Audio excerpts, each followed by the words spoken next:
Hello, ladies and gentlemen. This is Edward Joseph, and Let's Talk Live. Edward Joseph, Let's Talk Live. 10/26/24. All right, let's talk. Well, today, peoples, has been such an interesting day. I'm here, I am live, and I am going to talk about some things, peoples. Peoples, Edward Joseph, Let's Talk Live. 10/26/24. You guys come on in. You guys come on in. You guys come on in, for there's so much to talk about, peoples. You guys come on in. Peoples, I am here and I am live. And it's not really that I have a narrative tonight. I just wanted to go ahead and I wanted to kind of like do a few little things and stuff to the channel. Just clean up a little bit of stuff and just get some things situated and whatnot, which is really good.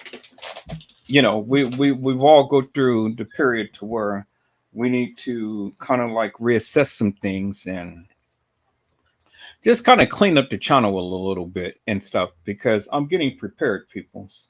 I'm getting prepared to do some new things upon the channel. And so I just have to come and clean up some things and whatnot and show you some new things, new features that is happening and stuff, and what we're going to be doing up on this channel. Now, as you guys have seen, I have really came strong earlier today and I have showcased my talent. And it has been absolutely wonderful, because now the hilarious and nefarious won't come, and they won't come with their madness no more. Or if they do, well, then I'm just going to ramp it up a little bit more than what I did on today. Now, I have already warned the people and I have already told the people, when you want to come hilarious and nefarious to Edward Joseph channel, well, then I've always measured my response to that of what you do. And so people's, some people they get it and some people they don't get it. Some people they continue to keep wanting to challenge you. And then some people, they will digress and they will understand that you mean business.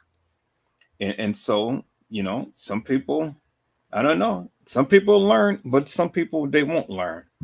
And the ones that don't learn, peoples, well, then, whatever Joseph does, I just go ahead and I just hammer it upon them big time. That's what I do. I just hammer it upon them big time, you know, because if they don't learn now, they soon will learn, peoples. I said they soon will learn. And so,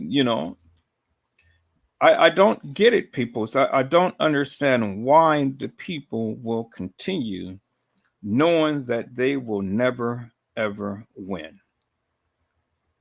They'll never win, peoples. And so, they just continue to keep wanting to rag and, all that stuff and stuff. So then I just keep escalating it.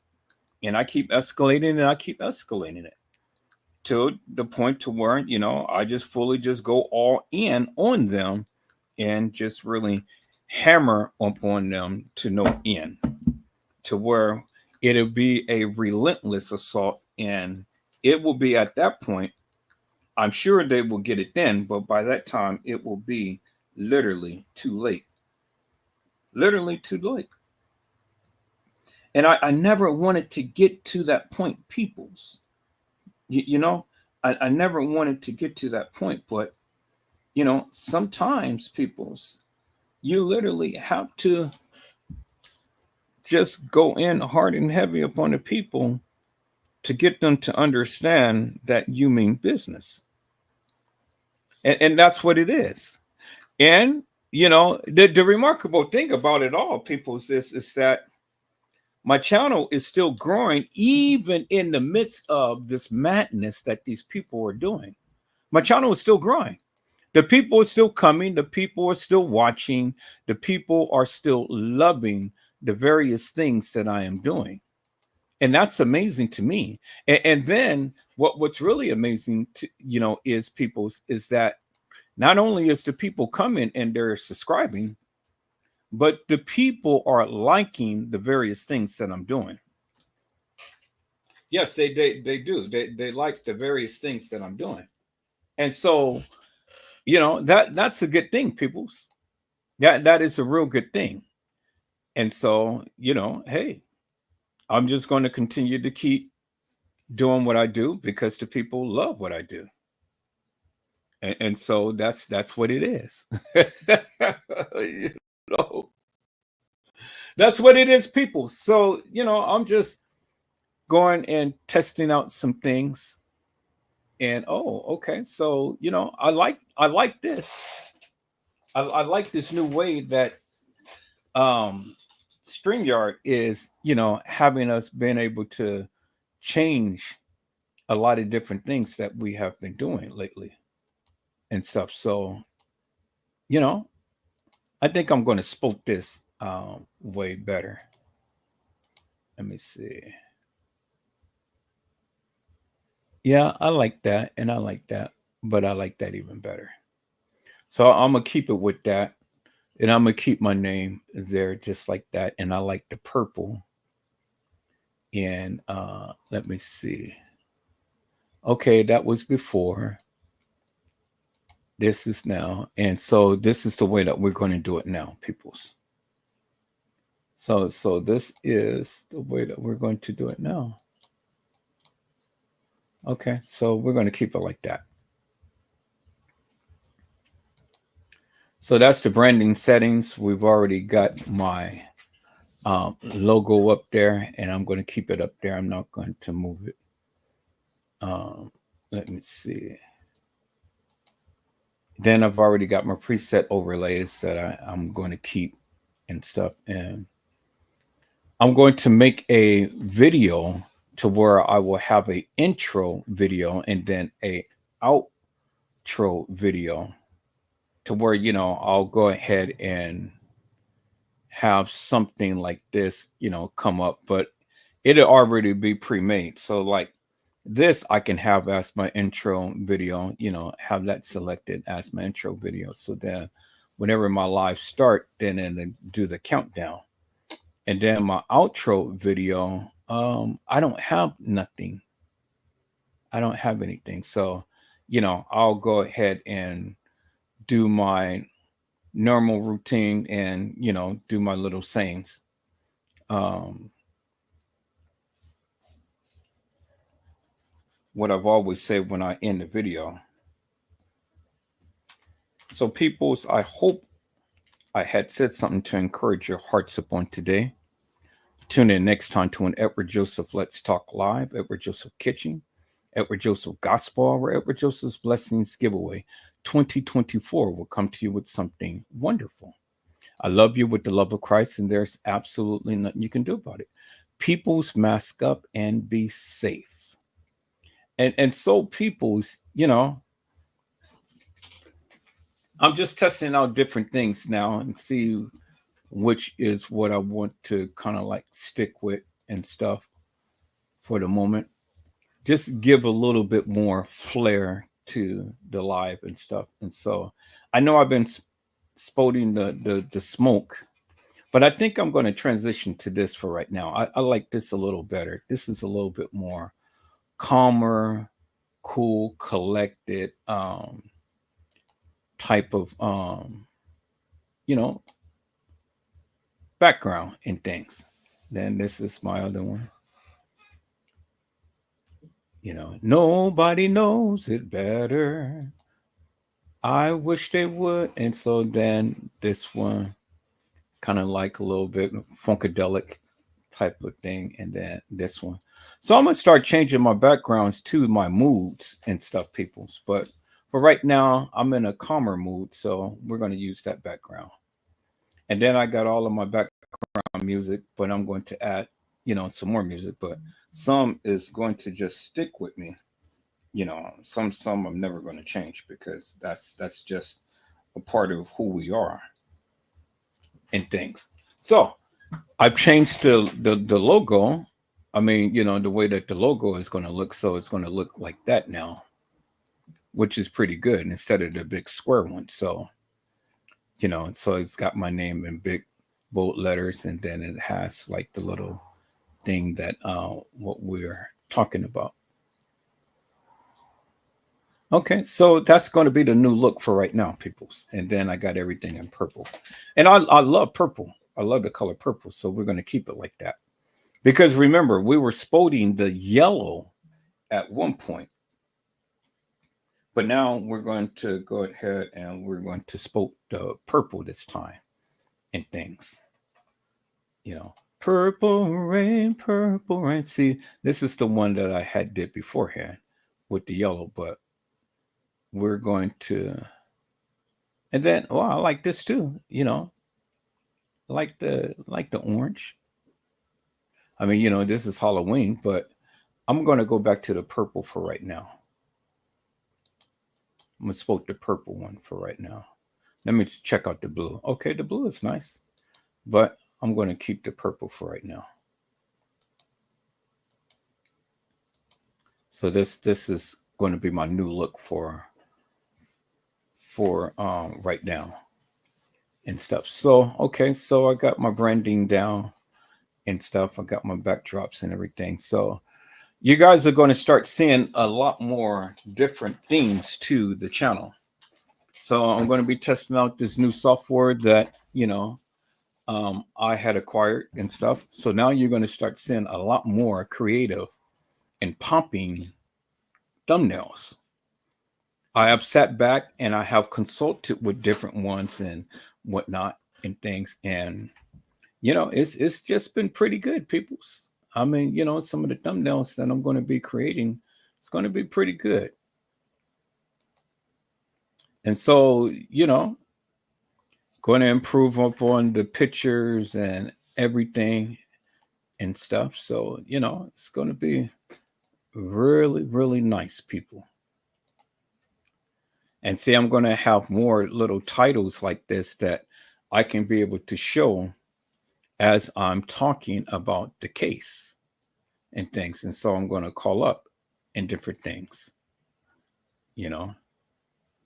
And so that's what it is, people. That's what it is right there. So this is going to really enhance the quality and the content of the videos and stuff that I'll be doing. Okay, so am I live? Oh, I'm looking at an old live. Duh. Okay, I'm looking at this one right now. Yeah, so this is going to be good. Y'all come on in, y'all hit that like button. So y'all come on in, y'all hit that like button. And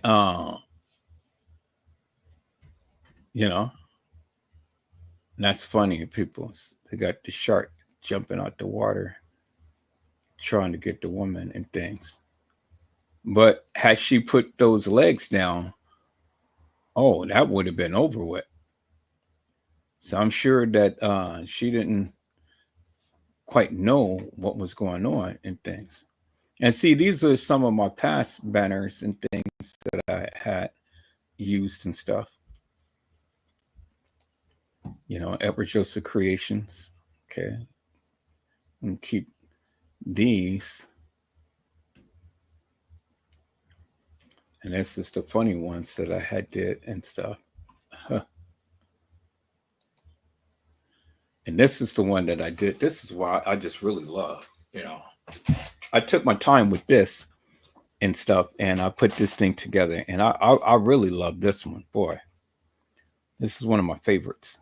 But I'm going to be doing more like that, and then I really love this one too. So I'm getting a lot better with it and stuff. Getting a lot better. So I would show the last one, but I'm not going to show the last one. So because I've already showed that earlier today. Hello, PSY Mill. Oh yeah, you can join. You can join. Just go to my channel. You okay? So when you say you want to join, what is it that you want to join? You want to join the live? You want to come on and you want to come and talk, or do you want to join the channel? Now, if you want to join the channel, you're more than welcome to come and join the channel. You can go to my homepage and you can join there and become a member of Edward Joseph Let's Talk Live. You know, and you can join that way. Or did you want to come in? You wanted to come and talk. So, but it's a blessing to see you on today. Hello, Gina, to you. How are you, ma'am? It is a blessing to see you on today. Gina to you says, greetings, Edward, and chat. People, I like this little circle. I like it. It's a different, I like the purple, and I like the contrast of the purple to the background that I'm using right now and stuff. That's a beautiful contrast and things. So people, I was taking a look at my videos that I did for the last couple of days and things. And let's go back to my channel. So let me go ahead and let me share my screen. Let me share my screen this way. Let's go to my channel. Let me see. Okay, so these are all the different slides that I had. Let me take a look at this and see. Okay. So these are the different slides that I had. That's Trey Gay. So these are the preset slides that I had and things. Okay, so I can make the slides and just put up the slides and stuff. See, I'm learning more and more about this, and I like I say, I want to, So here I'm going to remove that one.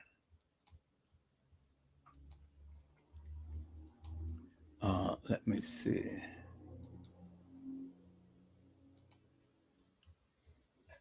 Put that slide up. Okay, so I can talk and I can make my slides. See, I haven't been doing what I was supposed to have been doing, people's. Man, I have been laxy daisy up on this. Oh my goodness. So as I'm talking, I can go through, because this is just like the other one that I had. This is just like the other one that I had. And it's kind of like a little square slide and things that I can put up and whatnot.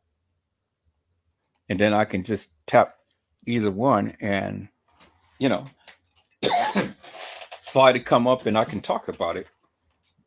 And I still got myself over here to where you guys can see. And then, I can talk about whatever I want to talk about on the slide and stuff. So that's what I'm going to start doing. I'm going to start incorporating a lot more content in my slides and stuff, people. So then that way, we can talk about some things and stuff. I can go ahead and call that up and whatnot. So I'm really taking into really doing a lot to my channel. Really taking into a lot to my channel and really wanting to make the experience even more enjoyable for the people, and really want to bring a lot more good, juicy content, to my channel. And so the only way that you can do that, people, is utilize the things that to your disposal. Utilize this program to the best of what you got. And I didn't know that. I didn't know that I can do my slides and stuff and have it on and have my slides come up like this while I am talking about the case. Instead of having to go navigate, I've already have something preset in things for the people to see, which is really good. That's a beautiful thing. This one says sometimes when people act funny, it's because they betrayed you and they don't know if you know it yet. Well, I had people who's been acting funny with me. I had a lot of people who's been acting funny with me. Had T Slut, Nosy Bug, who's been acting funny. I don't know why Nosy Bug has been acting funny, but she has been on everybody's channel and things, and you know, she's what was customs at one point and stuff, and I was kind of like, well, what's your problem, man? What is really your problem? I've done nothing to you other than try to be nice and cordial and stuff, but now you wanted to invoke yourself into something that has nothing to do with you. And so now, you know, and so I'm still trying to give Nosy Bug a pass, but she wants me to be on that ass. And if that's to be the case, peoples, well then hey, I can do that. I can accommodate her and things. I'm trying to give her, and trying to keep her out of the fray because she's going to get it, peoples. So I got my podcast number, so I had to change it. So I got this. This was one of the things. And see, Nosy Bug, she made you see that little logo in the center, right dead center, what it says bingo. She did that. So Nosy Bug, I don't have no beef with Nosy Bug. I want you guys to know that. I don't have no beef with her. But Nosy Bug just needs to mind her business and stay in her place. Don't get involved with something that doesn't, it's not it doesn't pertain to you. So what I am doing with T Slut has nothing to do with Nosy Bug, but she wants to just be in the mix. And so now I had to ramp it up with Nosy Bug. I had to ramp it up with her. And I had to let her know, continue to keep wanting to put yourself in a mix, and you're going to find yourself in a world of trouble. You're going to find yourself in a world of hurt. And I really don't want to do that, people. I don't want to do that because I like Nosy Bug. I really do. I like her. Not in no special way like that, but I like her. I like the simple fact that when she attaches to you and she goes to bat for you and she goes down 100. I like that. That's beautiful.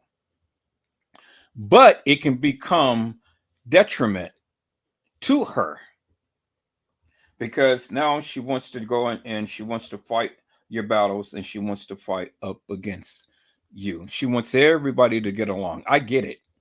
But everybody is not going to get along. And she knows, she of all people knows, because she was one of the ones who literally was in that mix with Casey Cloy, Overa Sanchez Medina in that crew and did all of that F stuff to me.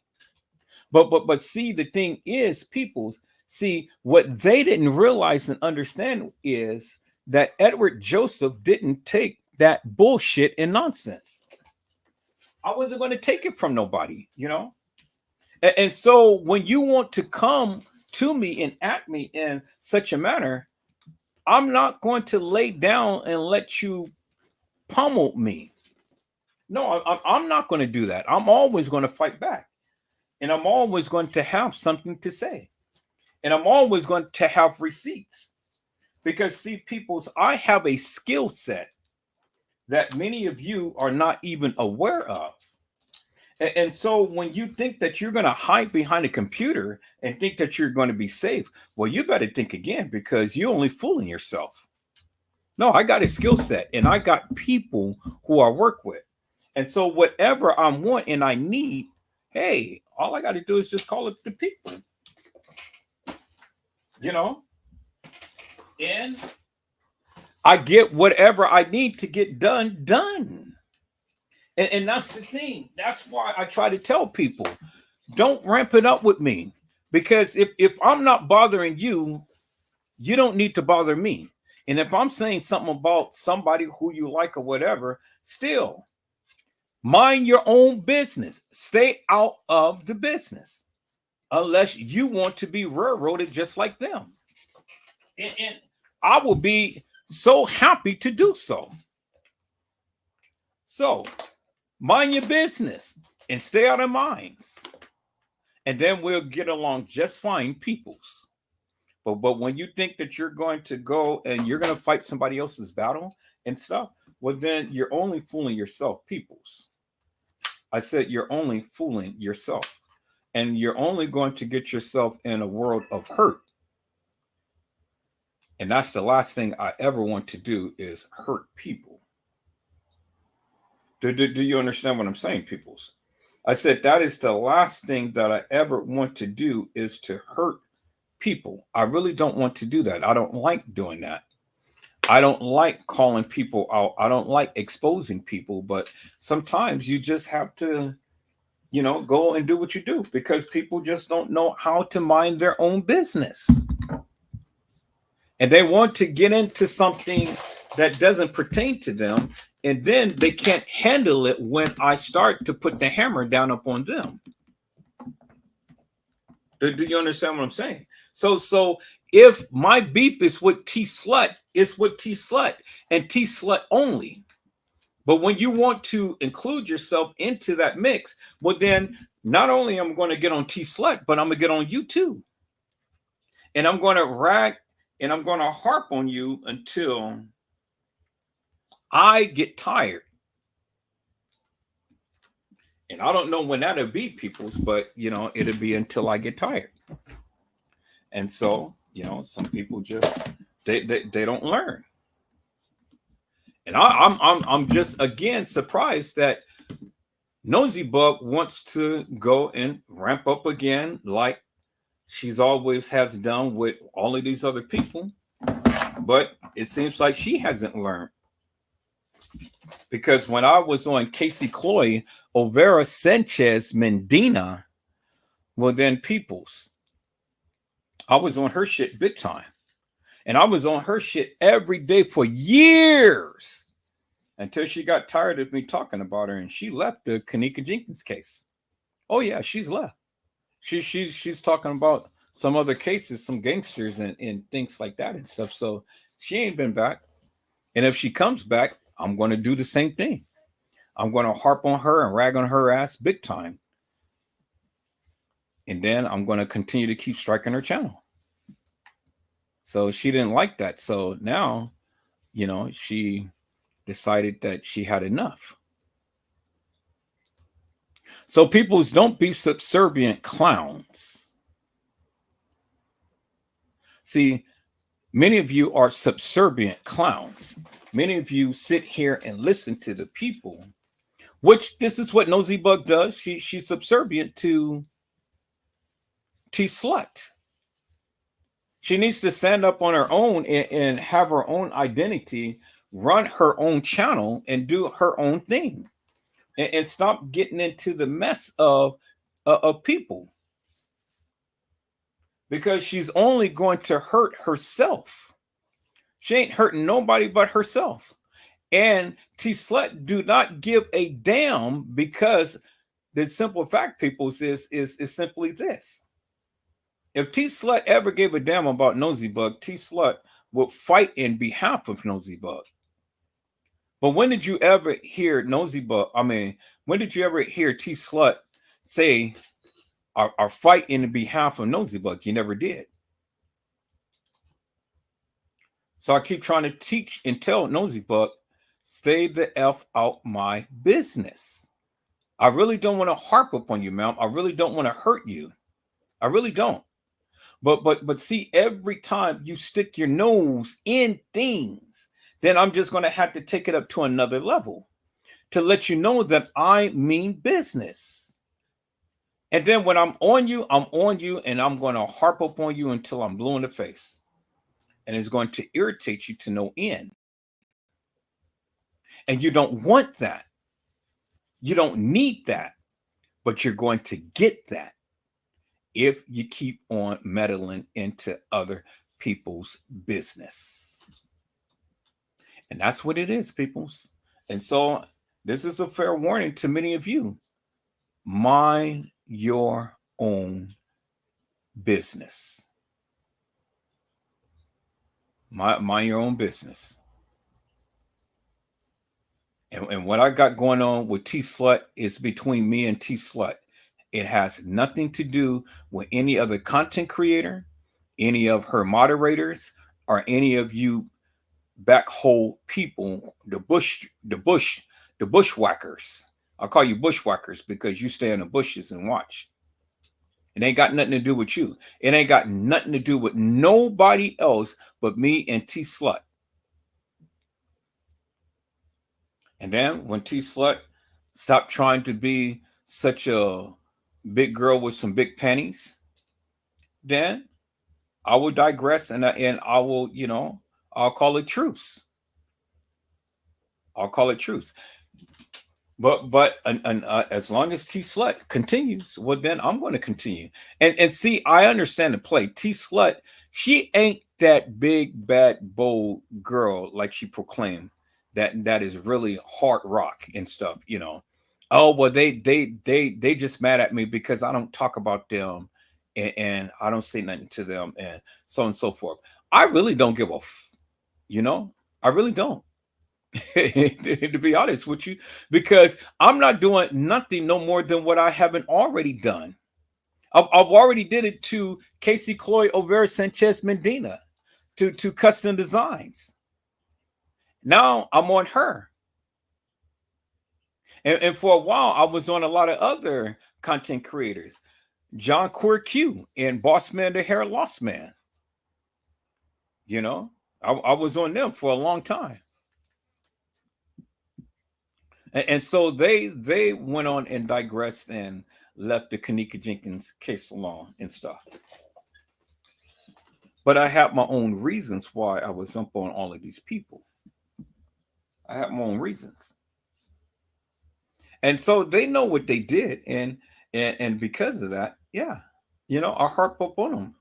And I'll harp their asses right out of here. And so, people don't come and thinking that you're all big and bad and bold and that you're going to stand up to Edward Joseph and thinking that you a cup of tea and all that and thinking that you got some thick skin, because you don't. See, I can come so many different ways. And you'll never know how I come, but when I come effective. Come very effective. And so, again, I don't have no beef with nobody in this community. I don't. And I don't even have no beef with T Slut. But I'm going to teach T Slut something because she's got a little mouth that's mouthy. And she thinks that she's all of that in a cup of tea. And I'm just going to shrink her little ass down to the place to where she needs to be. And then remind her and let her know, you ain't hardcore like that, baby girl. You don't have it like that. You think that you do, but you don't. You don't. And so anybody who thinks that they badass and stuff, well, then come on and rise up. Rise up and show who you proclaim that you are. Because I will always come and I will always make you look hilarious and nefarious just like you are. The clown. You will look like the clown peoples. And so, that's what it is, peoples. I will make you look like the clown that you are. Oh, I like that. I like that. I'm gonna use that. I'm gonna use this thumbnail. And see, peoples, this is see. I'm going to do me a Halloween special. I'm going to do me a Halloween special, and I'm going to talk about these peoples. But I had to come on here, peoples and stuff. But I had to come on here and I had to kind of like set the record straight so the people can understand where I am in things. I don't have no beef against nobody, and I'm not angry with nobody and stuff. And this is just a part of my play. That's all. It's just a part of my play, peoples. You know, some people can't handle it. A lot of people talk so much madness and stuff, but the people they can't handle it. And so, you know, it is what it is, peoples. It is what it is, and that's what it is. So my thing is simply this: if you can't if you can't handle what you dish out, don't dish it out. Don't dish it out, peoples, because see, I'm one that will be up on you big time, and you wouldn't like it. So it's just like what David Banner said: don't make me angry. You wouldn't like me when I'm angry. And see, people's, I never have to come camouflage. Do you understand what I'm saying? I never have to come camouflage. I will always come. And my picture is out there. You guys see my picture and things. And it's out there. So, there ain't no shame in my game and all. And so I'm just getting things together. So, I'm getting things together. So then that way,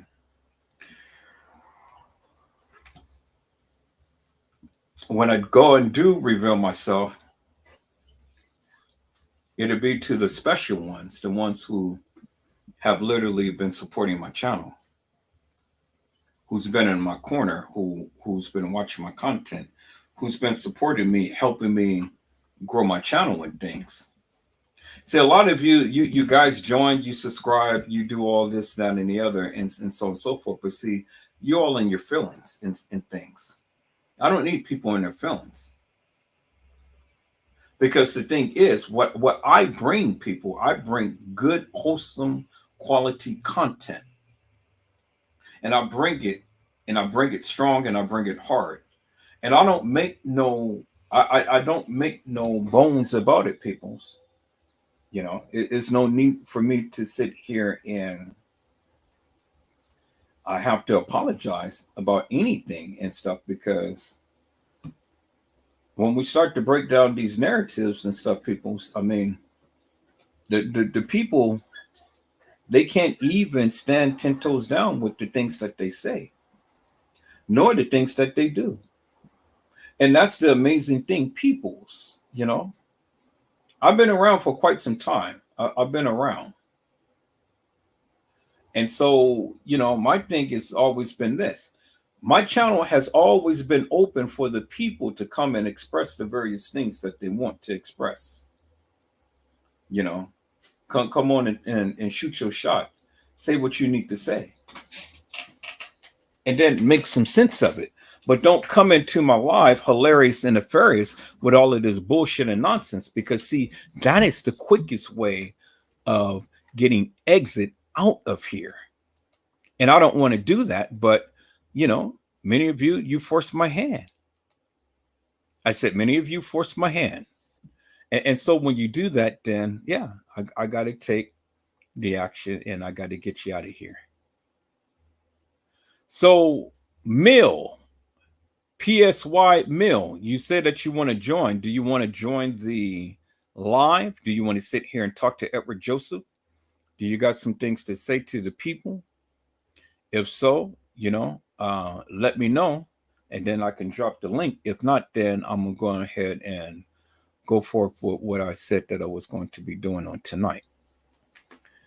But in the meantime, in between time, people, let me go to my channel. So let me go ahead and let me share my screen, peoples. I said, let me share my screen, peoples. And so, peoples, as I've been sitting back and I have literally been looking at my channel, it's a wonderful thing because the lives that I had did just the other day, peoples, and I'm looking, I'm like, wow, this is beautiful. And the live that I did, let me go ahead and enlarge my screen a little bit, peoples. Let me go and enlarge my screen. Okay, so we're right there. So the live that I did the other day, it was like if Kanika walked into both kitchens, how long did it take? Revisit it. And I played that live, peoples, and I got 144 views off that live. And then I did Latasha Evans, Why Do You Complain So Much, Part 2. And then I got 176 views off that live. Well, all of these are 9 hour and 54 minutes and 9 hour and 43 minutes. But, you know, maybe about the last 2 hours is just dead. Is just dead time because I went to sleep. And I didn't bother to go ahead and trim the live and then repost it. So I think you're smart enough to know when the live ends and not sit there and, you know, watch a lot of dead space. But these were two good lives, peoples. And then Latasha Evans, Why Do You Complain So Much, the original. And that garnered 90 views. And I was going to change the thumbnail, but then the computer automatically chose one for me. So I said, okay, well, I'm just going to keep it up. And then 4 months ago, I did a live Kanika Jenkins Found in the Dock area.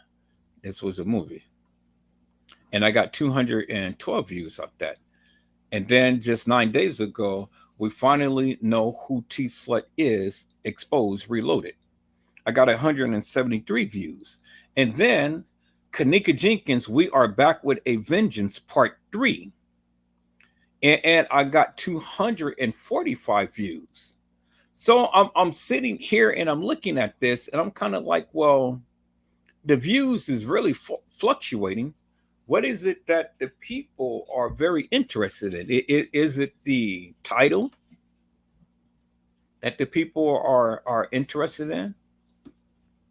You know, it's hard to read you guys and stuff because some of them, you know, I get a lot of views and then some of them I don't, you know, quite get that many views. But I'm always averaging at least about 100 views, which is good. You know, and it's going to get even better than that, peoples, because like I say, I'm investing in my channel. I'm investing in my channel. Oh, I didn't even know I can do that too, and just play the live like that way, and just go through and look at a few little things and talk about it. Okay. So YouTube is doing some different things. So let's take a look. So I can just go through and click on the live and just kind of like blow through it and, you know, talk about it and stuff. All right, so that's cool. I didn't know that. That's a beautiful thing. So let me see. How did I do that? No, did I just click it? No. Okay, so now I did it like that. Hello, lady. Not really what I wanted to do.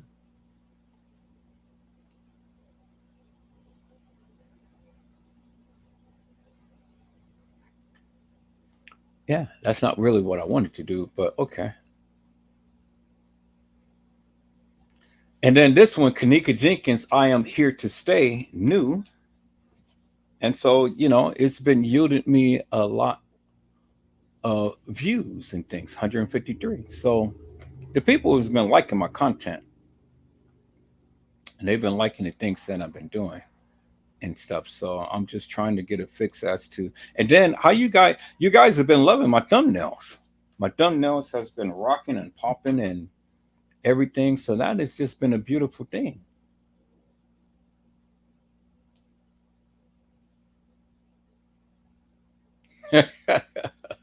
I'm off and no proof. T Slut, the blueprint, you know. Oh, I love that.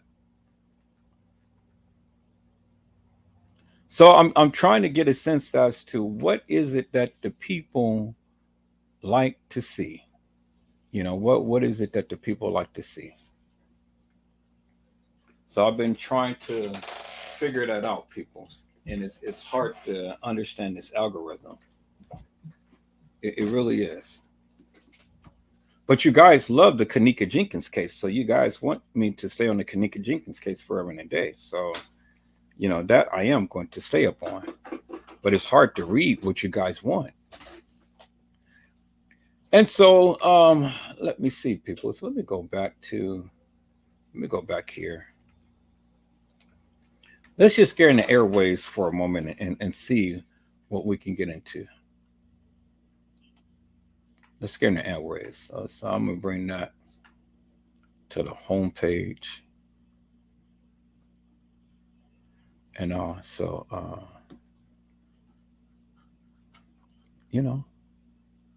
and let's see what is what with the what. What's happening out in YouTube land?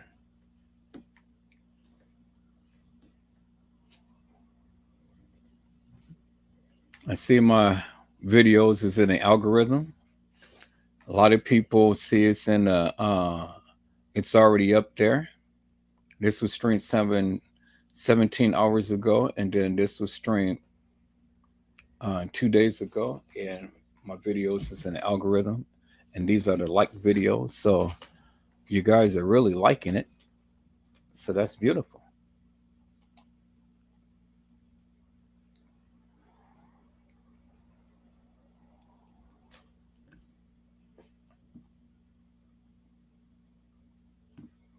And I see my videos is literally in the top 10. Y'all see that?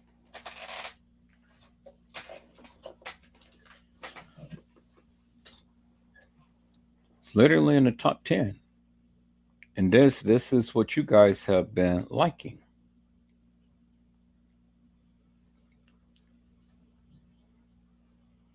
So I want to see what's happening. What's happening here, people? What's going on? What is everybody talking about?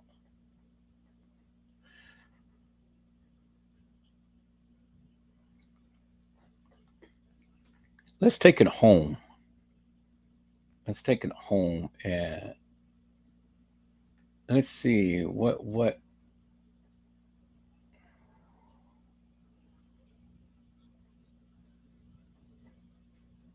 let's take it home, peoples.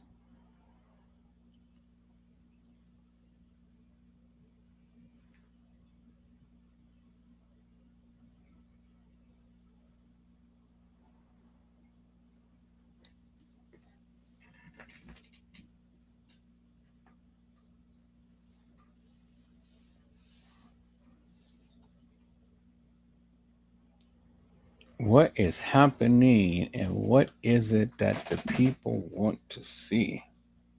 What is it that you guys want to see?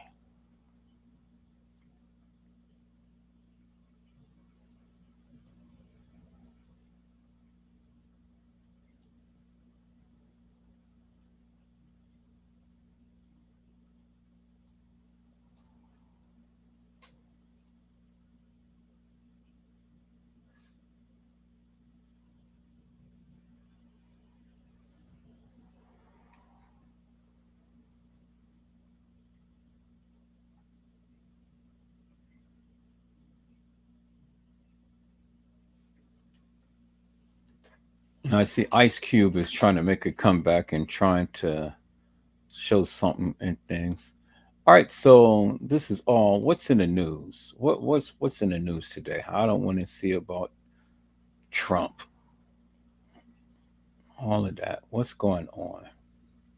YSL. I think that's going to end up into a. I think that's going to end up into a mistrial.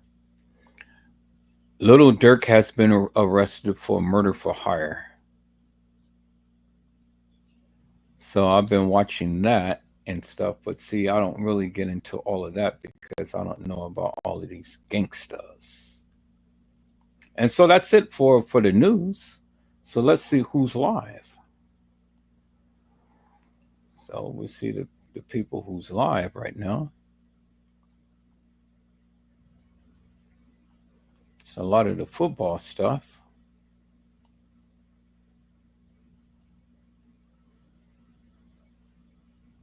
Everybody's talking about little woo D.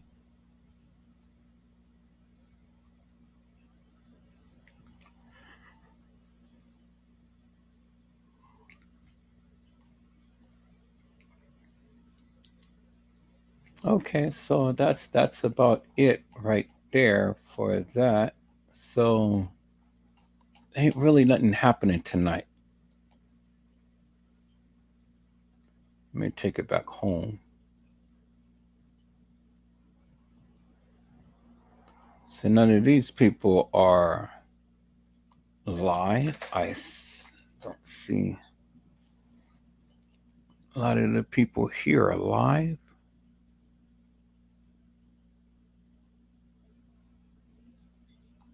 So guess what I'm going to do, peoples, is I probably can go ahead and recap on the live because I really don't have a narrative for tonight because I just was going to get on here and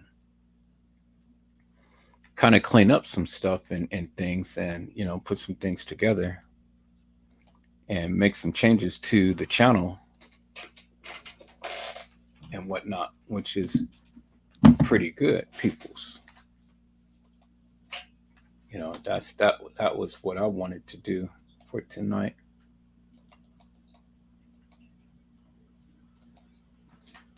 So there ain't nothing happening in YouTube streets, and let's see. I haven't heard anything about the Tyree Nichols case. I know that is still in the courts and stuff, but I haven't seen no updates about that or anything. Um, it ain't nothing happening, peoples.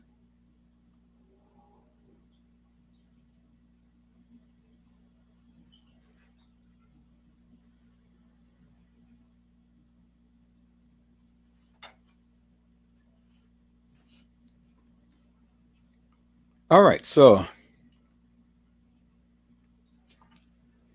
I don't really have anything, peoples. So you guys want to watch another recap of the Kanika Jenkins case, peoples? I can go ahead and play back another one of my star-studded videos.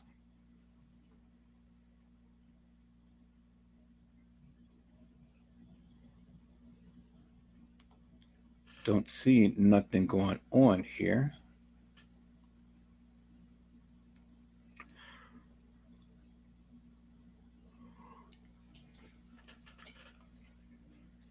Links like everybody is lying down and sleeping. And so that's it for that. So, okay. So it's nothing up on YouTube and ain't nobody live tonight and stuff. So here, let me close out these right here. All right. So people, so what I can do is I can go ahead and recap on a live that I did and stuff just to put something out there. Like I say, I could go a little harder and heavy on the Kanika Jenkins case, but I can't really do anything now because my computer is getting ready to go into the shop and I'm getting ready to get a facelift, getting new software, Windows Professional and everything and stuff. So, it's a beautiful thing. So let me go ahead and let me look at my archives real quick, see what I can pull up, and then we can go ahead and watch it together. The night is still early, people. Night is really still early and stuff. So I'm gonna go in my archives and pull out a little something for us to sit back and watch on tonight. So let me go to my archives and things, peoples. Let me go to my content. Let me go to my lives and stuff. And let me see here, peoples. Man, I'm surprised that live that I did and got the amount of views that it did. 246 views. That's amazing. All right, so let me see. I think I need to bring some clarity up on something. And so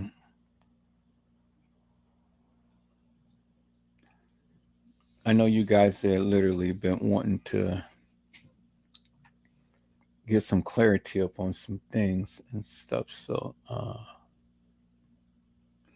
let me take it back. Let me see which one would be a good one. Trying to see people's which one would be a good live to see on tonight.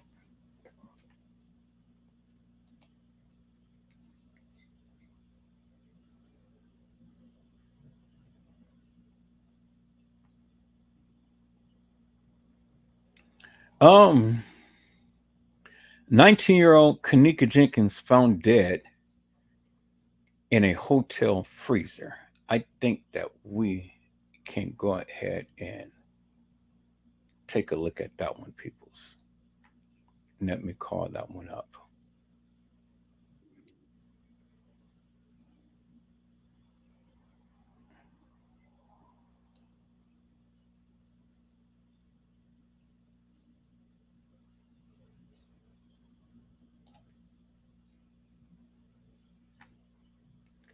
Yeah, I think that's the one that we're going to talk about tonight, peoples.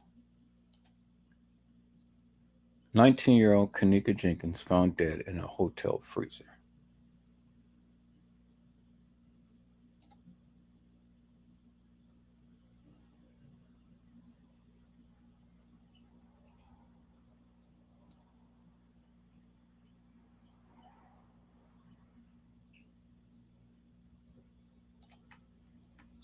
Okay. All right, peoples, we're going to play that one. So you guys be blessed. Get your rest in. Sit back and enjoy. Let's go.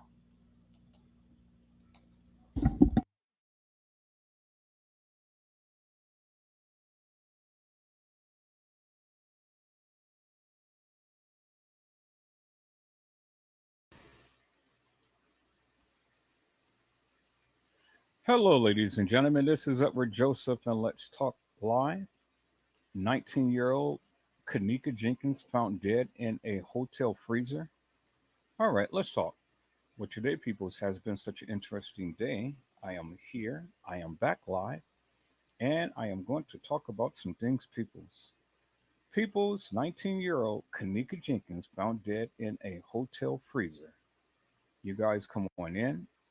You guys come on in. You guys come on in, for there's so much to talk about, peoples. You guys come on in. Peoples, I am back just briefly. I am back just briefly. I am going to share a live with you, and then I am going to come back because the people are putting in the fiber cable line. And so I just wanted to come on briefly to share this live with you real quick, and then I will be back. So, without further ado, let's get right into it, people. Let me go ahead and let me share my screen, peoples.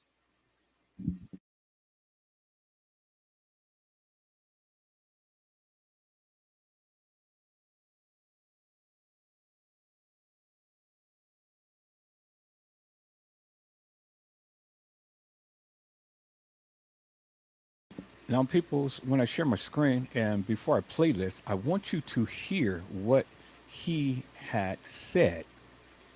I want you to hear what he had said. And he had clearly said, Peoples, he clearly said, they found her keys and her phone. They found her keys and her phone.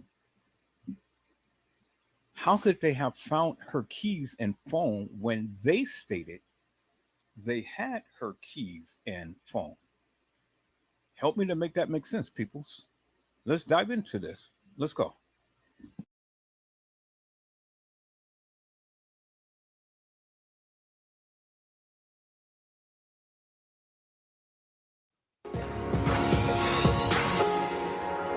The police department couldn't even help us. After they found my baby dead, they couldn't even help us. The bastards! It's the mother of a teenage girl found dead in a hotel deep freezer just outside of Chicago. She is demanding answers. The body of 19-year-old Kanika Jenkins was discovered Saturday afternoon inside the kitchen walk-in freezer at the Crown Plaza Hotel in Rosemont, Illinois. Her body was found by hotel staff. Jenkins was at the hotel the night before celebrating a birthday party with friends. They admit they were drinking and using drugs. Still, what happens next is a mystery. Around 4:30 a.m., friends say they found her cell phone and truck keys, but no Kanika. Right now, authorities do not suspect foul play and are waiting for a toxicology report. I don't understand how you don't expect foul play when you ended up in a freezer. They're also reviewing a Facebook video posted by one of her friends at the party. They believe she may have been drinking, wandered off, and ended up in the deep freezer. Her mother is not convinced. I believe that someone in this hotel killed my child. It's something that no one could ever imagine. Darlene she's a reporter with Fox 32, has been following the case. Darlene, glad to have you on the show. So, Darlene Hill, sorry about that. So, okay, this freezer, is it a walk-in freezer? Is it one that there are different types of freezers? One where you actually have to open a door and place something in versus a walk-in. Explain that. What we're hearing about this freezer, it's a commercial size, industrial size freezer that's in a very isolated area of the kitchen there at the hotel. So not a lot of details on that. Rosemont police are being tight-lipped, as you said, with a lot of the details on this investigation. There's a lot of information, as you said, Roland Martin, out there on social media, on Facebook, on Instagram, a lot of facts, quote unquote facts out there, but Rosemont police are being tight-lipped. I can tell you right now that Fox 32 Chicago has learned exclusively that Rosemont police will be sitting down with the mother of Kanika Jenkins this morning. Teresa Martin, you heard her, please, asking for more answers than questions. She wants more answers than questions right now, not getting them. They are going to spend some time with her this morning, reviewing the tapes there at that Crown Plaza Hotel outside of Chicago. It was actually out by O'Hare Airport, which is about 35 minutes northwest of the downtown area. Her body was found out there. The mother will be spending some time out there trying to figure out what happened, how her baby's body ended up in that freezer, a large freezer. The mother says her daughter was probably 110, 120 pounds, as big as this industrial size freezer was. There's no way this young lady could open the door. So as you said, there's no way you could end up drunk, end up high, whatever, since so many people admitted to using drugs and alcohol that night, how she herself ended up in that freezer, an area in the hotel where it's only accessible to employees. That's the key right there. So, and that's what really jumps out in terms of if you had a party. Look, man, I've been to many hotels, finding your way into a kitchen, which requires going through back doors and out and then a deep freezer. I mean, the logic is there. I would also assume this hotel has cameras all around the hotel to be able to track movements.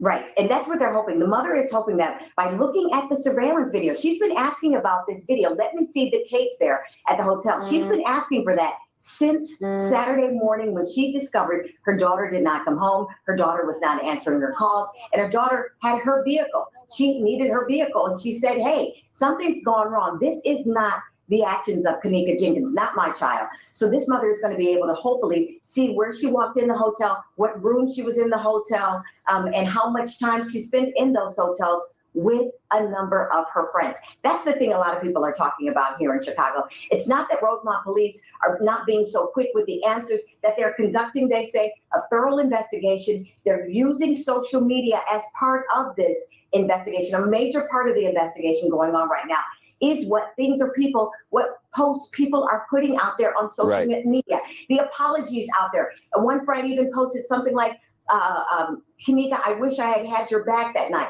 So somebody knows something, and I'm more disturbed with the friends in that room, not so much with the police conducting their investigation, but the friends in that room, they know something, they saw something, and they're just trying to act like nothing has happened. That's somebody's child, and this mother is demanding answers, and she deserves those answers. Darlene Hill, we appreciate it. Thanks a lot. I want to quickly go to our panel here. What jumps out at me is a lot of people have been blasting the police.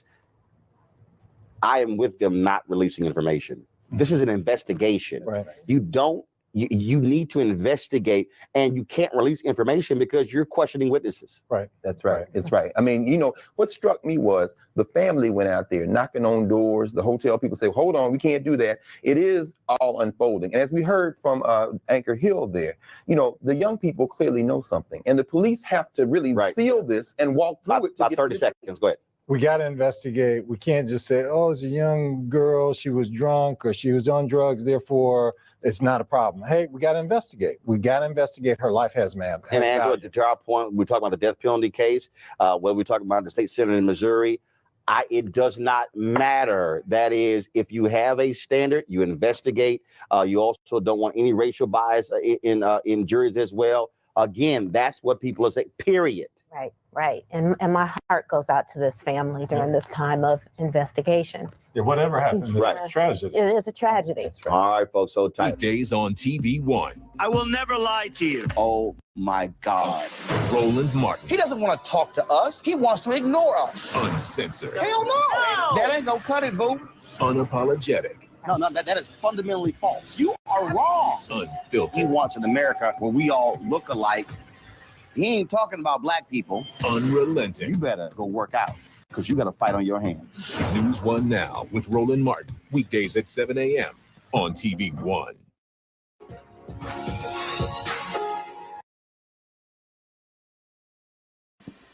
All right, people. So I wanted to just give you a few little highlights and stuff. My fiber is being connected as I speak right now. The internet hasn't been shut down yet, but I have been sent this video to go back and literally take a second look, because they had said, and let me go ahead and let me show this again, peoples. This is what they said. This is the information that they received. They said that around 4:30 a.m., they had found Kanika Jenkins' phone and keys. Well, see, people, I have a big problem with that, because, see, the thing is, Martin Lawrence and all of these people are TV hosts. And so I'm sure that they will get some good, wholesome information, more so than what us YouTubers will get in things. And so, you know, they have to be very careful about the things that they say and the things that they put out. Do you understand what I'm saying? So they will go fact check and re-fact check before they ever put anything out on the airways, because they have millions of people watching them. And so with that said, peoples, it stated what the young lady had stated. She said around 4:30 a.m. in the morning on September the 9th, peoples. Around 4:30 a.m. in the morning, they had found Kanika Jenkins' car keys and cell phone. They found it. She didn't twist her words. She did not say that they, Shamaya, Monifa, Bree, or Irene, had Kanika car keys and cell phone. she clearly stated they found it around 4:30 a.m. in the morning. Now, let me go further, peoples. Let me go further with this. This is what she said. She said that her mother said that Kanika weighed around 110 to 120 pounds. 110 to 120 pounds. So, like everybody always states, a mother should know her child, right? Well, I'm sure that Teresa Martin should know Kanika Jenkins. And so, peoples, this goes with what I have been saying for all along. A lot of people say that Kanika was 165 pounds or 135 pounds or whatever. Well, that's not what Teresa Martin said. Teresa Martin said that Kanika weighed about 110 to 120. So even if Kanika weighed 135 pounds, that's 15 pounds more than what the young lady had said, peoples. And then that is a lot more than what the autopsy report had stated, peoples. The autopsy report had stated that Kanika Jenkins had weighed 165 pounds, peoples. That's what the autopsy report stated. But that's not what Teresa Martin stated, peoples, based upon what the young lady in News One Now had stated, peoples. Hello, Reyna Robinson. How are you, my friend? It is a blessing to see you on today. And so, peoples, this is what TM said. This is what TM said. And so people see, this is why I say, people, this is what I say. You got to look at everything. And then once you look at everything, peoples, then you make the assessment upon the various things that you are seeing and saying. And this is why I said I am going to come back, because I need to talk about the autopsy report. Where a lot of you think that you know so much about this case, well, yet you know so little, peoples. If Kanika was 165 pounds, that means she had to be a whale of a girl to be the height that this young lady is in the freezer, and to be 165 pounds, peoples. Wow. That means you have to be very, very thick. But that girl wasn't thick. She was not thick. And it goes against what Teresa Martin had stated. See, people, you can play tiddlywinks all you want to, but see, the thing is, on 1 minute, you want to sit up here and you want to go and showcase everything that Teresa Martin says, and you want to call it actual, factual, true, and law. You want to sit up here and say a mother should know her child. But then on the same token, you want to sit up here and you want to call her a liar and says that her pants is on fire because of the simple fact that she's giving out information. Now you want to say, oh, well, she's just saying that in the spur of the moment. Oh, well, she's not really thinking about what she's saying. Well, see, peoples, that doesn't work with me. It doesn't work with me. See, I am one that holds the people accountable for the various things that they say. And it's what they say is what I hold the people accountable to. And so that's all I can do, peoples. I'm only going to go by what they say, and that is what they said.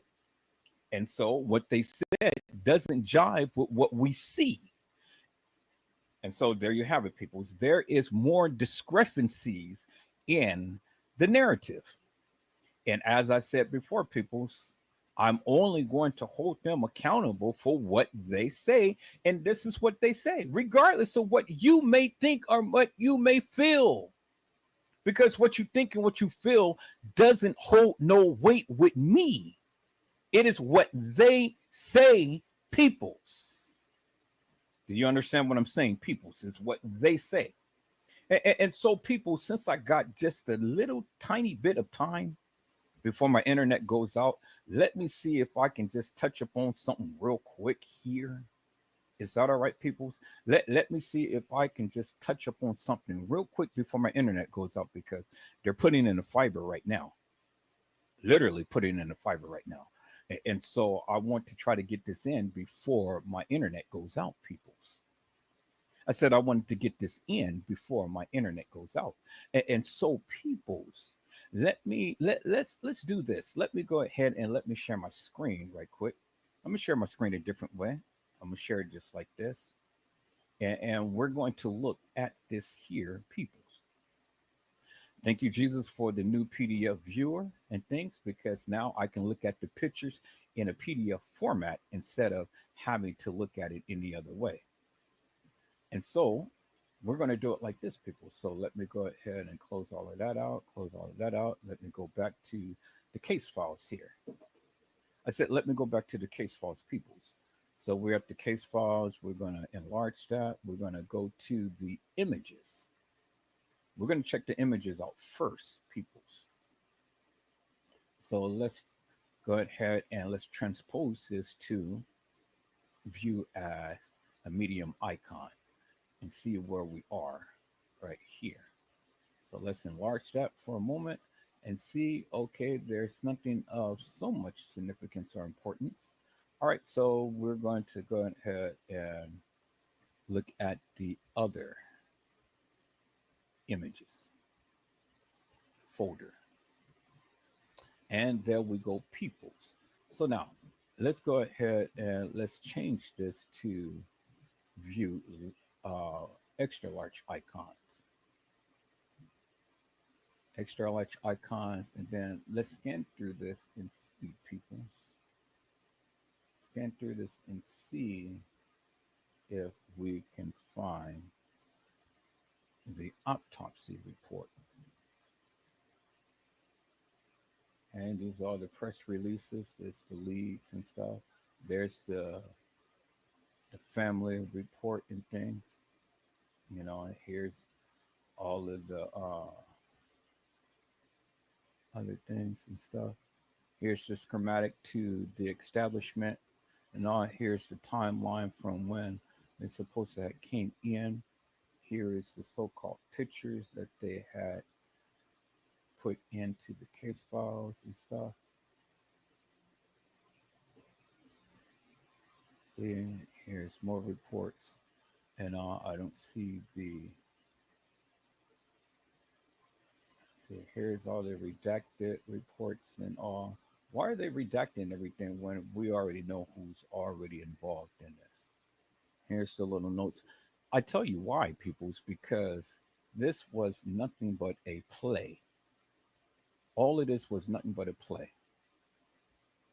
And then you mean to tell me that they're going to go and just arbitrarily take pictures of these kids at any given time, wherever they were and stuff, people's really? Is that what an investigation consists of? Do you think the FBI would do something like that? Do you think the Chicago police would ever do something like that? People's no. And this is what I'm saying. You got to be so darn stupid if you believe any of this madness that they had put together. And so that's all of the pictures, peoples. That's all of the pictures. Let's take a look at this and see what this is right here. So this is Kenneka Jenkins' timeline. This is going to be very pivotal to what we're talking about, peoples. And I want you to see this because the thing is, if this is Kenneka Jenkins' timeline, well then people's timeline ends at 332. That's it. It ends at 332 in the upper level kitchen. But what did the young lady that I just shown you, what did she say? She said that at 4:30, they found Kenneka's phone and keys. At 4:30. But at 3:32, Kenneka was supposed to exit the camera on the upper level kitchen, people. See, things is just not lining up. Do you understand what I'm saying, peoples? Things are not lining up, peoples. And this is what I've been saying. I don't care what your feelings may be, because your feelings ain't got nothing to do with this. I told you I'm only going to go by what they said, and this is what they said. It's all in the case files, peoples. And if it's in the case files, well, then that's what you have to reference is the case files. Do you understand what I'm saying, peoples? So I can't go by anything else but what is in the case files. And that right there at 3:32 was the last time that they were supposed to have seen Kenneka Jenkins on camera, peoples. But at 4:34 is what the young lady said. They found Kenneka's keys and cell phone. They found it, peoples. Really? Who found it? And that's what we're going to dive into, peoples. Who found the keys and cell phone? Because that ain't what the kids have been saying. That's not what the kids has been saying. So I tend to wonder who found it, peoples. Who found the keys and cell phone? So we're going to go back here, peoples. That was just the images. Now we're going to go and we're going to view the narratives. And this is all of the case files right here. And, you know, that's all of the case files and stuff. So I got it in a PDF form. So we're going to go through this, but I'm just going to arbitrarily just pick one. So this is, we're going to start at case file number 30. But we're going to go through this, people. We're going to open up every last one. So let's see. Is this case file number 30? Just trying to wait and see. See, these pictures are so crystal clear, peoples. See, in the images of what I'm showing you, those pictures are grainy and blurry. But these pictures that I'm showing you now is absolute crystal clear. Okay, so this is case file number 30. This is what I love, people. So what we're going to do is we're going to, I'm going to close all these up, and then I'm going to open them up one by one so we can scan through these things. We can scan through the case files, and we can clearly see it, clear as daylight. Is that all right, people? That's what we're going to do. We're going to see it clear as daylight. And that's why I'm glad that I put it in a PDF file instead of doing it as an image. So you can clearly see. All right, but just real quick here, it says Blink stated, here, let me tone this down some so we can get everything in there.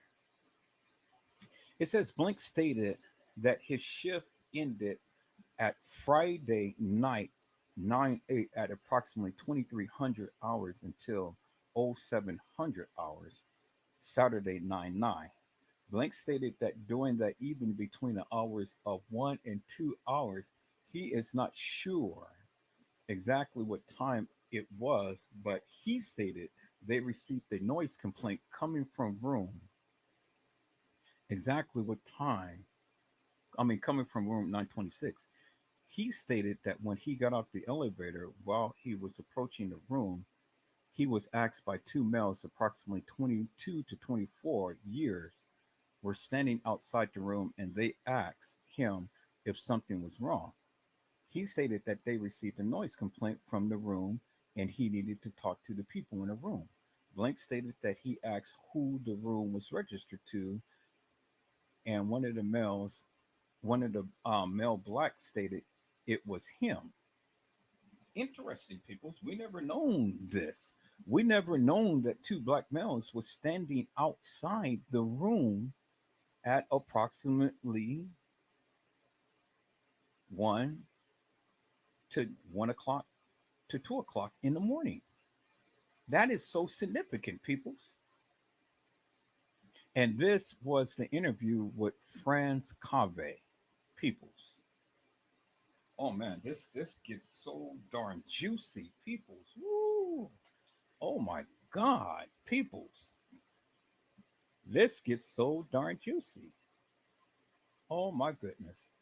Let me see. Let me see. Can I? I'm just trying to see how do I do this. Okay, this is full screen.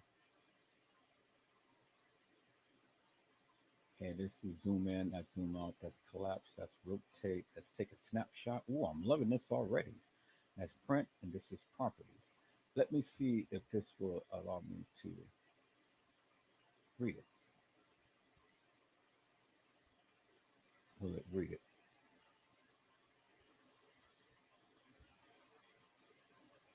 Okay. I don't think it will read it. Maybe. Let's see.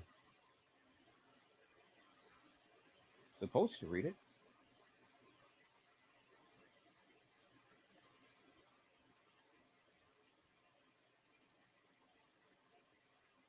Okay, let's see. Did it read it?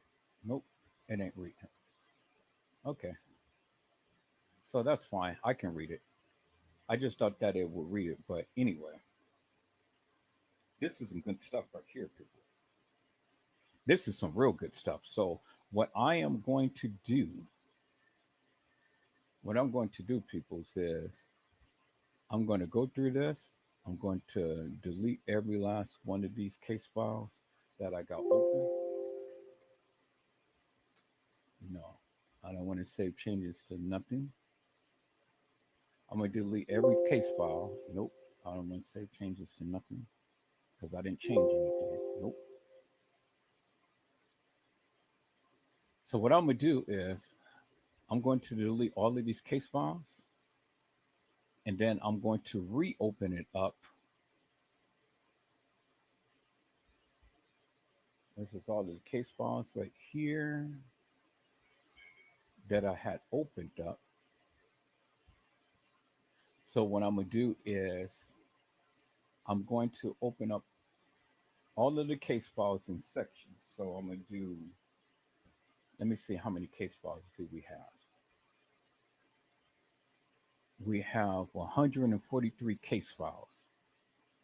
So I'm going to do it in sections. I'm going to do 1 through 30.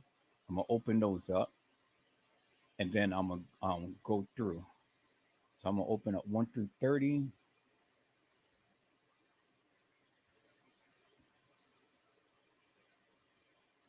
All the way down to 30 right here. So we're just going to skip over the, we're going to skip over the,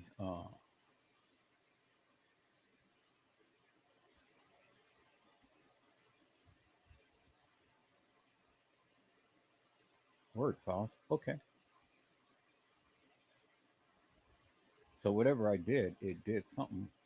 So let me see here. So let me select all. If I can. No, I can't.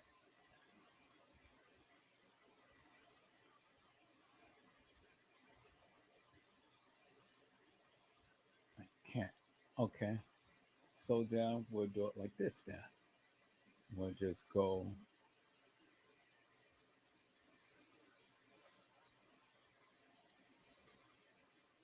with that and highlight these. Oh no, I hope I'm not copying it. Yeah, I'm copying it. Nope, I don't want to copy it. So delete the copies.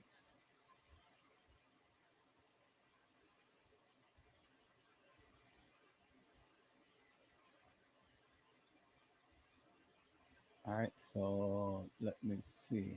How do I view it? I got to change the view.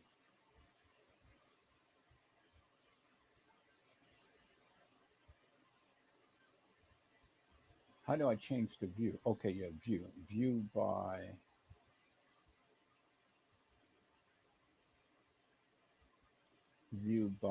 medium icons. Now view by list.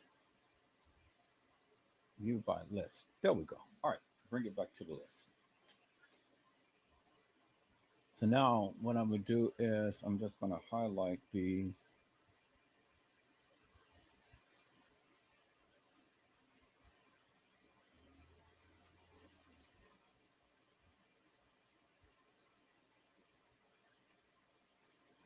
I'm gonna highlight this whole row.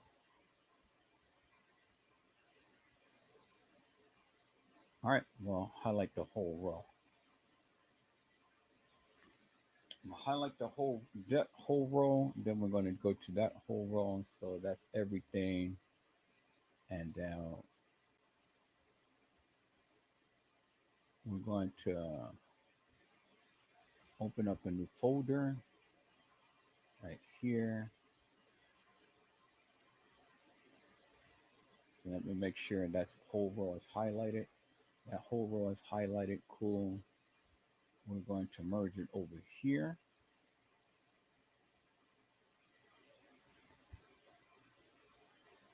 Oh, no, I don't want to do that. I don't want to take it out. Okay, that's fine. I'll keep it like that. Now, I got all of this segregated into just one little folder. So now let me see. I can go individually and open it up.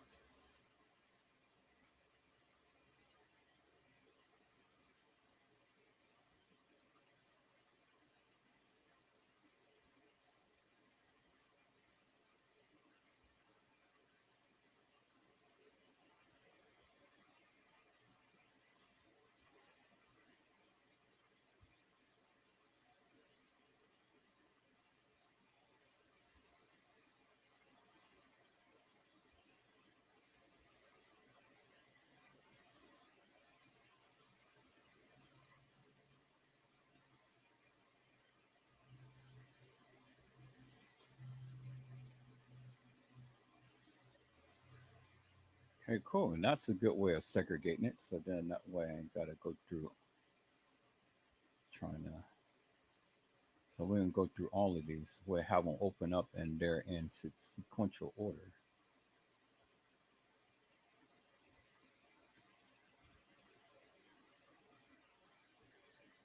So we're going all the way down to 37. So I'm going to make sure.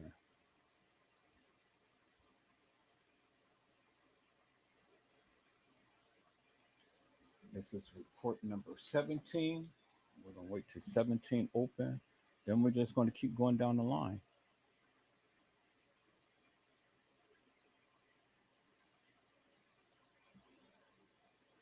Now, that will give us a little bit more clarity, peoples. And especially with this PDF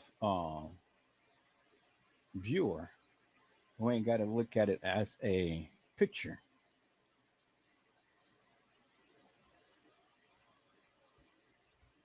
See, something ain't right. Something ain't right. So that's why I say let's go back and let's view the case files. So now we will open up all of the case files all the way to 37, and we will go through and we will analyze these. We'll go through, we will analyze it.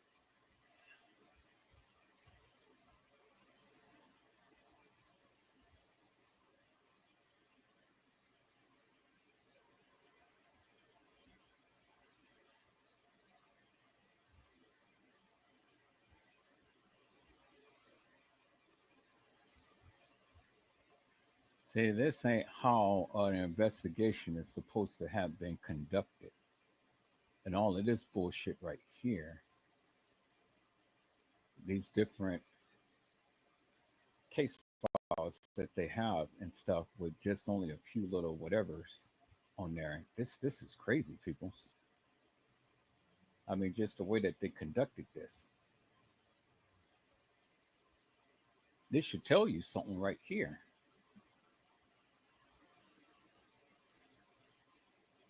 So we already got 22, so we're going to open up 23. Yeah, this should tell you something right here, the way that they conducted this so-called investigation. It's crazy.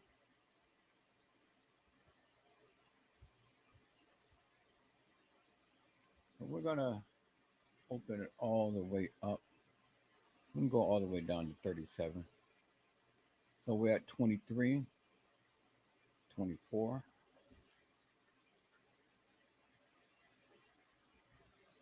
And see, we're going to analyze this based upon what they said, not for what we think. And it's amazing how this report was generated many days after this incident. What was the initial findings and stuff? See, those are the things that I'm worried about. I'm going to be looking into, not just this so-called whatever type of madness that they gave. And then we're going to highlight the times and stuff of when all of this stuff was supposed to have occurred. Okay, this is 24. We're waiting on 25. There's 25. We're at 26.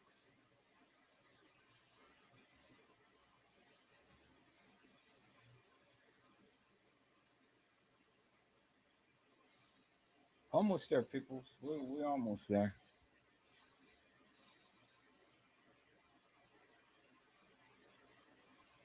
Waiting for 26 to open up.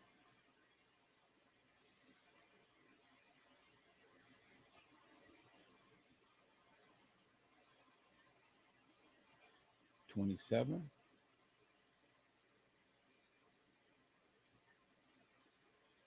Well, we're going all the way to 37, people.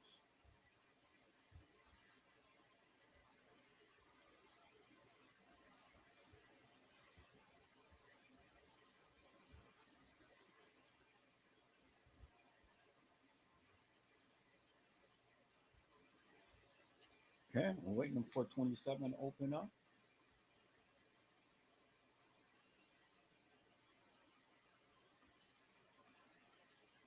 Okay, 28 is a word, so we're going to go through 29. We can always come back to the word files.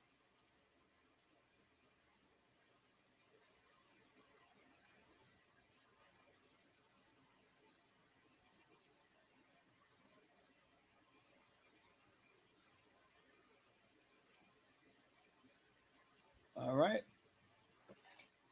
I'm waiting for 29 to open up.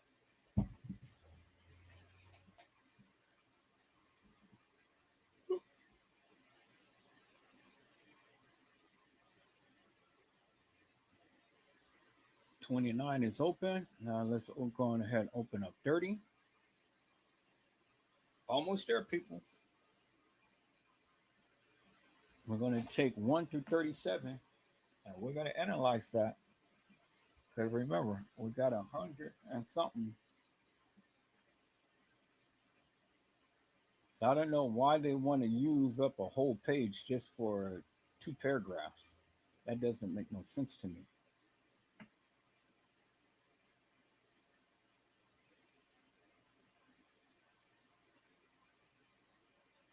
But you got to understand, people, this is not a police department.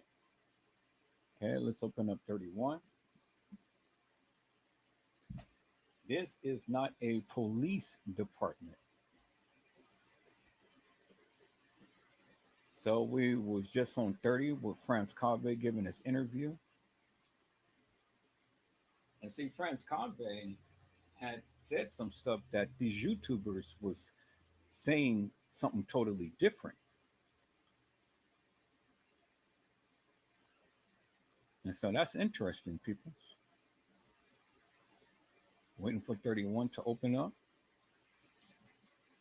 Franz Cave was saying something different.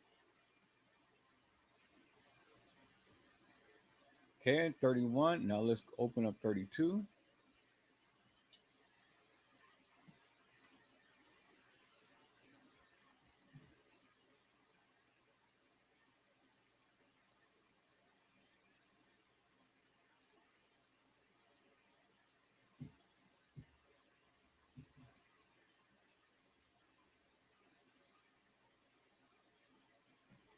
Okay, we're waiting for 32 to open up.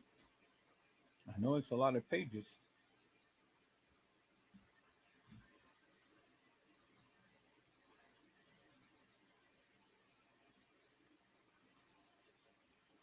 Okay, there's 32 opening up.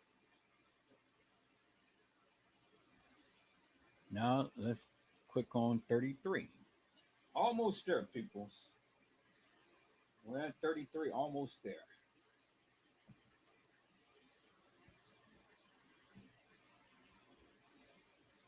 So let's look at this right here. Oh, I can't do it because it's still.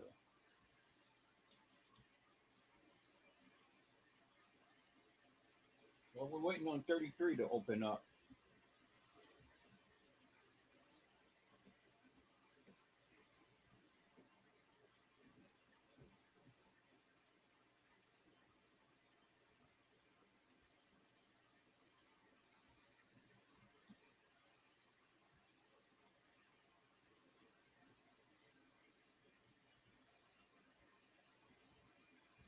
Okay, 34. Now, it's good to note, peoples. TM had said that I believe someone at that establishment killed my child. That's what she said. She believed that someone at that establishment killed her child. That's what she said. So, how does she go to nothing happened to my daughter to I believe someone killed my child?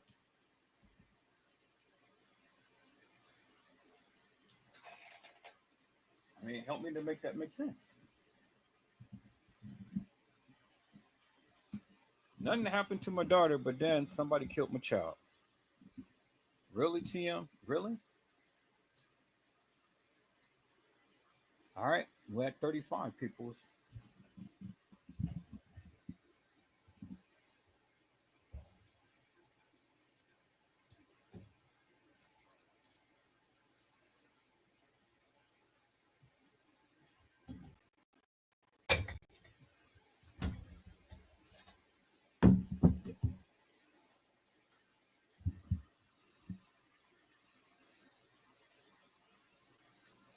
We're at 35.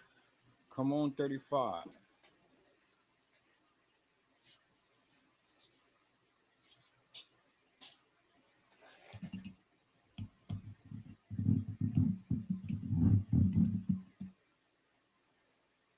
Okay, come on, 35.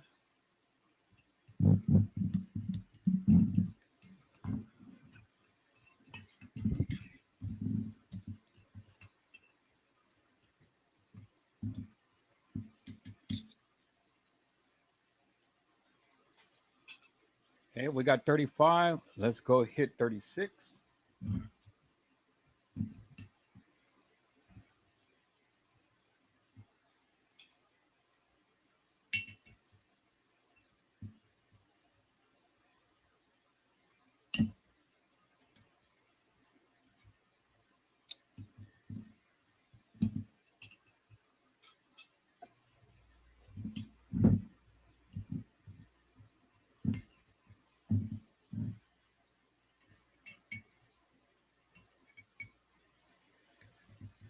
Okay, almost. Wait for 36.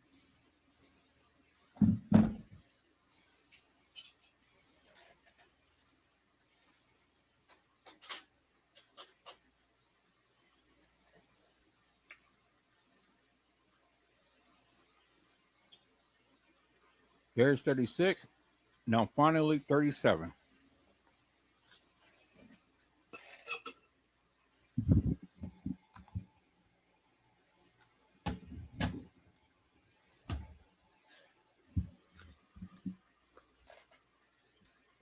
Waiting for 37, peoples.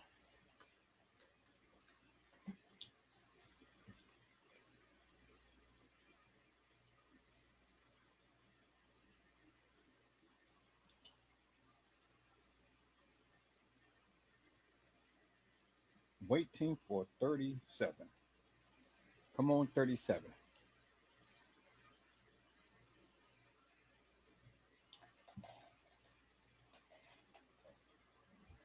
All right, waiting for 37.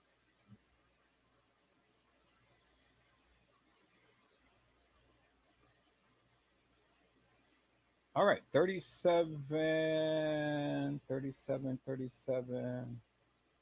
And there's 37. Cool.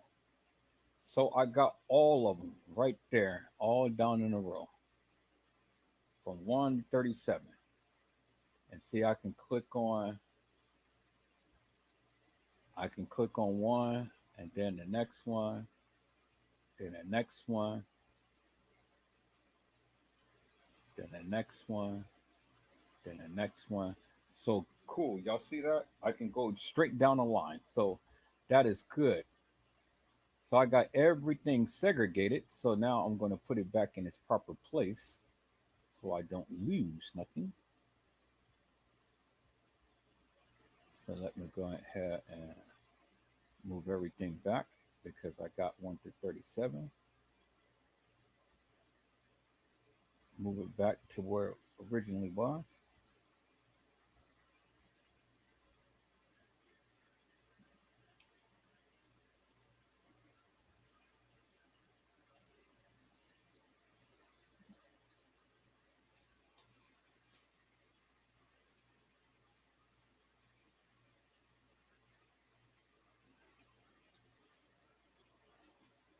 See, the last time I tried to do this and I tried to merge a lot of them together, it was copies after copies after copies. I didn't want to do that.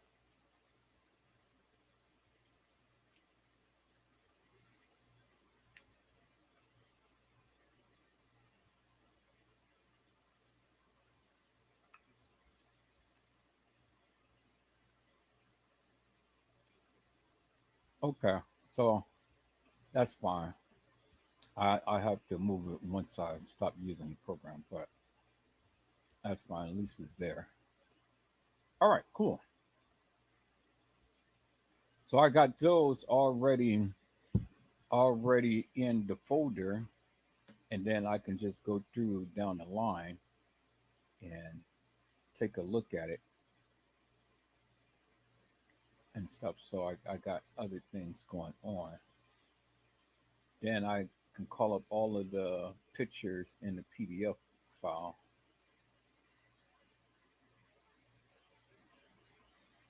Which is really good.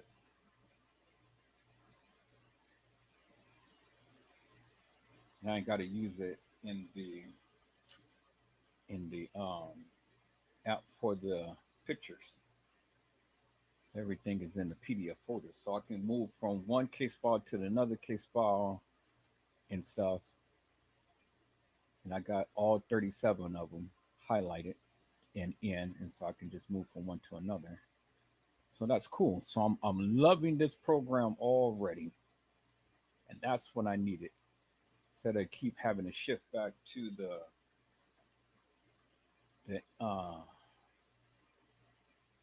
the picture folder. All right. So we're just waiting for the pictures to come up. So I got a lot of stuff going on right now on my computer that I'm trying to go ahead and clear up. Got a lot of stuff going on that I had downloaded that I need to go ahead and delete and everything.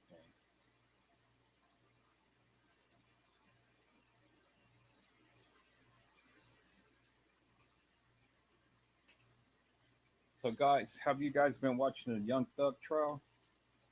That is that case. I don't know. All right, the picture is finally coming up. Yeah.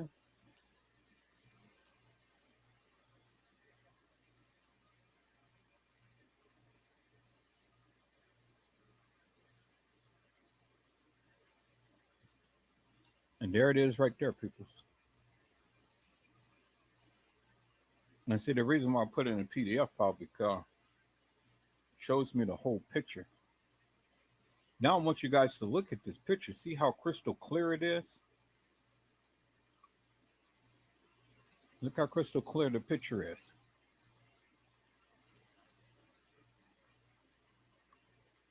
Yeah. I want you guys to really take a look at the picture. Look how crystal clear it is.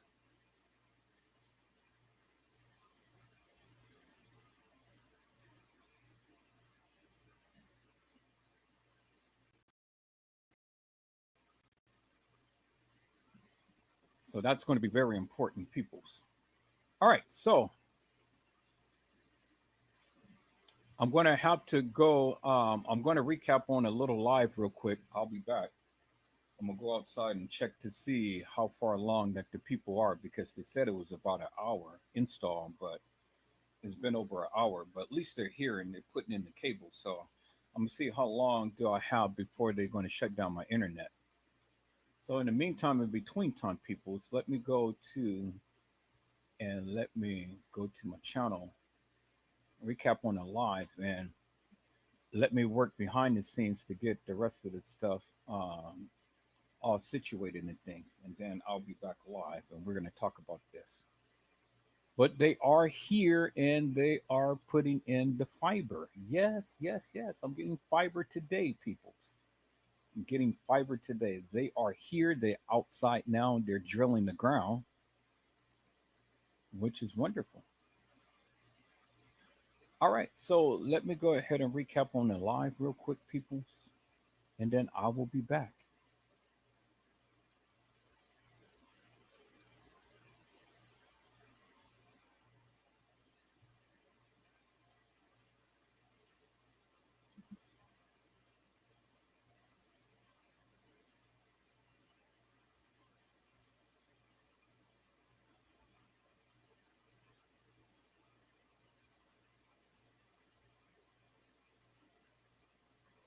All right, people, so let's go back and recap up on Kenneka Jenkins. What did Bree say?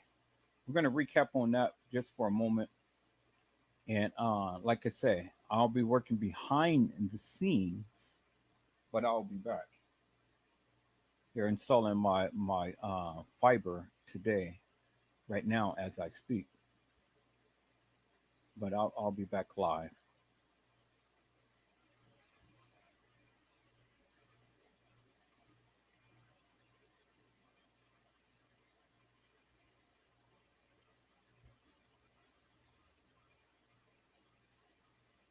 D. So let me go ahead and rewind that, peoples, and let's go.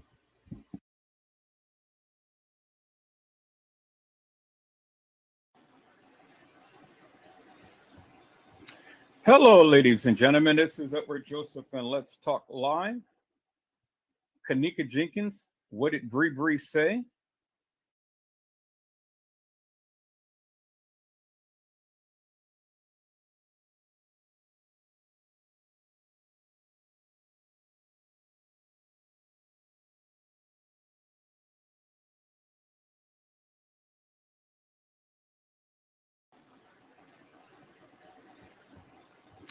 Hello, ladies and gentlemen. This is Edward Joseph, and let's talk live.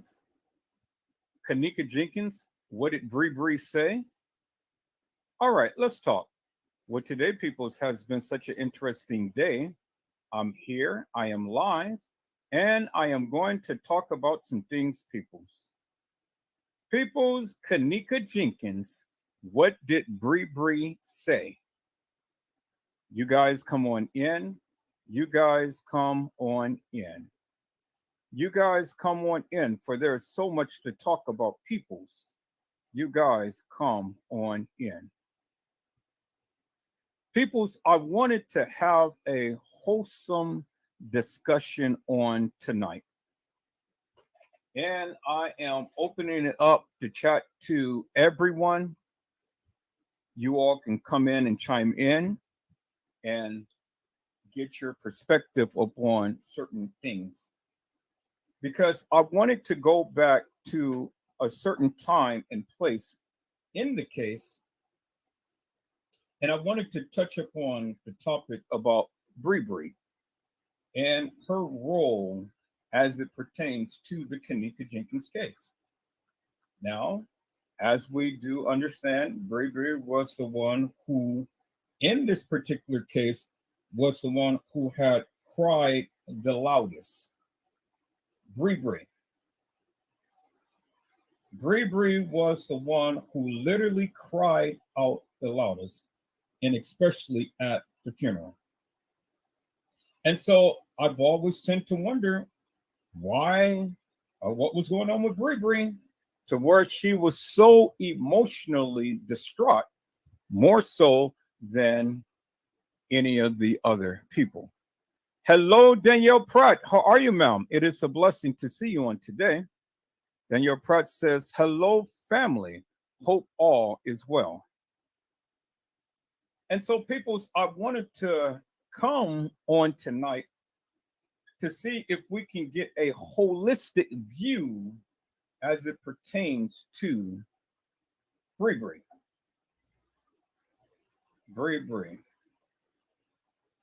I know many people have their narratives. I know many people have stated that the kids had something to do with it. Many people didn't believe that the kids had anything to do with it. I mean, it is just a conglomerate of narratives that many people are focused upon, but yet I'm still trying to get clarity. I'm just trying to get a greater understanding. And so this is the whole purpose of this live tonight, peoples, is to get a greater understanding as to what the roles and functions is or was from the young ladies. Now, bear in mind, all of them were young. All of them were very young ladies. And so everyone had made statements when it came down to the Kenneka Jenkins case. Many people had said many different things, but many people have had different narratives. And my question was simply this. Well, if the kids did not have anything to do with this case, then why lie? Why lie? Why did everyone lie? Why did they come with the narrative that they did? I never understood that, people. I mean, Monifa lied many times. Shemaya lied. Irene lied. Bree lied. And why did they lie? Why did they lie, peoples? If they didn't have anything to do with Kenneka, well, then my question is simply this. Why lie? Why lie? I never understood that, peoples. Why lie? Why do the people go and say the various things that they say? It really doesn't make no sense to me, peoples. And so, this is what I wanted to explore on tonight, peoples. Bree. Bree,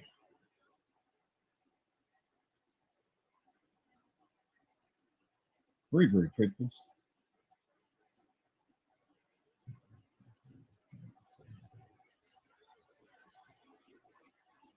And so, let's see. Okay. And so that's the question. That is the question that I had. That is the question that I had. So I wanted to go back into the case files, but see, I don't quite know exactly where in the case files that particular narrative come. And so if you indulge me, peoples, you know, we'll go through the case files and we'll look at it together so we can try to get some clarity out of this, because, you know, Bree, Monifa, and Shemaya all had their narratives. And I've always wondered, well, if you didn't really have nothing that was detrimental that was on your part, well then why lie? Why lie? And so let me scan the airways, people. So let me scan the airways here. Let me see if I can go home real quick and take down this live real quick. Delete this so I can be able to have more room. So let me delete that. Then let me see. Okay, cool. So that had relieved a lot of space. All right, so I'm not going to worry about anything else right now. Let me go ahead and let me browse the internet real quick here. And let's call up Kanika Jenkins, and we're going to call it Bree Bree.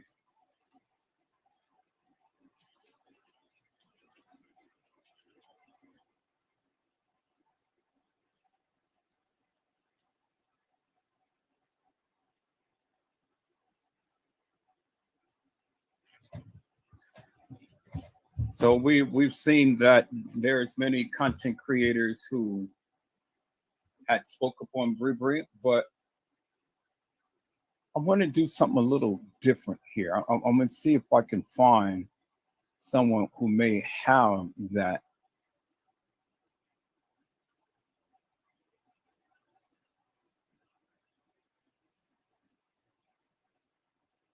Okay. Oh, so they even got a Kanika Jenkins documentary on Netflix. Ain't that something? So they got the movie out.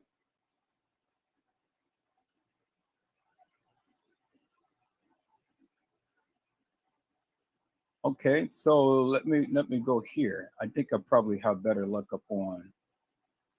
I think I probably have better luck up on YouTube. Yeah, so let me go ahead and refresh my screen.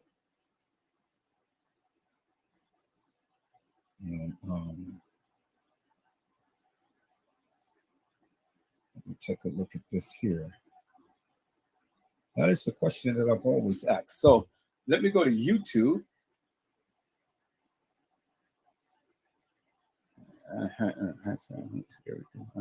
Okay, and then let me go Kanika Jenkins.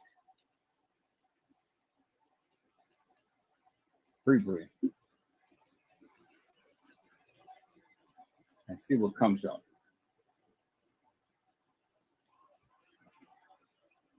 All right, so we got those lives going there. Okay, so we're going back. We're going to go back about 6 years here. Okay, let's see here.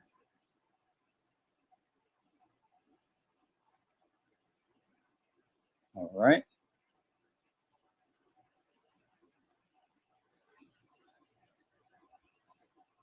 Okay.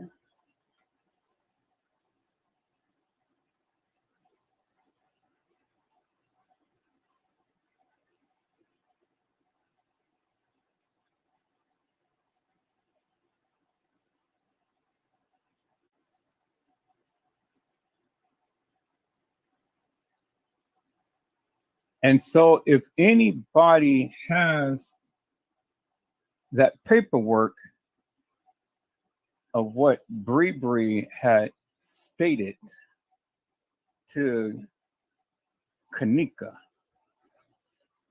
if anybody has that paperwork or know exactly in the case files where that is, then let me know.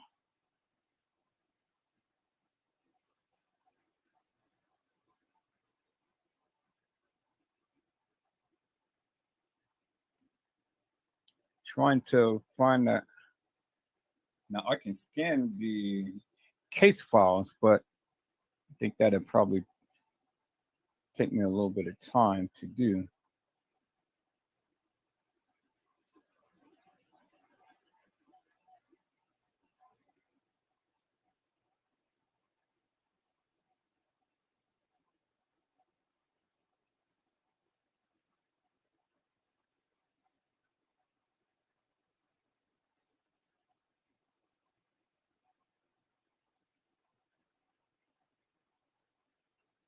Okay, so yeah, let me go ahead and scan the, because I don't think that this is going to give me exactly what I am looking for here.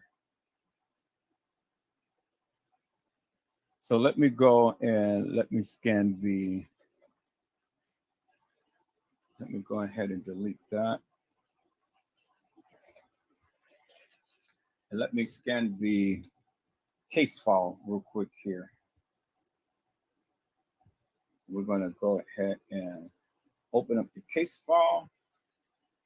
Let's go with the narratives. And I'm going to start off with number 6. And then let's see from there.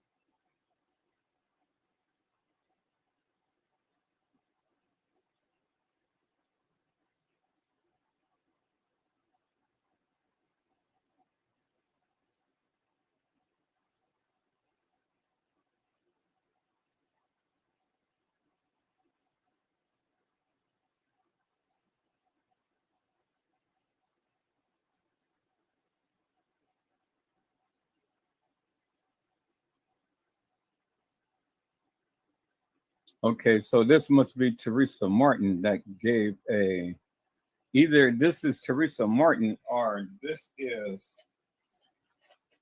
it must be either Teresa Martin or it had to be Lenore, because they kept, it stated that they were contacted several times. Okay, so this is the case file number, this case file number 6. All right, so let's look at case file number 7 and see. We got 43 case files. Okay, so I asked, and cameras and hotel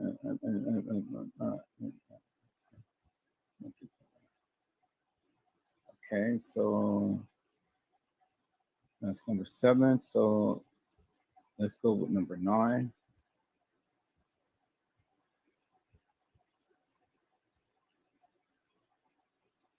So I wonder where's number 8, because I got 1, 2, 3, 4, 5, 6, 7, and no 8, but I got 9. So I wonder where's number 8. So we're gonna plow through these real quick till I find what I'm looking for.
Okay, so this is quite interesting in the case files here. So this is number 13. So let's take a look at this here, peoples.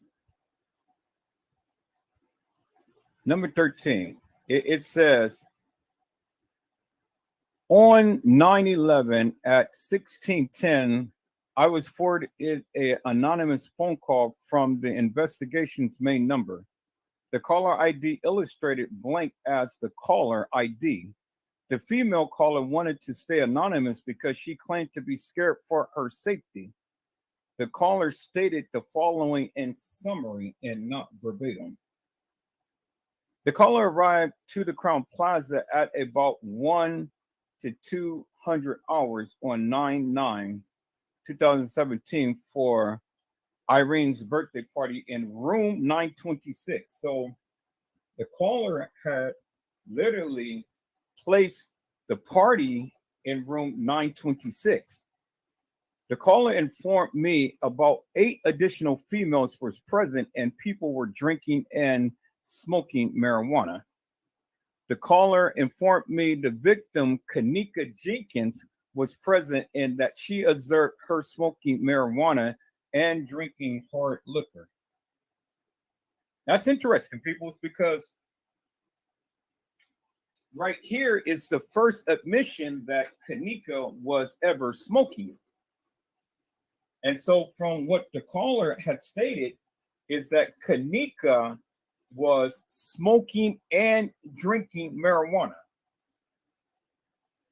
So if Kanika was smoking and drinking marijuana and had topiramate in her system, well, then that is a cocktail right there, people.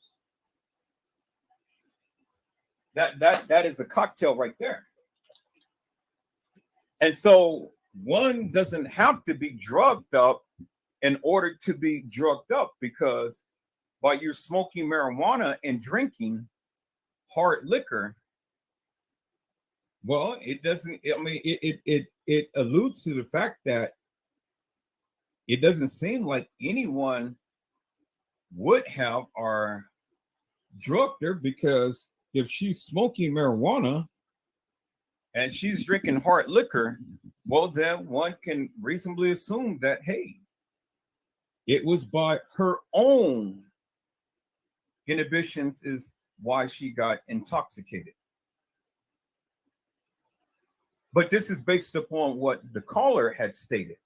The caller said that she was smoking marijuana and she's drinking hard liquor. So, I mean, I don't drink, I don't smoke, but I can say that that is a bad combination right there. Now, could that have been a major factor in her going overboard? Well, I mean, I'm sure that it was a factor. Now, was it a major factor? I really can't speak to that because I don't know. It says the caller informed me another subject in the hotel was blank, who was a close friend to Kanika. The caller further advised me to look closer at blank because she was paid $200 for unknown reasons by an unidentified male black subject wearing a red shirt, possibly related to blank. Now, this right here is very interesting because based upon what the caller had stated is or could be one of the reasons why something happened to Kanika. Because you just don't pay someone $200 and nothing happened. And so my question is simply this, peoples, and I have asked many people beforehand, do you believe Kanika Jenkins walked the halls of that establishment and made it to the kitchen area without being assaulted in the halls? If any of you believe that Kanika was in the halls, walking the halls, and never been assaulted or commandeered by anyone, I'm going to ask you to put a 1 in the chat if you believe that. If you don't believe Kanika had ever made it to the kitchen area and never been assaulted, I want you to put a 2 in the chat. 1, if you believe that she was assaulted in the halls and she made it to the kitchen. 2, if you don't believe that she was assaulted, but yet she made it to the kitchen. So I wonder if we're going to get some participation tonight.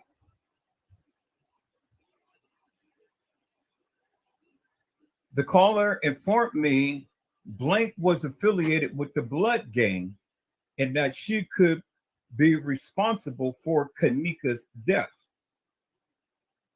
So I wonder, who are they referring to? The caller was asked several times for her personal information, which she declined. The caller informed me she would think about contacting me in the future to cooperate with the investigation. As of 9/14/2017, I have not received any additional phone calls from this caller. Now that's very interesting, people, that someone at that live, and it was a girl, because they never referenced a guy, it was a girl, because it says right here, the caller informed me blank was affiliated with the Blood Gang and that she could be responsible. She, not he. She could be responsible for Kanika's death. That's what the person had literally stated in this statement here. That a girl could be responsible for Kanika's death. And so we got all of these possibilities, peoples, of who it could be. But we don't have no definitive answers, but we have a lot of suspects. All right, so that was report number 13. Let's go to report number 14.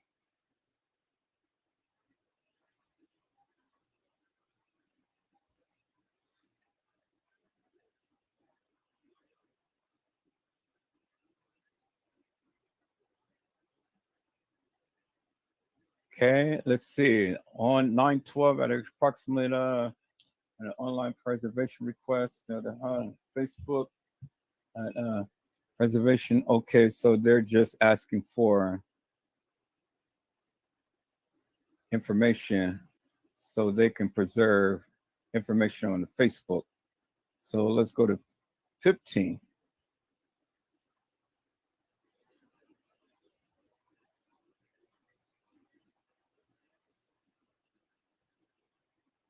It says, on early morning hours, September the 10th, I, Detective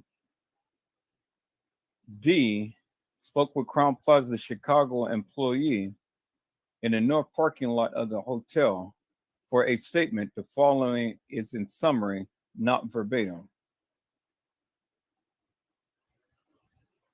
Blank related to me that he is an assistant food beverage manager. Okay, so they're interviewing the food beverage manager.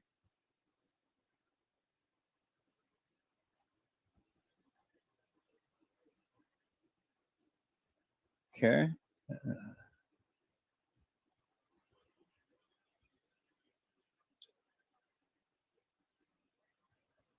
Okay, Blank continued that he searched the back kitchen while patrol officers were controlling the dock area and dock roof areas. Blank explained that this kitchen is originally a kosher kitchen, which had been closed for approximately 2 months as renovations for an upcoming establishment were being prepared. He first checked a walk-in cooler. He explains that there is a second door with a walk-in freezer. It was when he walked into the freezer portion, he observed a body lying on its side. He stated that he only saw the body's legs. At that point, he stepped out of the freezer to direct patrol officers towards the freezer. When asked again, Blank stated that he only saw the subject legs but did not see the victim's face or torso. Blank was asked if anyone had been in the kosher kitchen. He stated again it had not been used for approximately 2 months as equipment had been removed as part of an ongoing upcoming renovation. Blank believed that a contractor may have been in the kitchen earlier in the day on Friday. It was not known if the contractor had secured the area before they may have left. Blank provided me with his contact information, stated that he was scheduled to work later on Sunday, September the 10th, 2017, at 1400 hours at the Crown Plaza Hotel. He would be available if needed for any information, further information. The interview concluded on 02/2/24. Okay, so that was the beverage manager.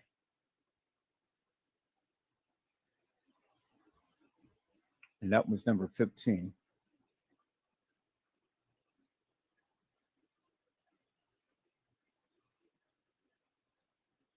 Okay. Number 15, on the early morning hours of September the 17th, I, Detective D, spoke with Chicago employee in a North parking lot hotel. Following South Baveno.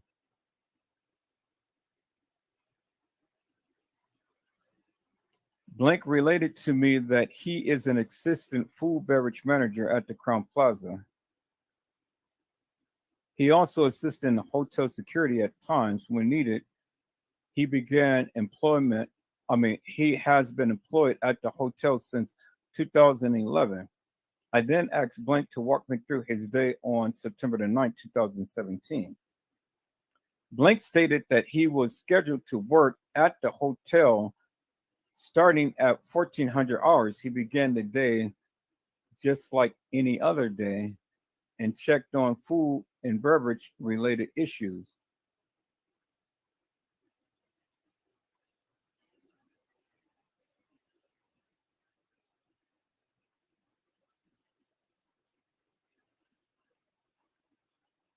He began the day like any other day and checked on food beverage related issues, completed paperwork for catering events and billing, continued that he assisted Rosemont public safety personnel later in the evening and early mornings with a search for a missing female in the hotel.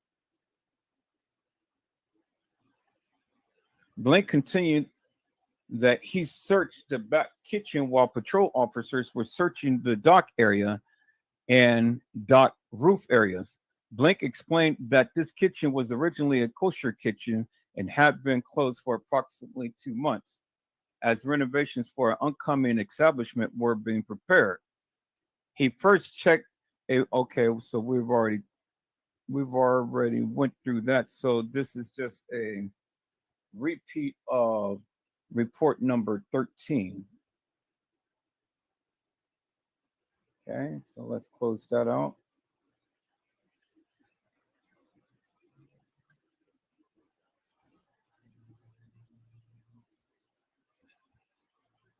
Let's do 16.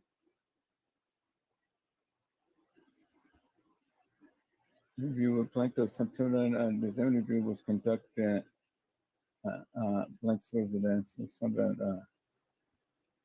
She was committed for approximately 6 years. On September the 8th, Blank and Blank and Blank had plans to attend a party. Okay, this is interesting.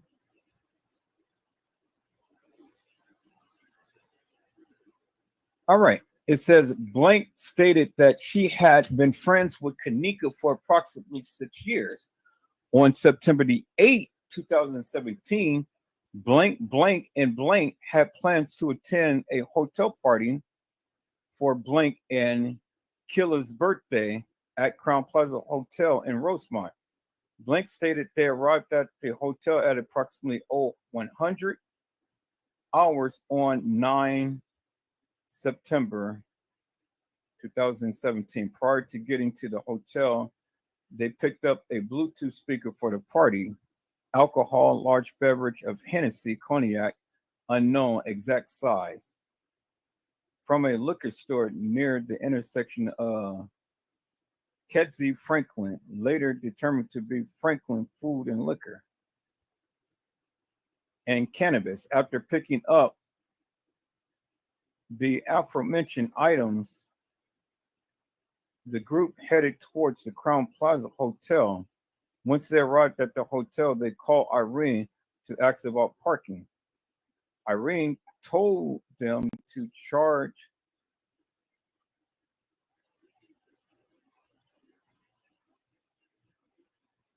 parking to room 926. Kanika was nervous about doing this because a sign for the hotel stated a lost parking ticket is a $200 fee. Okay, so this right here again is putting Kanika at the establishment.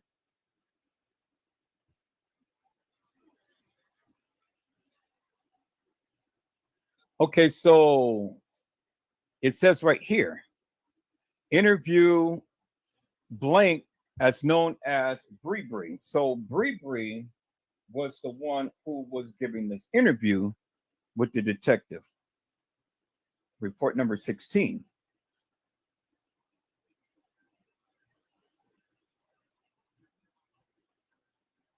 Okay.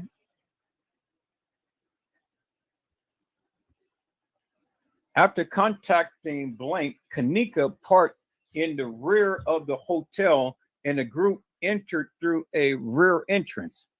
The group went upstairs to 926 and blank remembers the following people who were in the room at this time. Blank and blank's sister, blank's friends, later identified as blank, legal name to be believed blank, later identified as blank, aka Neff, short for nephew, later identified as blank, Mike, later identified as blank, Killer, later identified as, and possibly one other guy, unknown name. Shortly after getting to the room, blank began posting a Facebook Live on videos, Facebook Live on blank's phone. I informed blank that the live has gone viral on the internet, and some people are speculating it sounds like someone is saying help me in the background. Blank stated she does not hear anyone say help me in the video, and the sound people are referring to came from the song that was playing on the Bluetooth speaker. Chief Keef, check it out. Prod by Zit, whatever that is. Blank played the song for me off her phone, and it sounded consistent with the sound from the live video. A copy of the live video has been sent to a private lab to enhance visual and audio results, still pending. Okay.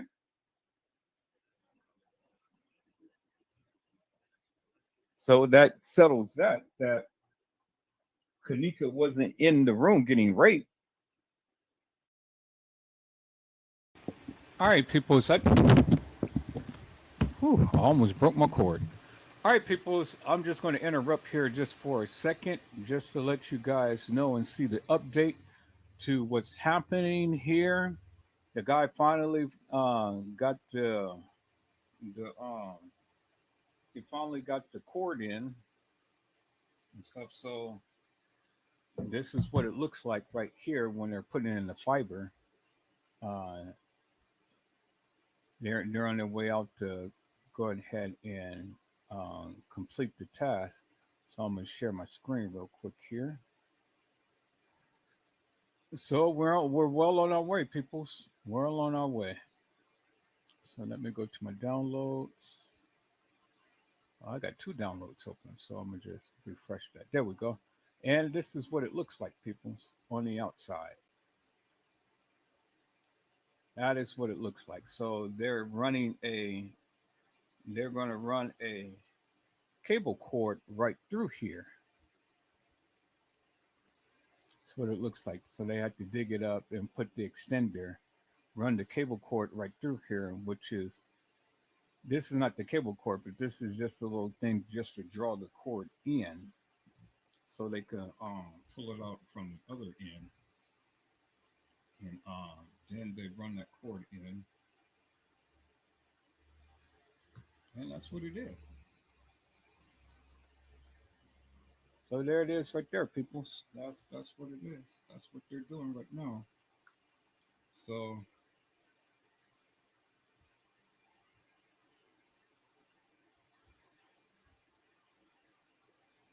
that is what they're doing right now, people. So I am so happy, you know, fiber is getting put in today and stuff. So this is what it looks like when you get fiber put in. So this is what I've been waiting for the longest time, for them to come on out and for them to tear up the ground so they can get the fiber cable in and things. And so that's what it is, people. So I am so happy my fiber is coming along today. So I'm going to be having fiber today. So that's what it is, people. So they have to go ahead and run the line right through. And what they're going to do is run the line right through, and then they're going to cut this wire and take that out and splice the new fiber cord onto that new thing right there. So this whole wire is coming out. This thing that the wire that's in there now, that one is coming out, and the new fiber cable wire is coming in. So yes, there it is, people. So I just wanted to show you guys that and stuff. So as you guys can see, my fiber is getting put in and stuff. And so that's what it is. So now let's get back to what we were watching, people. Let's go.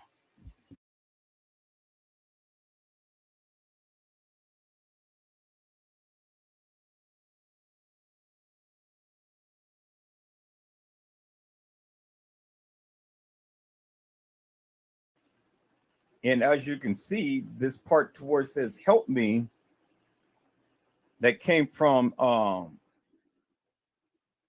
some type of song that she was playing, where people thought that it was her saying "Help me." Okay, that was number 16.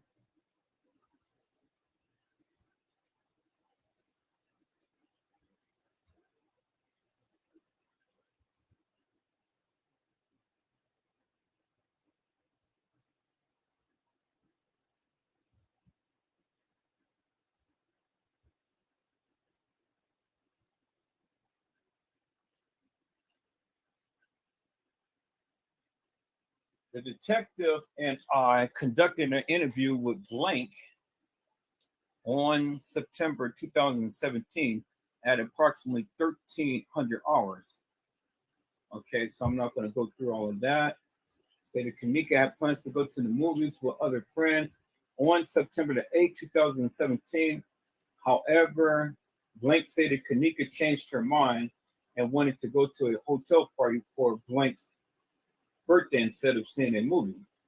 Blank said it was uncommon for her and Kanika to attend hotel parties. Blank stated that she and Kanika left Kanika's residence at approximately 11:30 on September the 8th, and Kanika picked up blank, blank, and blank. Okay, so here it is right here. Here it is right here. Here's the statement that clearly says that Kanika had decided that she wanted to go to the party. She wanted to go to Irene's party. And that she left on 9/8/2017 to pick up blank and blank. And the person stated that it was uncommon for her and Kanika to attend parties. Well, we don't know who her is, but we know that they're referencing Kanika, and that it was uncommon for Kanika and whoever they're referencing to attend hotel parties. Blank stated she and Kanika left Kanika's residence at 2300 hours on September the 8th. And Kanika then picked up blank and blank. After picking them up, they also picked up a Bluetooth speaker for the party, alcohol from a local liquor store, later identified as Franklin Food and Liquor, and cannabis. Blank stated they picked up a large bottle of Hennessy. So here it is, people, right here. Here's the statement, and it's in the case files that Kanika did not go to the west side of Chicago. She did not attend a party. There it is, right there. There. I mean, so if we're going to reference the movements of Kanika, well, then the case files is right here to reference. There it is, right there. People's is in your face. So if we're going to reference the movements of Kanika, and we have the statement right here, well, it's in the case files. And it's clearly showing us that Kanika was not at the west side of Chicago, but she was going to a movie and she was attending Irene's party. And she went to go pick up her friends, which clearly shows you that Kanika was driving. Now, it didn't say whose car Kanika was driving, but it alluded to the fact that Kanika was driving.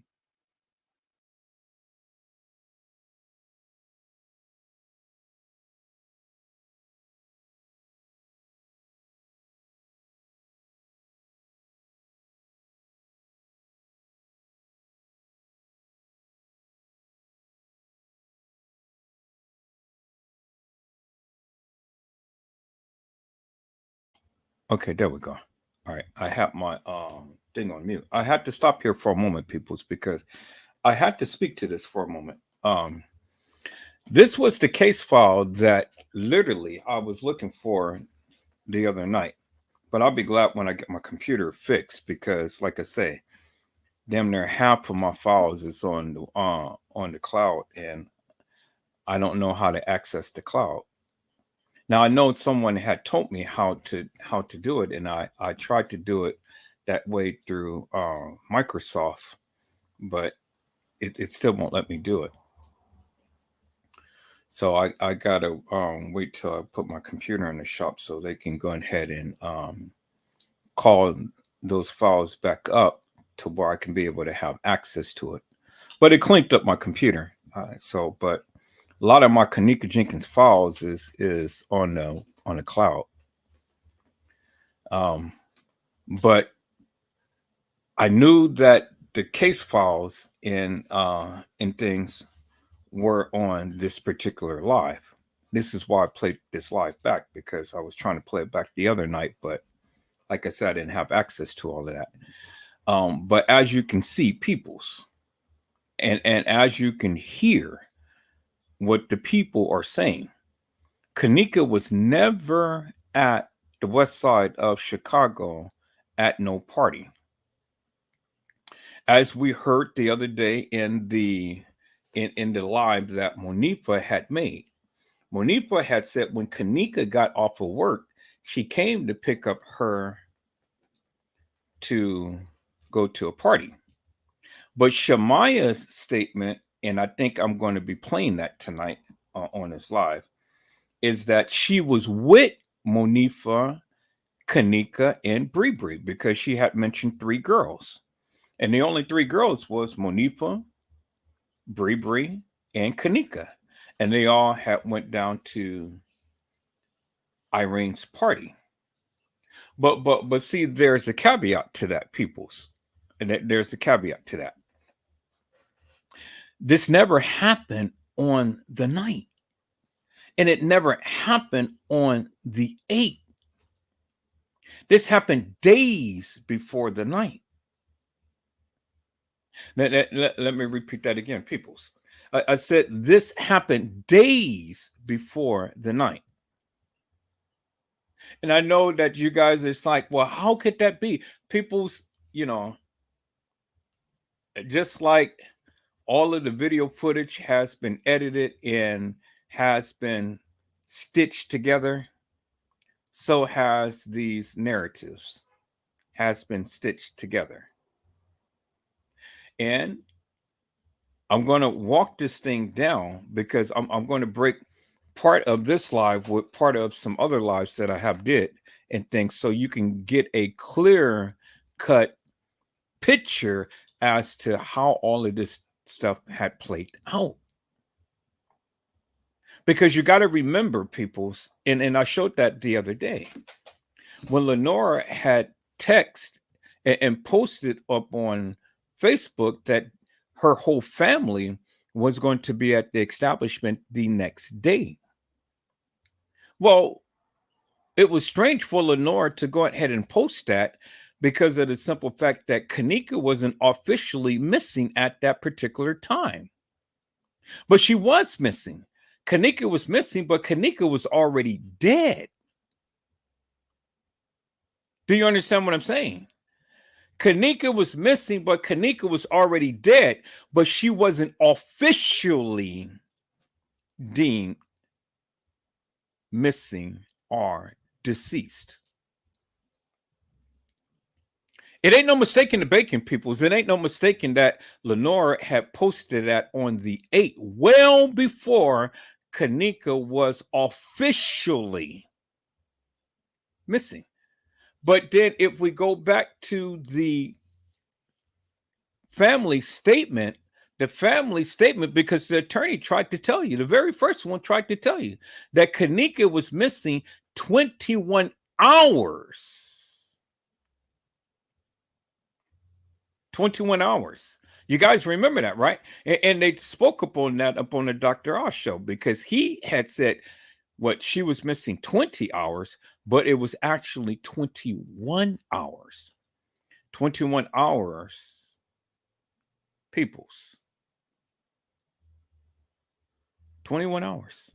Kanika was missing. You guys remember the family statement. And I harped up on the family statement for so long. And see, people thought that I was crazy, but I wasn't crazy. And all of that research that they said that they did, it really didn't make no difference to me, because again, what these people had said, what we have seen, what I have shown you in the establishment, peoples, it is impossible. Just like the live that I did just last night. If Kanika had walked in 2 kitchens, how long did it take? Where you clearly see for yourself, people's unequivocally, undeniably, it is impossible for Kanika to have walked within several kitchens at the time frame to which they gave. That's impossible. It never happened. And the thing is, people's, that's the reason why I showed that too, because for all of you people who keep thinking France Cave and all of these other people, and Kanika was over here and over there, and all of these things that happened to Kanika and got commandeered in so many different, well, then I need you to explain that to me. Because what I have shown, what they have shown, what I have said, I need you to put that in perspective. How could Kanika be commandeered in so many different times Now, she was shuffled around the establishment, but she was not commandeered by so many different people. Do you understand what I'm saying? And then when we say Kanika peoples, we got to put that in perspective because it was two girls. It wasn't just one girl, it was two girls named Kanika with two different last names. But it was more girls that had got commandeered and end up getting assaulted and ultimately killed.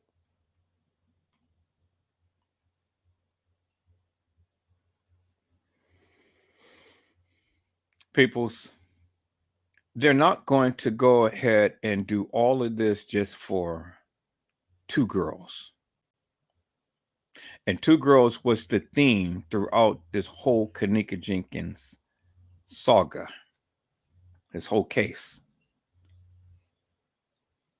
Now, for all of you who have a difference in opinion, I welcome you to come to the channel and literally walk whatever your narrative is down, because I have already proven myself these last couple of days, unequivocally and undeniably. So, you know, I mean, as far as I'm concerned, you know, it really doesn't matter what you say because I've already proven myself. So,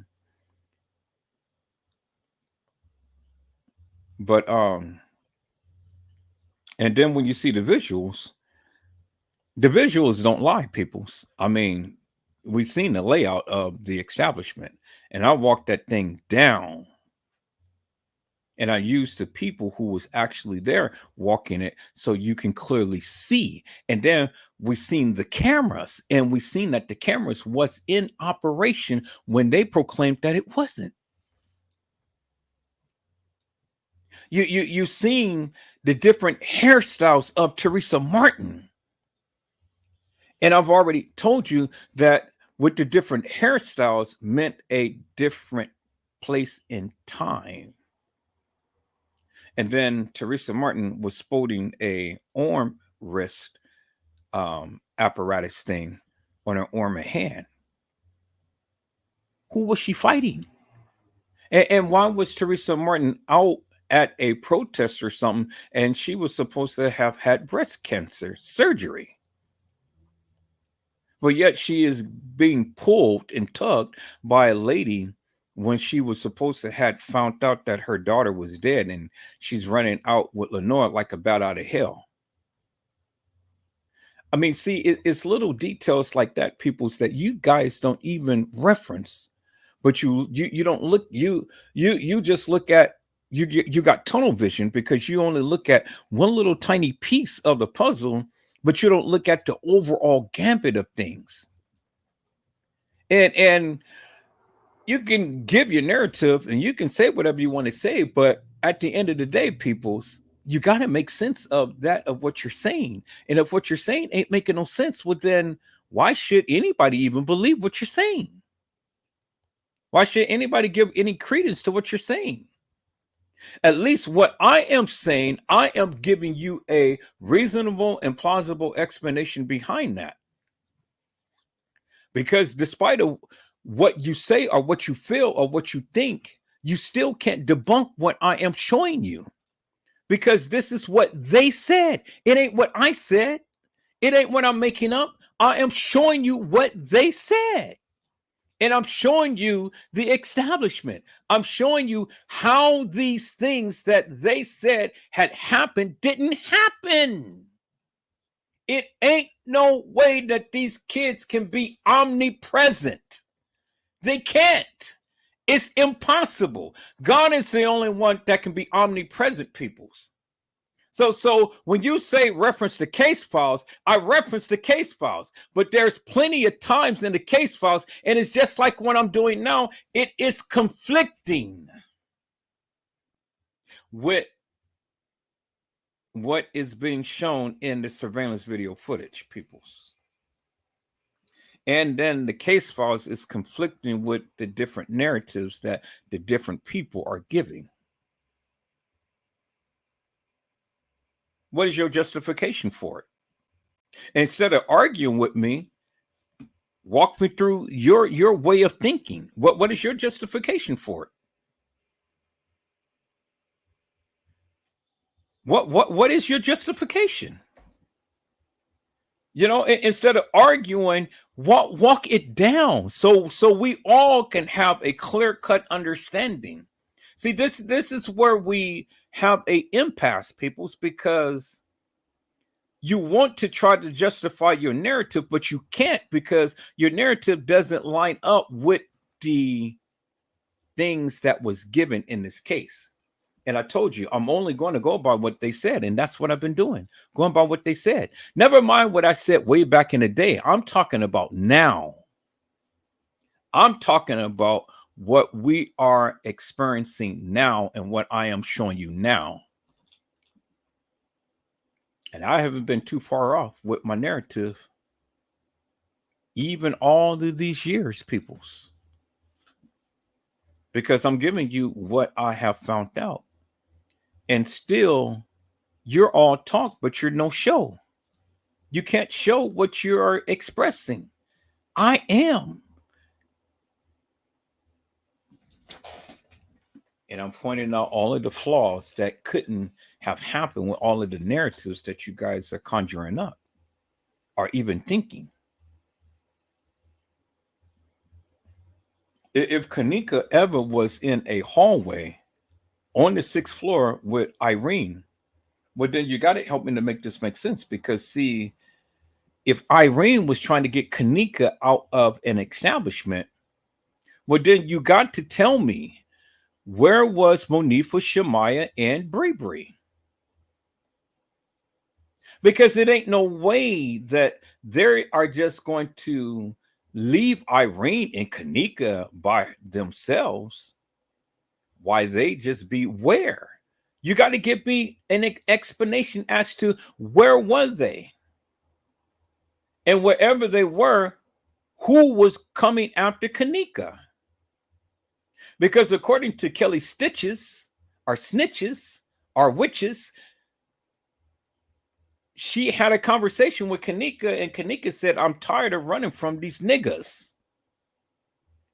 Well, I doubt Kanika would ever call her black people niggas, because that's not the type of person she is. And I don't believe that she would use that type of dialect. You know, you see, when we look at these videos, peoples, when we look at these videos, Kanika, you get a sense as a personality and character and style, the way she is, how she is, or was, I should say. You know, she doesn't strike me as a total ghetto girl in the manner to which many of you trying to portray her to be. She was a ghetto girl, but she wasn't as ghettofied, you know, and talking all nasty and raunchy like many of you ghetto girls. Y'all talk so nasty. Kanika wasn't like that. Kanika, you didn't hear her use a lot of profanity and things. You didn't hear her.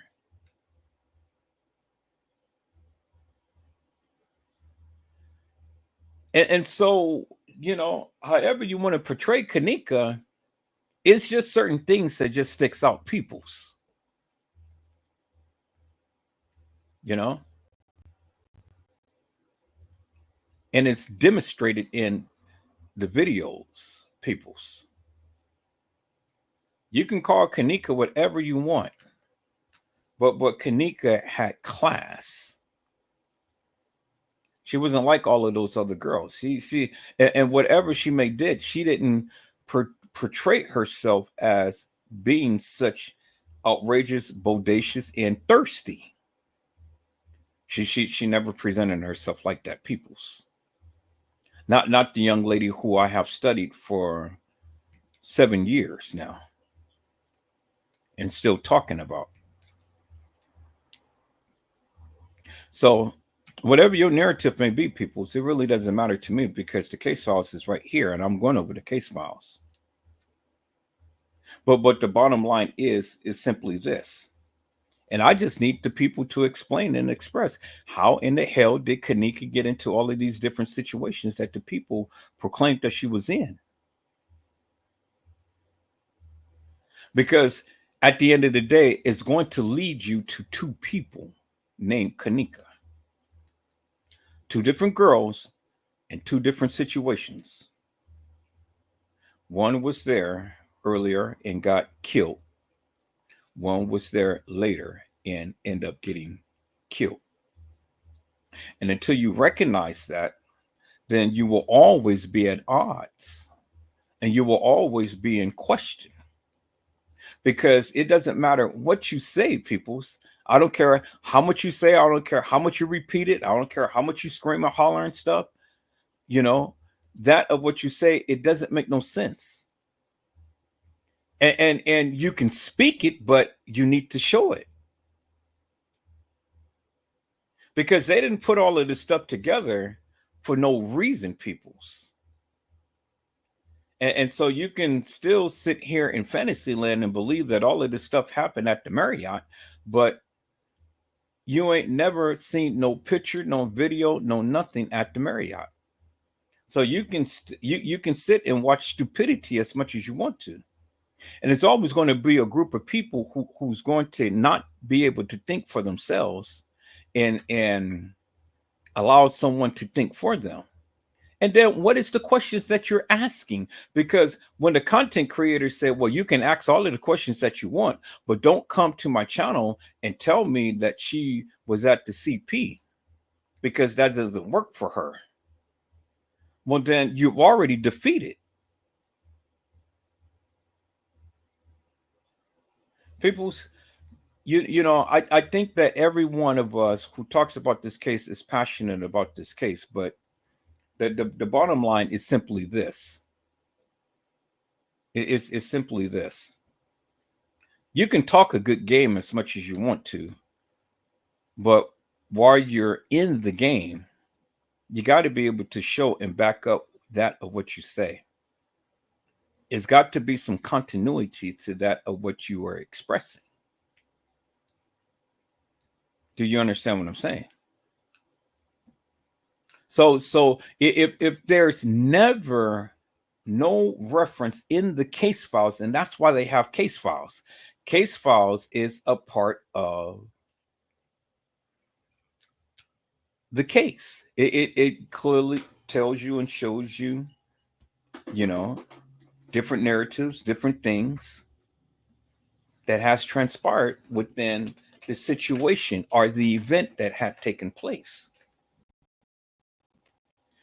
Now, does it always line up? No, it doesn't. And when you have people who wants to cover the truth, well, then, yeah, you got to be a detective. You got to be able to look at the overall picture. See, we were ignorant in the beginning, but as we have learned and dissected and got more stuff out, it changed our views. Every last one of us, it changed our views. But there's one view that I've never changed, and that was Kanika Jenkins never walked the halls of that establishment. I never changed that. I may change some other things that I thought, but I've never changed that. That I have stated from the very beginning, because it didn't sit well in my spirit. And from what I have shown last night and how the officers tried to get you to believe that this girl had took a certain path. Bullshit. You can't get me to believe that, peoples. And even today, you can't get me to believe that bullshit.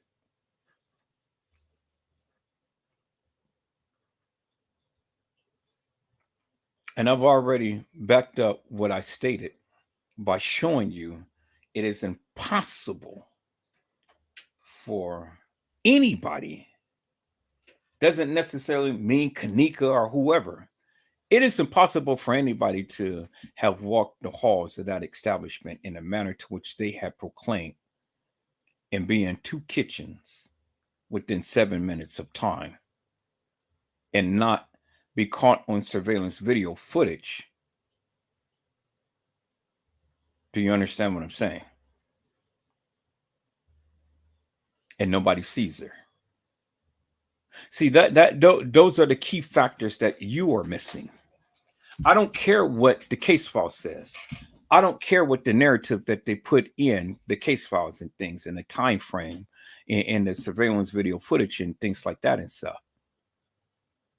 I just need you people who proclaim to have done so much research in this case, help me to make that make sense. How could this young lady be in two different kitchens, upper level and lower level, without taking the elevator, and be caught? And not be caught on surveillance video footage, and be on from the lower level to the upper level within 7 minutes time.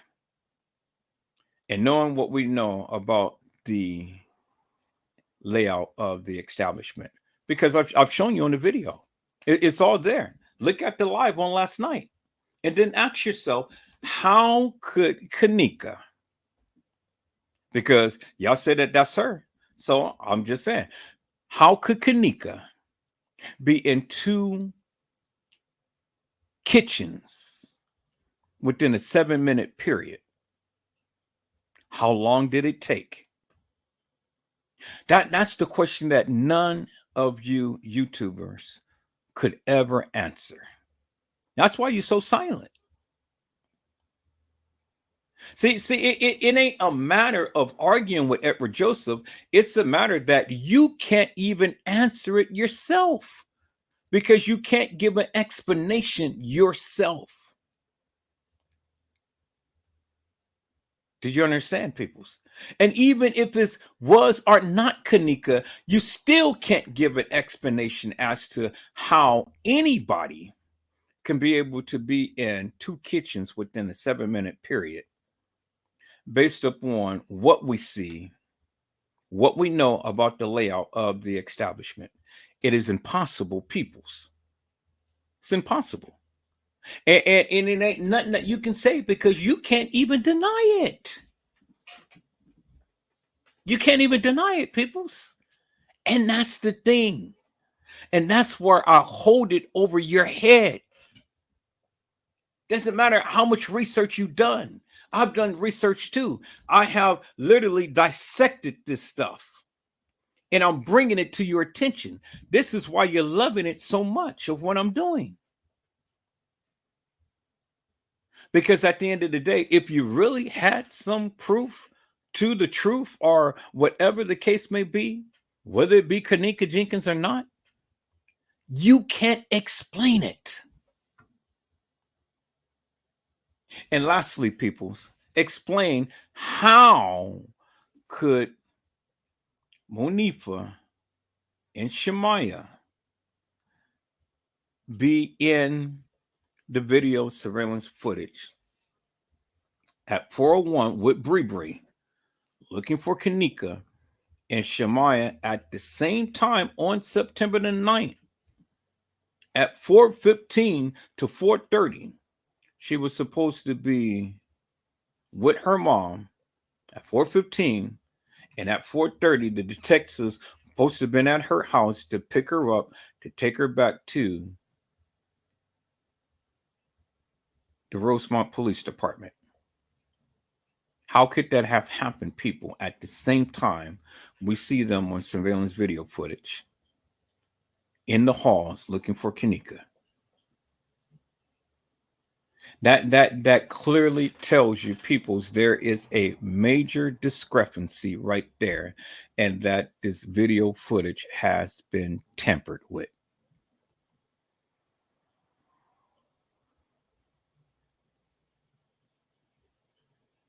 It has been tampered with, because you know what I'm going to say. If that's true for what Shemaya had went back and told her mom,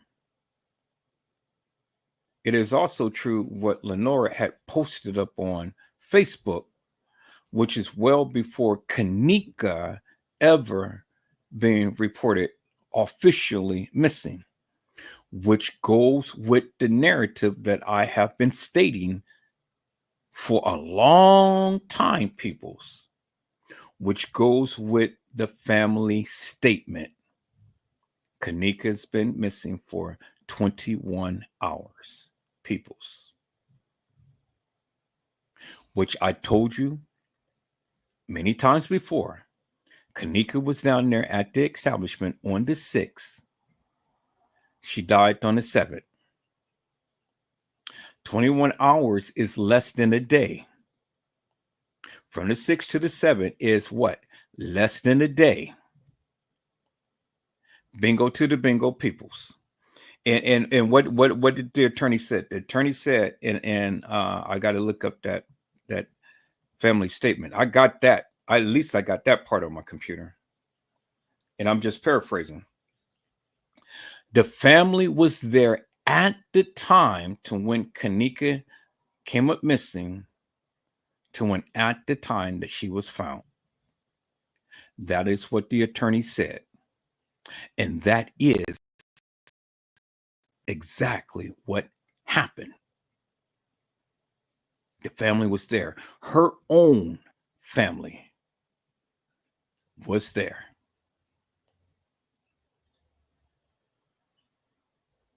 So if you guys want to sit here and give this narrative about France Cave and all of these people doing this and that and the other, well, then help me to make this make sense, because Teresa Martin said it. And it totally goes against everything that you said. And it came from her lips. Kanika was in the kitchen with an employee for at least 2 hours. Well, if she was in the kitchen with an employee for at least 2 hours, well, then at what time was she in the kitchen with the employee? And then how could Kanika have walked herself in a freezer if she was in the kitchen with an employee for 2 hours? What were they doing? See, you want to ignore what Teresa Martin stated and still try to stand by your hilarious and nefarious narrative. But just on that statement alone, if Teresa Martin is to be deemed true, it debunks everybody's narrative, even mine's. But that's the question. Is Teresa Martin true about what she stated?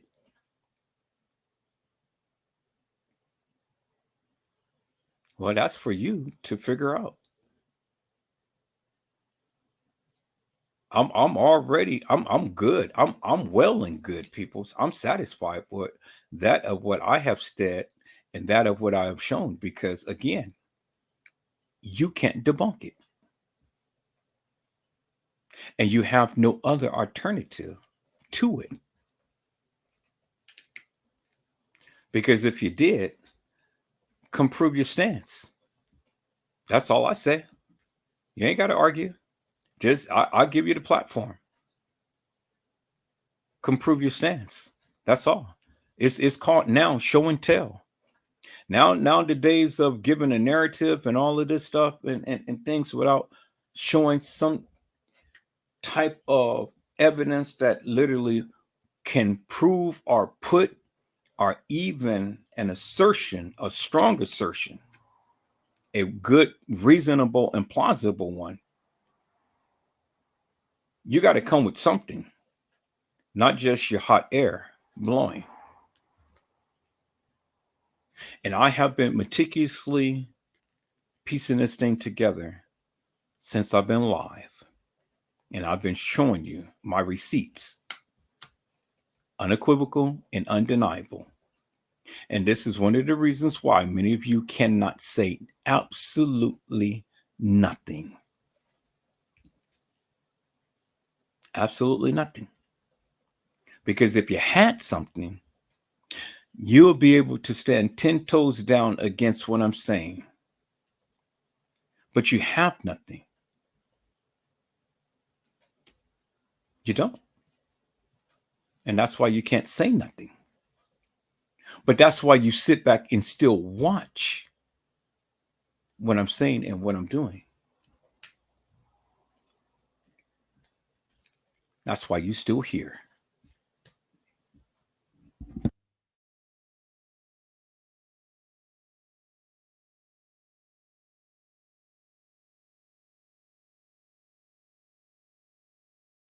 and Kanika had picked up some other friends other than the one who she had picked up earlier.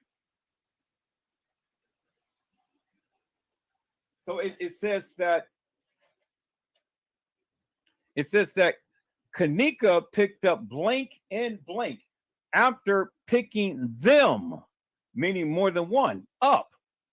They also picked up a Bluetooth speaker for the party, alcohol from a local liquor store, later identified as Franklin Food and Liquor, and cannabis.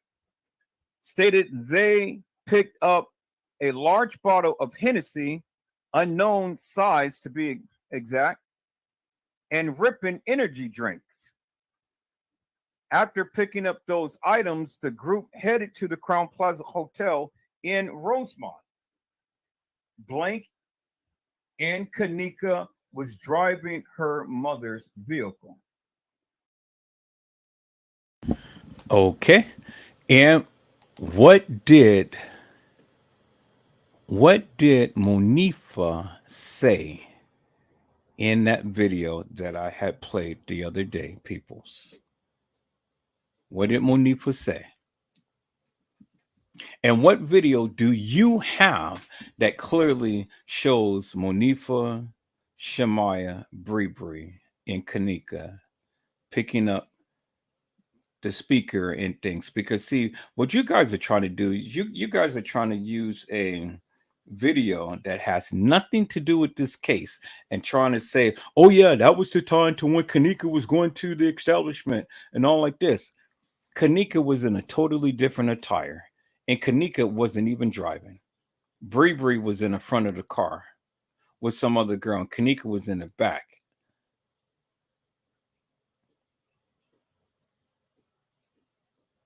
In totally different attire. People, if you don't know what you're talking about, my suggestion to you is to do a little bit more research and come up with something better than that. You know, come up with something better than that. Because you know what it does? It just only makes you look stupid.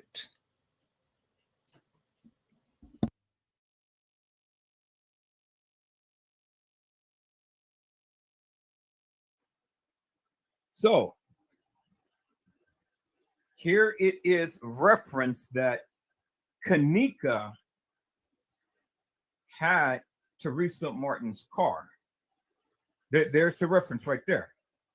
There is the reference that Kanika was going to a party at the Crown Plaza. That was already set in motion. That Kanika was going to a party at the Crown Plaza. This is the statement. This is the statement that was given. It says, when they arrived at the hotel, Kanika called Blank and asked where to park. Blank told Kanika to park in the back and charge the parking to the room. Kanika was worried if this didn't work, she would have to pay a $200 fee because the parking sign at the hotel stated there was a $200 fee for a lost ticket. Now, this is where the tickets come in, peoples. Because many people believe that the establishment was regurgitating the tickets back from some 3 days ago. Well, Kanika was worried about having to pay a $200 fee. And so that there was a ticket that was obtained. There was a ticket that was obtained. Now, many people can argue this point or this fact. Fact is that Kanika Jenkins did receive a ticket. Kanika Jenkins did receive a ticket.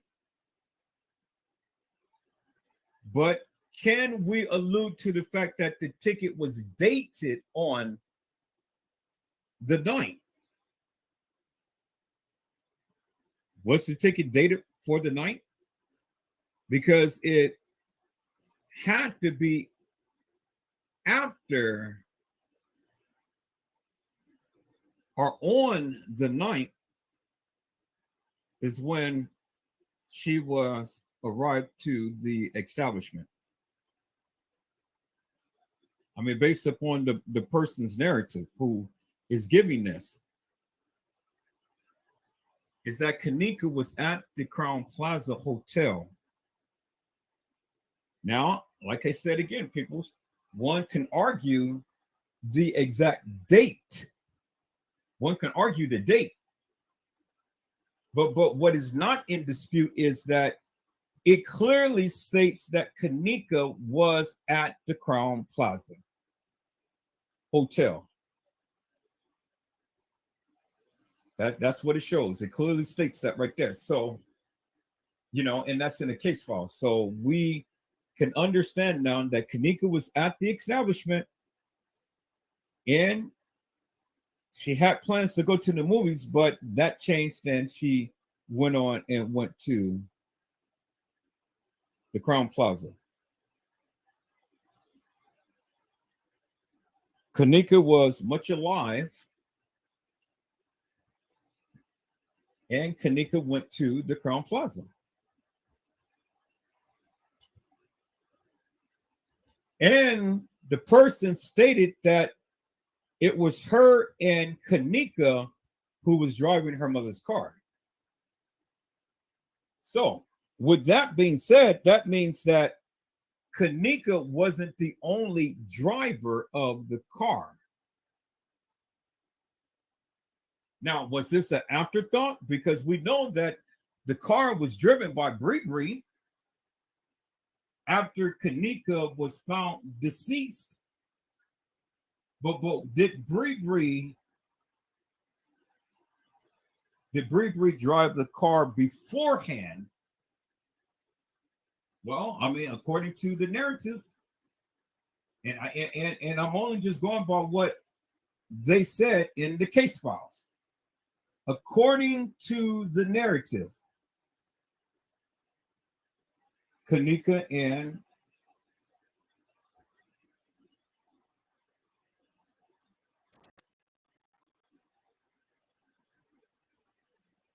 according to the narrative, people, Kanika and this other person, which we can already conclude was Bree because Shamaya and Monifa couldn't drive,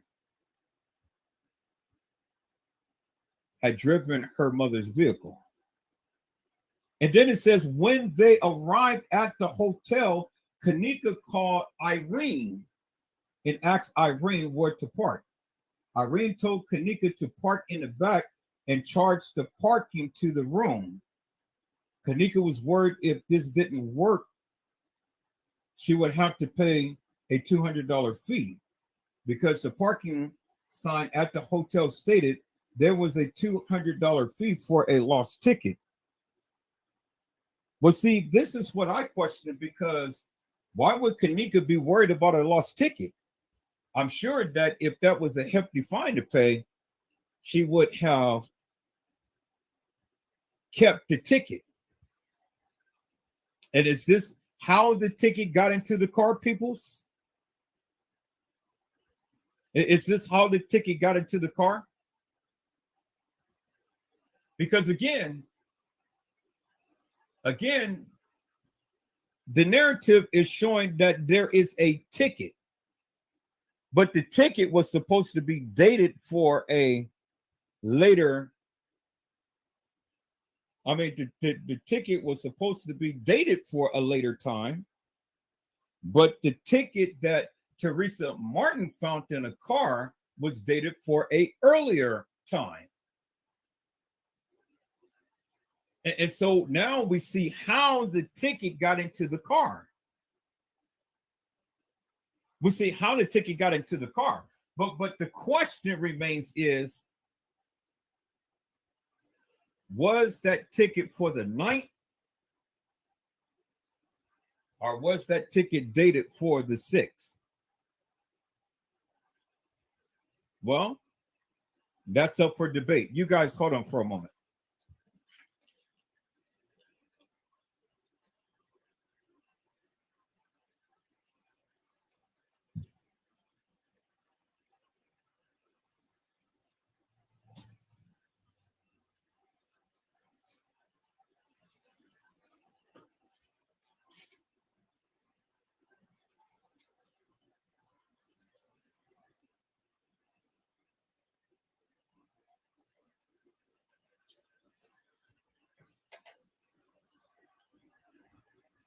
Okay, I'm back. So, as we can see, peoples, Kanika is at the establishment.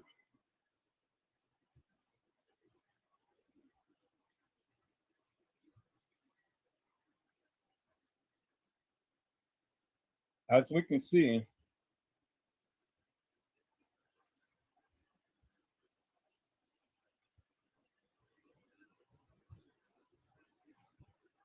okay.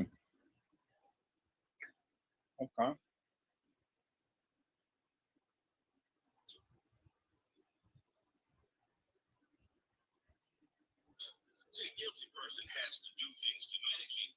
This is why your girl, Kanika's mom, this is why she stays high and drunk every time. All right, peoples. I'm gonna share this. I'm gonna share this. Hold on for a second. Let me do this.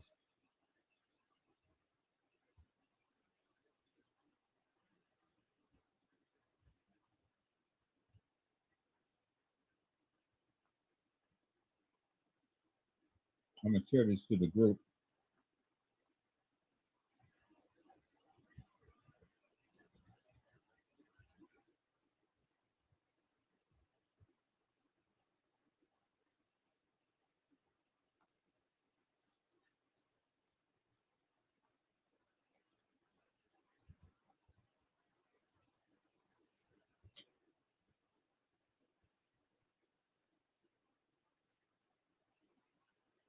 Okay.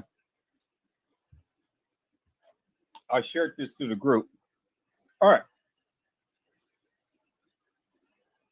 So as we can see, people's based upon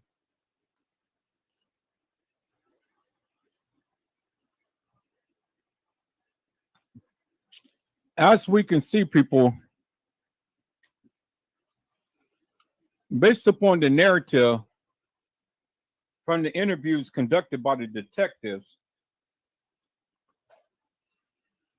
Bree and others have clearly put Kanika at the establishment, at the Crown Plaza, and that a ticket was issued.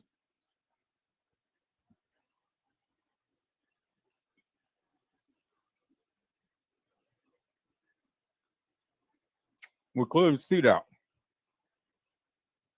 Because in the case files, it said when they arrived at the hotel, Kanika called, and we know it was Irene because it was Irene's party.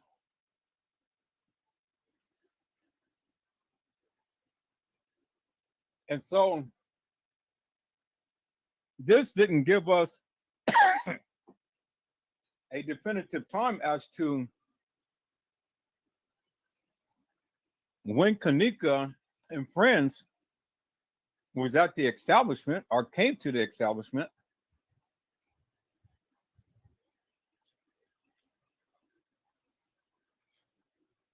But what it did do is reference that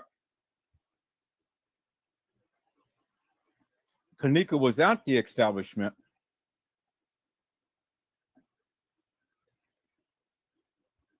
Okay. It says after parking the vehicle,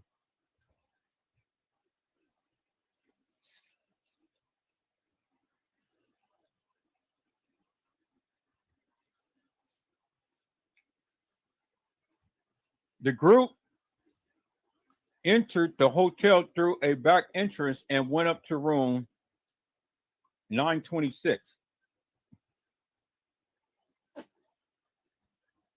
As they were walking up, Shamaya Monifa recorded a video of them in the elevator.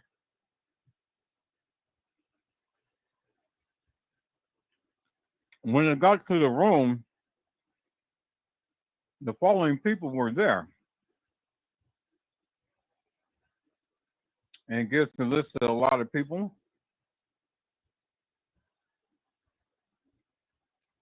It says soon after arriving, Blank used Blank's phone to make a Facebook Live video.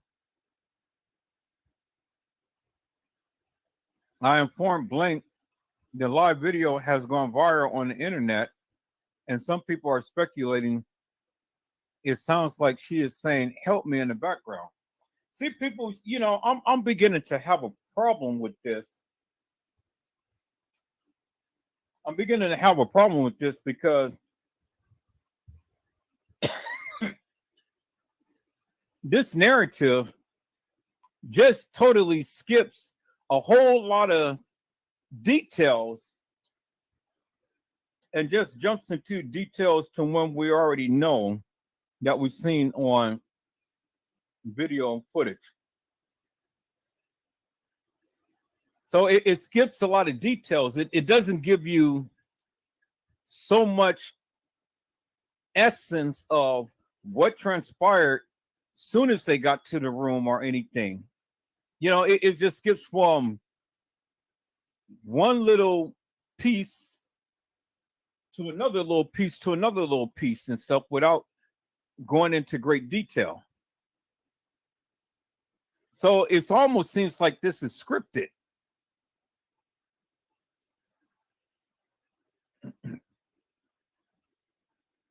Because it just went straight from soon after arriving, Blank used Blank's phone to make a live video. I informed Blank the live video has gone viral on the internet, and some people are speculating it sounds like someone is saying, "Help me" in the background. It didn't say that, they were playing the music and everybody was crunking to the music and things of that nature. It just went straight to this so-called incident that we're supposed to have seen on video. And so Blank stated she did not hear anyone say "help me" in the video, and she thinks the sound people are referring to is Chief Keef song playing in the background. I also asked Blank about the part in the video that mentions $200. I stated some people are also speculating Kanika was sold for $200. Blank said Kanika was talking about how she didn't want to pay $200 for parking at the hotel if it didn't work out charging parking to the room. Blank stated she did not see any sexual activity take place during the hotel party. No photographs of the parking sign were taken and attached to this report. The sign says lost ticket pays $200.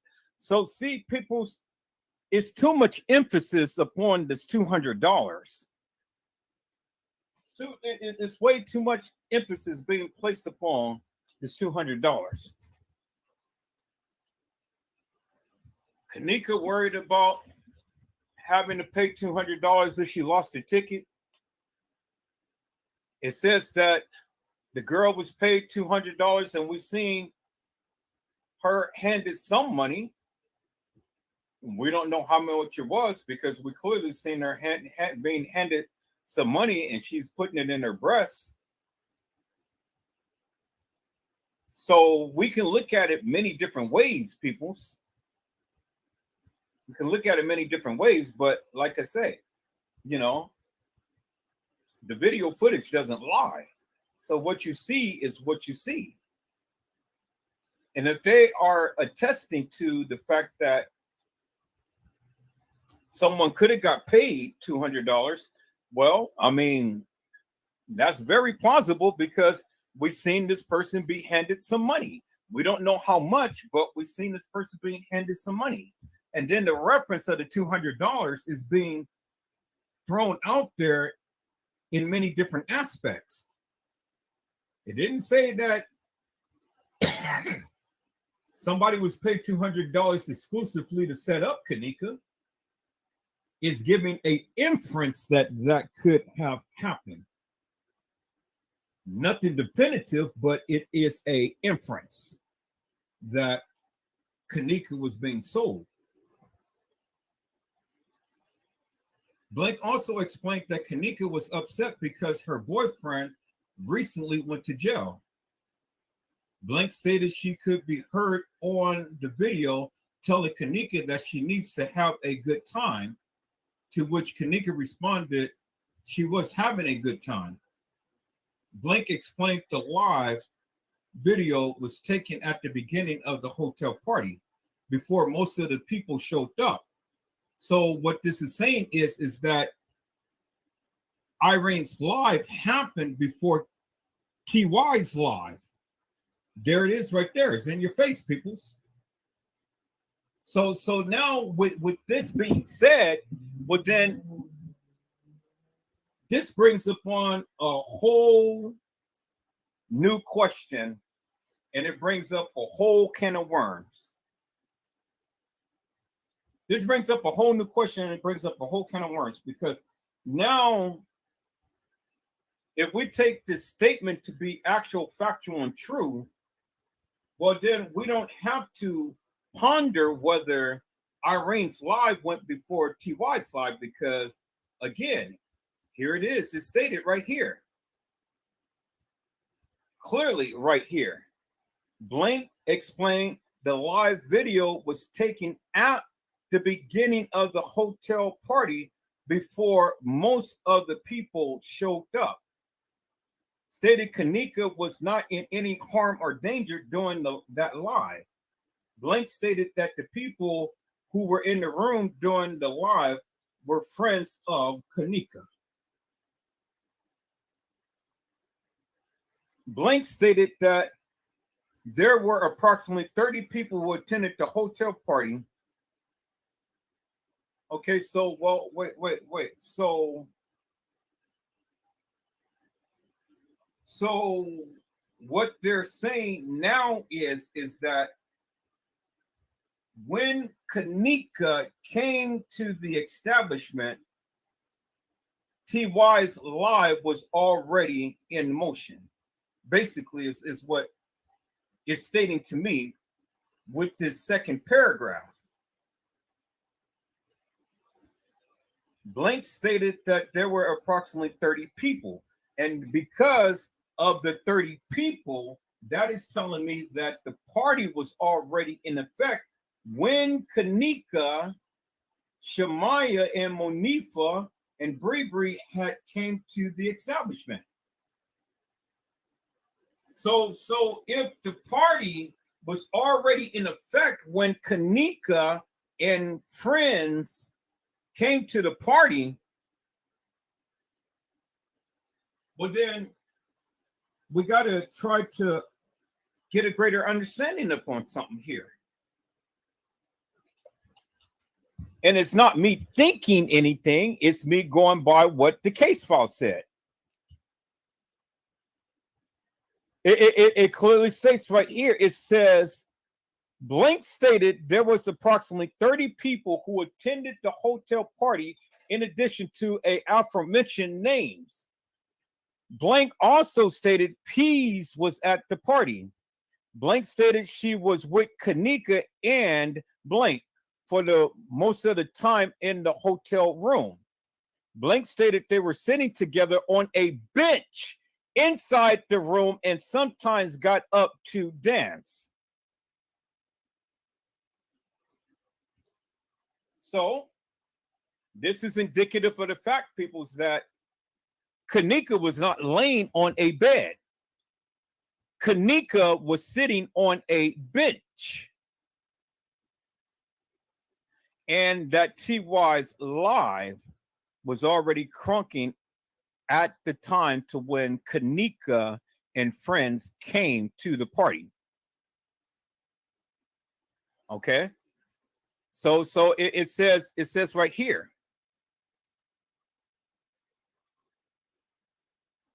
Blank stated she was with Kenneka and for most of the time in the hotel room.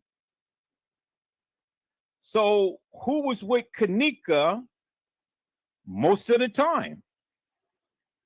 Who did we see Kenneka with in TY's live?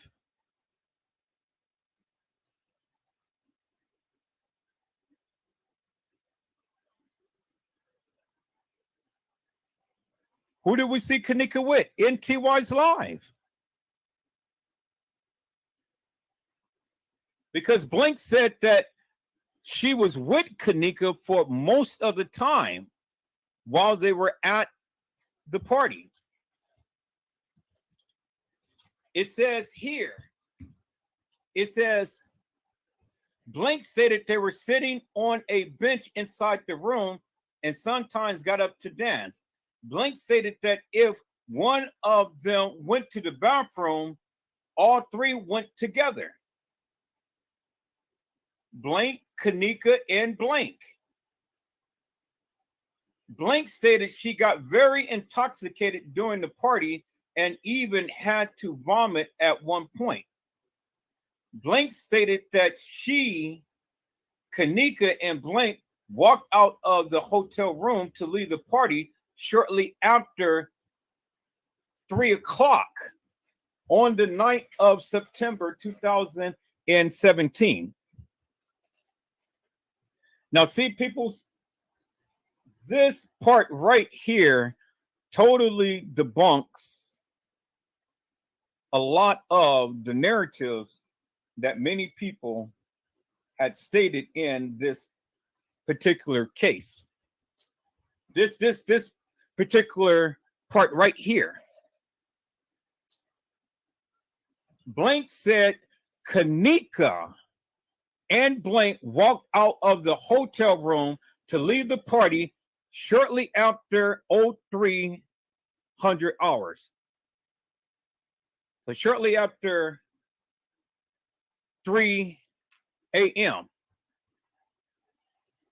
So if this be the case, peoples, well, then my question is simply this.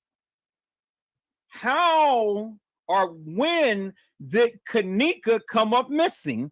Because according to this statement, they didn't leave out the room until after 3 o'clock. So Kenneka wasn't roaming the halls at 2 o'clock, at 2:30. Kenneka was still in the room because it says Blank stated she, Kenneka, and Blank walked out.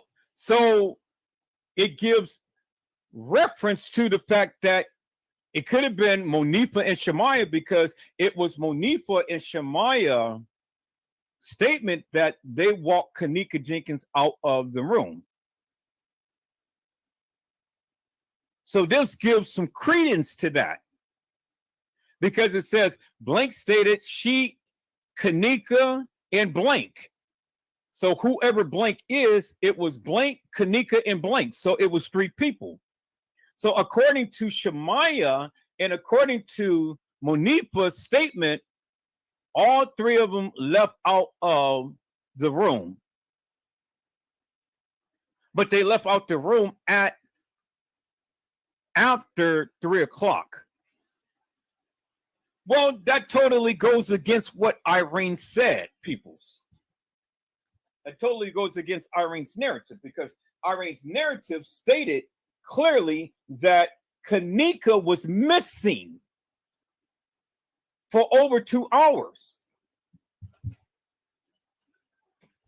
So how could Kanika be missing for over 2 hours when the person here is stating that they left out the room at 0300 hours after? So it was after 3 a.m.,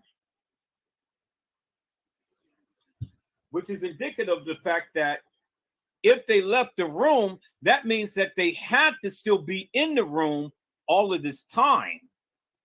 And that Kanika could not have been missing, because if Kanika was missing, there wouldn't be no reason for this person to be making a statement, because Kanika was missing.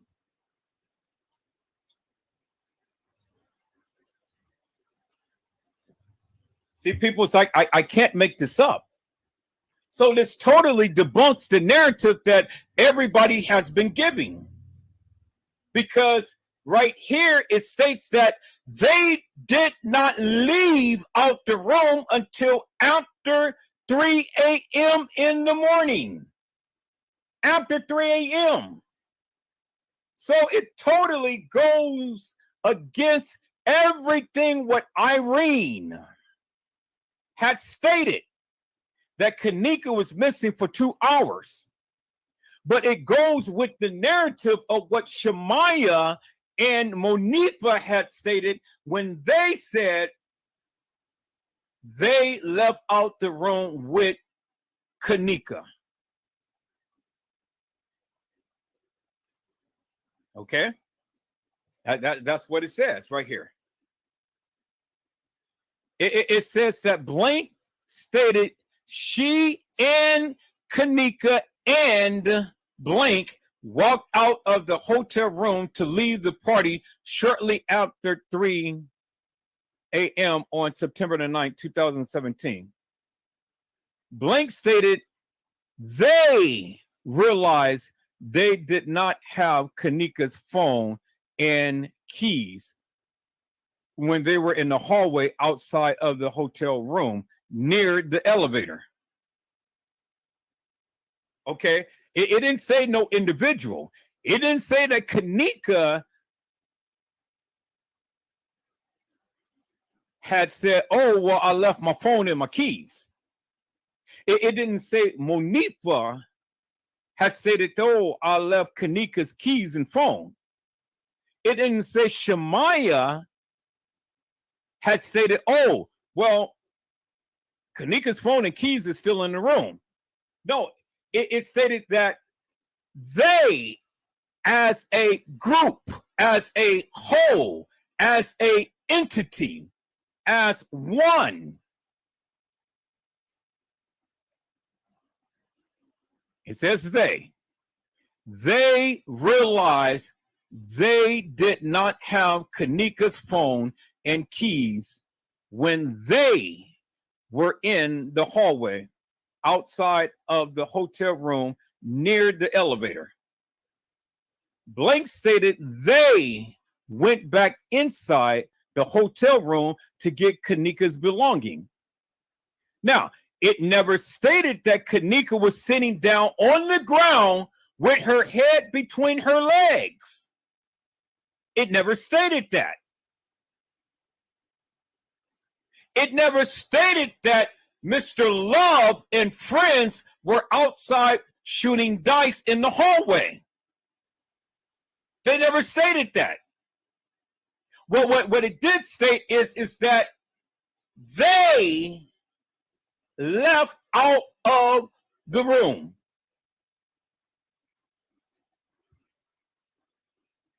They left out of the room. And so people see, this is the part right here.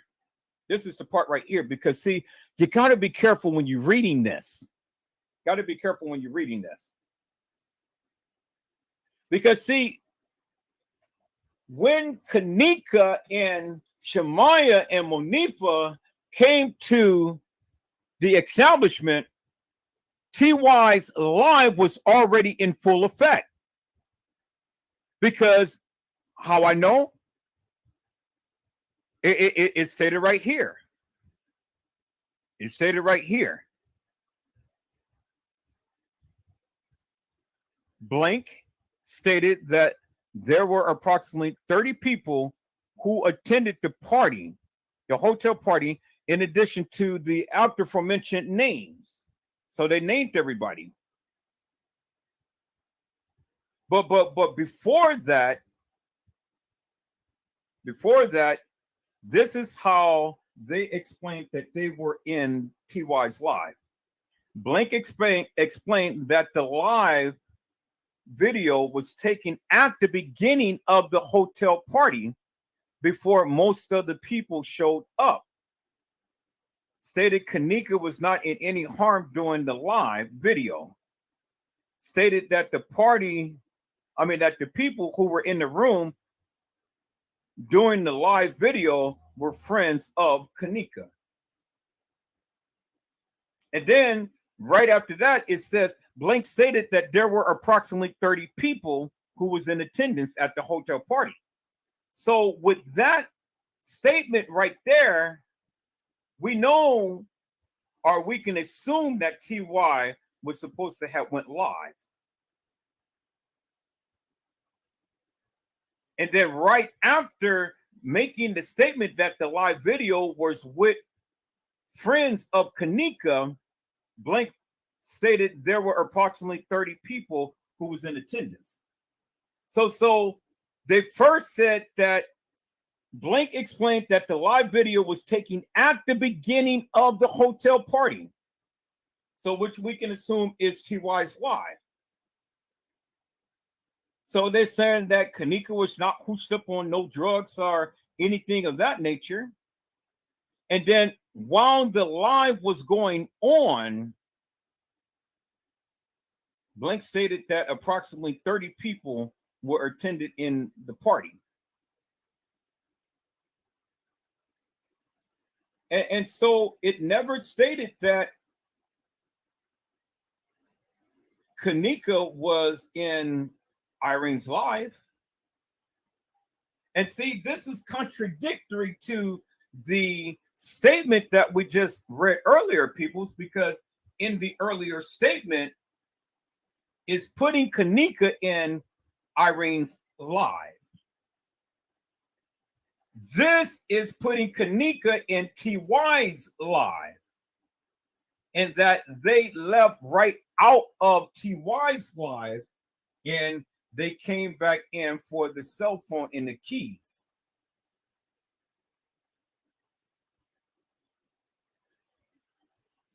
But it wasn't no 30 people in Irene's live. It was about 30 people in TY's live. And so this is where it gets tricky, peoples, because again, you know, they're making reference to TY's live.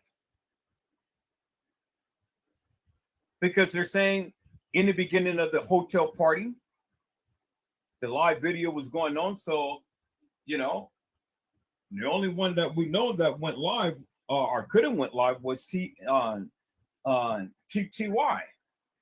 And then when they make reference of 30 people, that is indicative of the fact that this is TY's live because 30 people was in his live.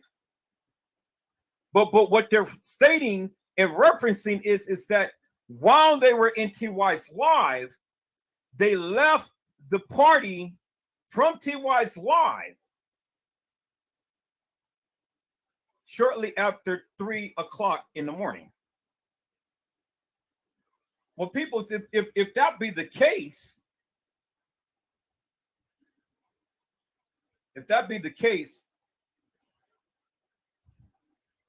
then it's simply put, nothing happened to Kanika. Nothing happened to Kanika before she was able to get on that elevator. That's what it's telling me. Because if Kanika was in the room and she was protected by all of her friends, and she didn't roam the halls at no 2:30, then that means that nothing happened to Kanika until after 3 o'clock, when the establishment says that Kanika was walking the halls of the establishment. Because in the video footage, it says Kanika got off the elevator at 3:25.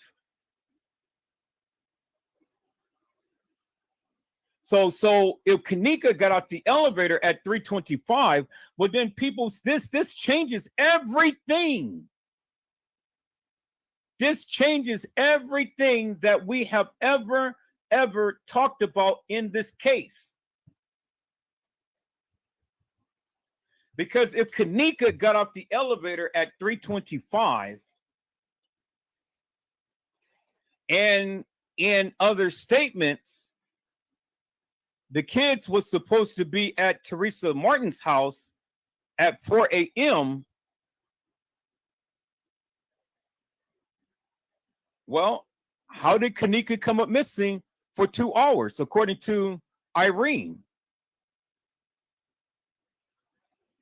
And then if they brought Teresa Martin's car back to her house at 4 a.m., that means right after Kanika got on the elevator, they didn't have time to roam the halls of that establishment because they had to get that car back home to Teresa Martin.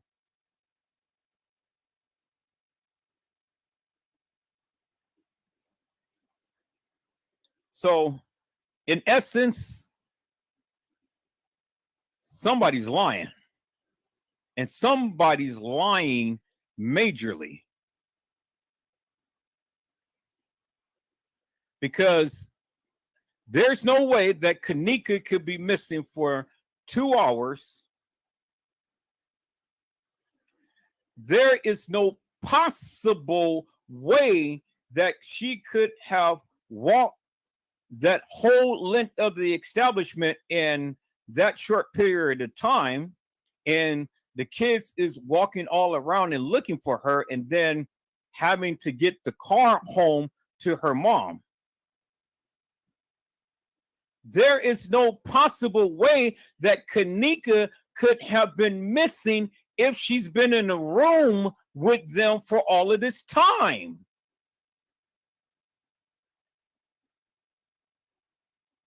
No possible way, peoples. And so just by this case file alone, peoples, literally debunks everything that anybody has ever stated in this case. It debunks everything because it protects Kanika up until the point to when she got off the elevator.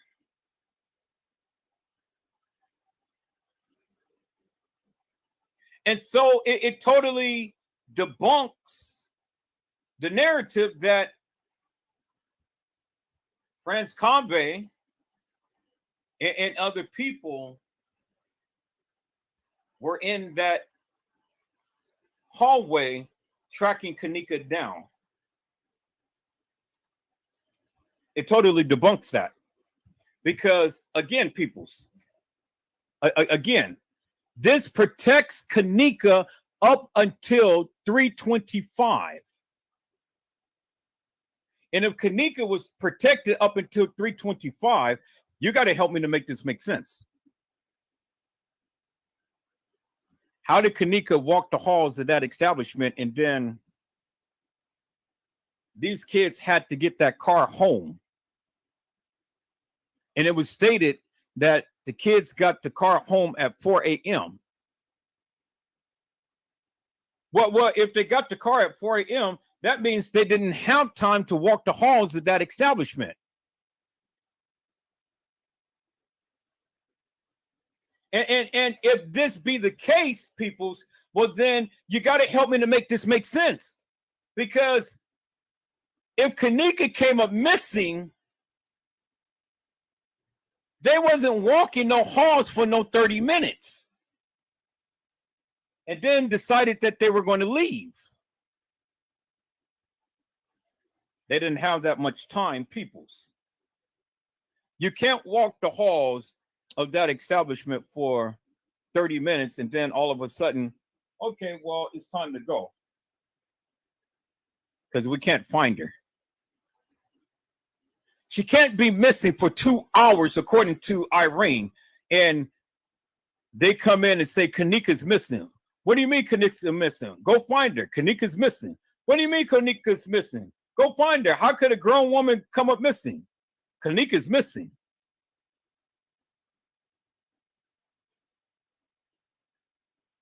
So based upon this case file alone, peoples, it debunks the whole entire narrative that anybody has ever talked about in this case.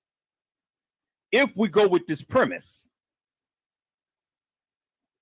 that Kanika left out of the room after 3, it didn't reference Kanika making a cell phone call to her sister.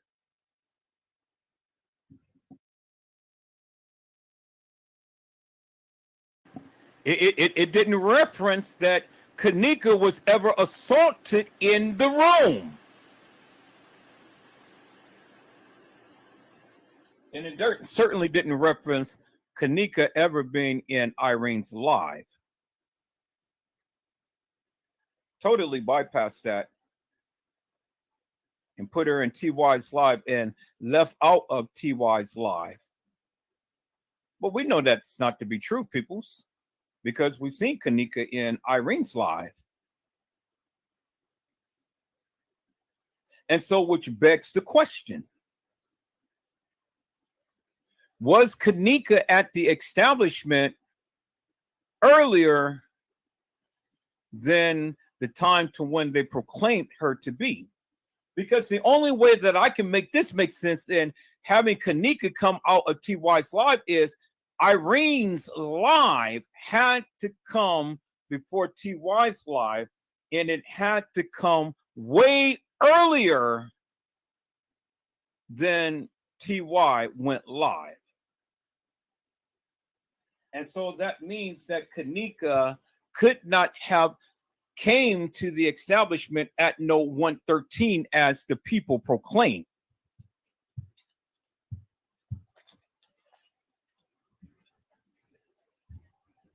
Irene's live had to be earlier than TY's live.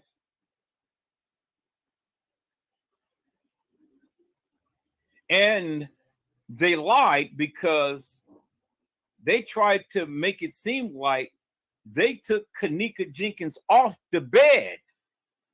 It didn't never reference no bed. Remember, Irene's sister said she was laying by me. She was laying by me. But how could she be laying by you? But this person who's giving this narrative never indicated that Kanika was laying down.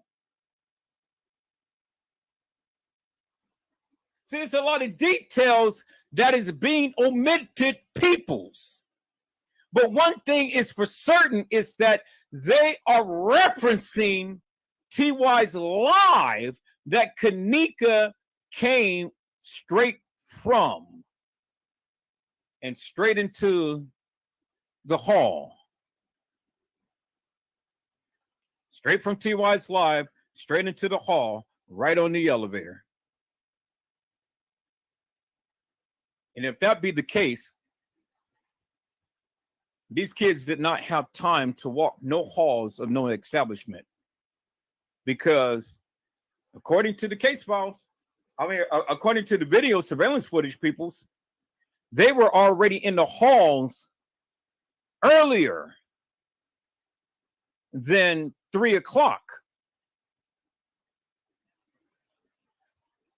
And that they couldn't not have walked the halls of that establishment for no very, very, very short period of time and then left. Which brings me to another point. it had to be a different day that these kids came to that establishment, because I cannot see for the likes of me peoples that all of this is playing out on the night as they are trying to elude. I just don't see it. It ain't mapping up, peoples. It ain't adding up. It doesn't add up, peoples. Because see, the thing is, and it's on some video surveillance footage, we clearly see the kids roaming around the establishment, but they were roaming around for more than 20 minutes.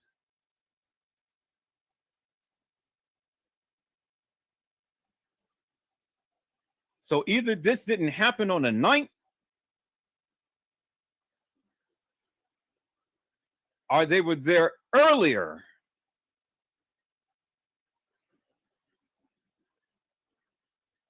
Because it certainly couldn't happen in the manner to which this person is giving this narrative.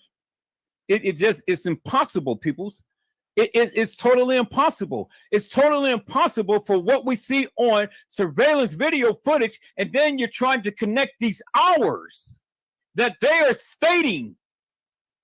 So where's the phone call to Teresa Martin in all of this? Where's the phone call that Monifa had made to the 911 caller? Where's the call that Kanika was supposed to have made to her sister at 1:30 something? See, it's leaving a lot of details out.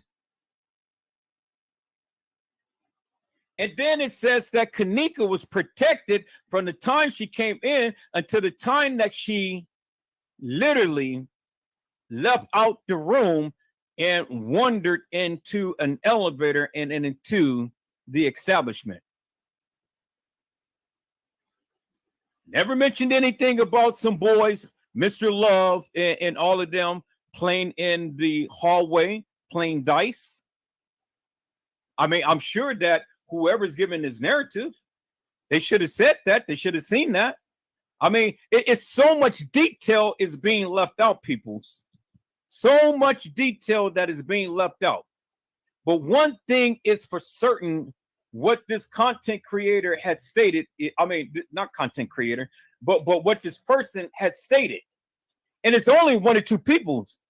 It's either Bree, Monifa, or Shemaya that gave this statement. One of the three girls. And see, it totally goes against the narrative, because in the video footage, peoples, we kept seeing Bree disappear for some time. So seeing Bree disappear for some time, this certainly could not have happened in the manner in which they stated, peoples.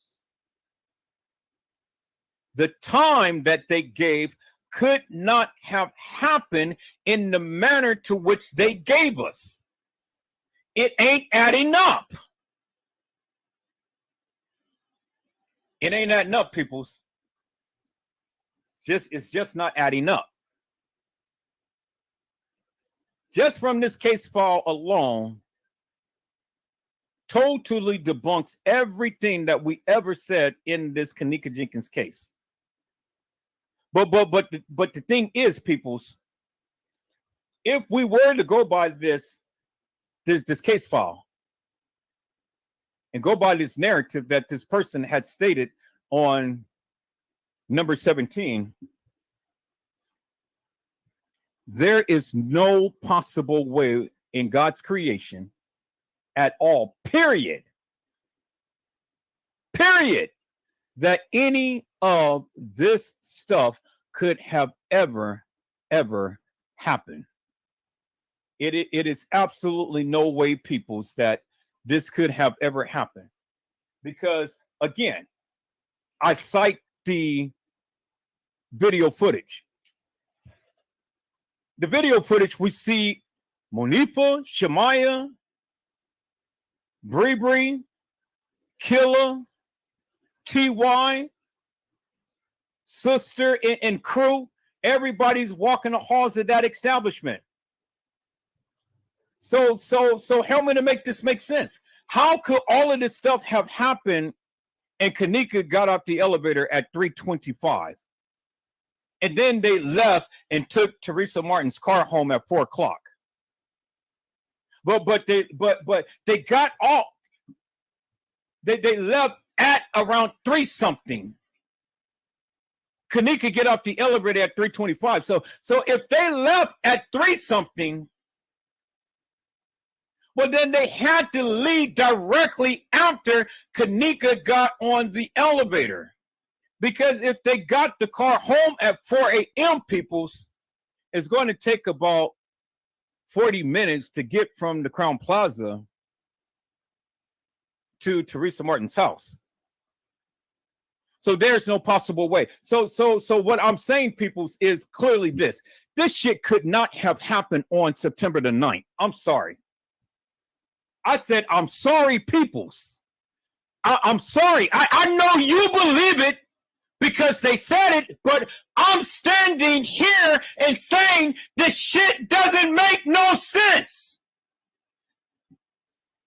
Because you cannot be on video footage, get the goddamn car home at 4 a.m. and then walk on video and everybody's leaving at different times. All of these gang members all walking into the establishment. But Kanika was supposed to be off the elevator at 3:25, and then everybody is walking in the establishment. People was giving me a goddamn break. You think I just was born yesterday? I said, do you think I was born yesterday? It don't make no sense, no matter how much you slice it, no matter how much you dice it, no matter what you say. People, this shit could not have happened all on September the 9th. That's bullshit. I said that is bullshit. So you believe this fictitious, hilarious, and nefarious narrative. This shit did not all happen on the 9th. I'm sorry. I'm sorry.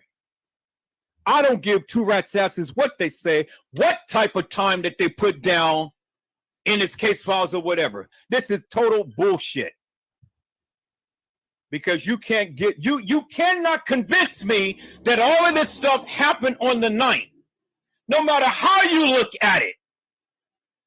You got a 2-hour window from the time to when Kanika came to the establishment at what? 1:13? And then at 3:25 she's missing. But then Irene said she was missing for 2 hours.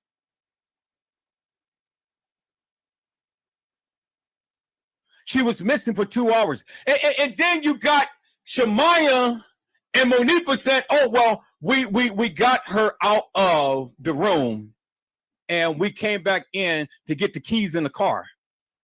Get the keys. Well, goddamn it, how in the hell are you going to get the keys in the cell phone when Bree wasn't even around? She was not even around because remember, Bree got the call that Kanika was missing. So how in the hell did you go back into the room to get some keys and a cell phone? And Bree had the keys. See, you MFers is lying, man. You MFers is lying because if Kanika had the keys, who commandeered her and then gave the girls the keys to the car? I said, I'll wait. I said, I will wait.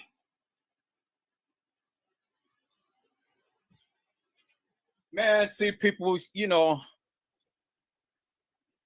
let me tell you something, people's boy. You know, this shit, the more that I'm talking about this shit and breaking this shit down, the more that this shit sounds so hilarious and nefarious.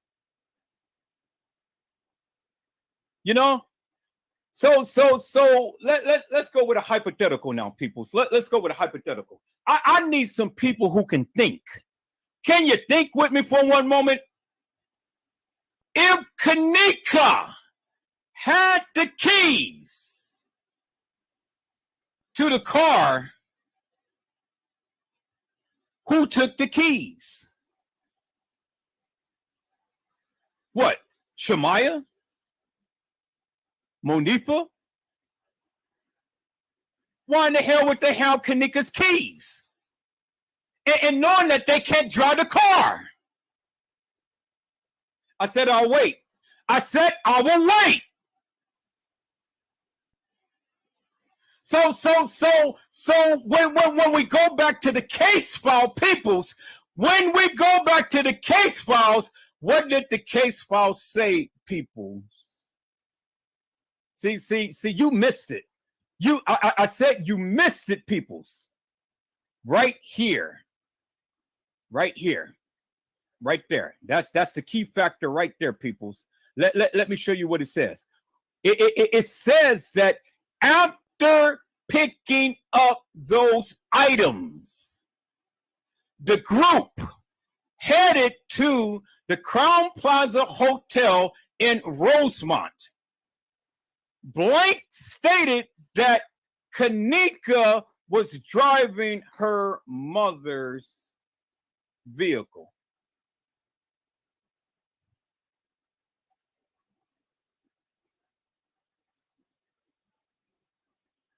Did you see that right there, peoples? I said, did you see that right there, peoples? It says Kenneka was driving her mother's vehicle. That's what it said, right? I said that's what it said, right?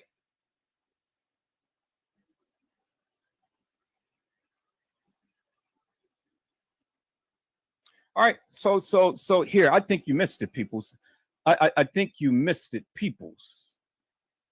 I think you missed it. Let's go back over this again, peoples. It says right here.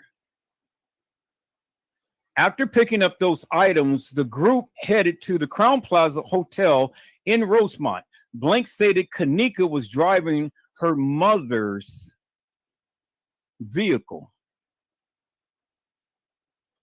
Okay, y'all see that, right? All right, so here, peoples. Wait 1 minute. Wait 1 minute, peoples. So let me go back. Let me go back right here because I got to go back one. I think you guys are missing it, peoples. You're missing it. I need you to understand something right here, peoples. I think you're missing it. Okay. So right here, peoples.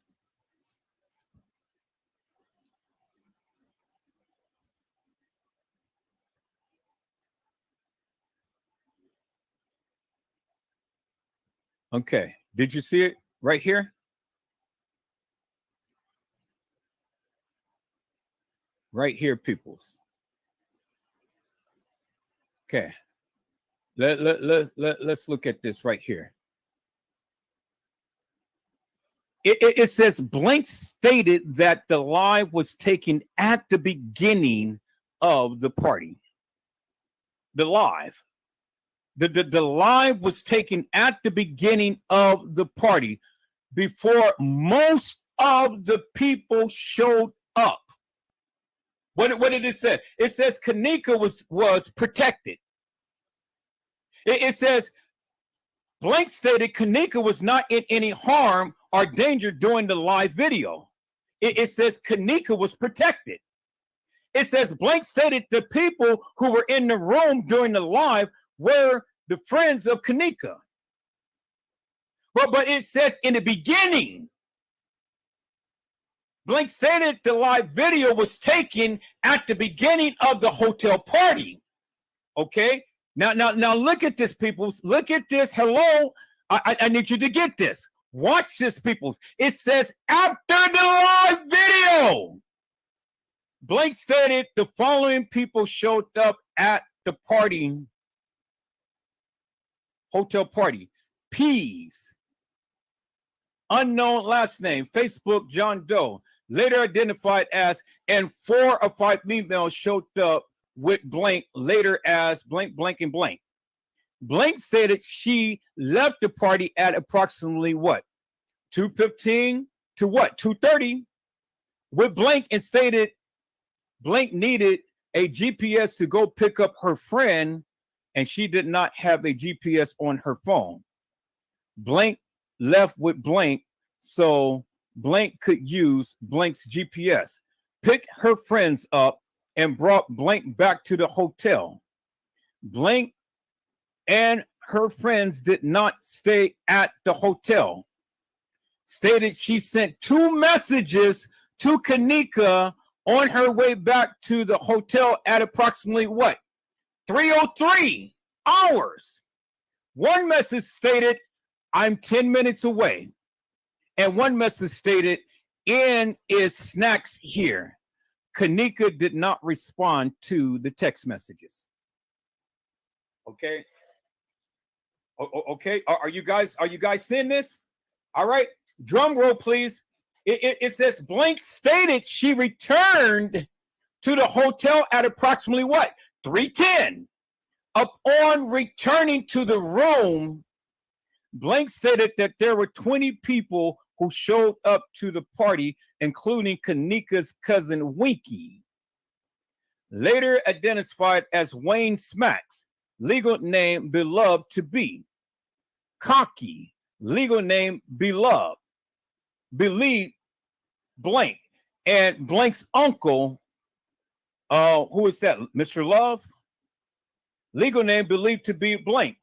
Stated she also noticed Kanika was gone when she got back to the room. Oh my God, peoples. Boy, look at here. The drum roll, please. Did you hear what I just said? Did you just hear what I just said? See, you missed it. I said you missed it. Boy, people, see now, this is the bingo moment right here. These MFers lied majorly. Did you catch it? Did you catch the lie? Because look what it said. It says right here, peoples. Blank stated she noticed Kanika was gone. Okay, let me put some emphasis upon that, peoples. Blank stated she noticed Kanika was gone. She noticed Kanika was gone when what? She got back to the room.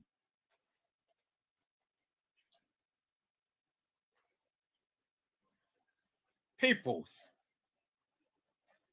either I am just so blatantly out of my mind, or these people just blatantly lied.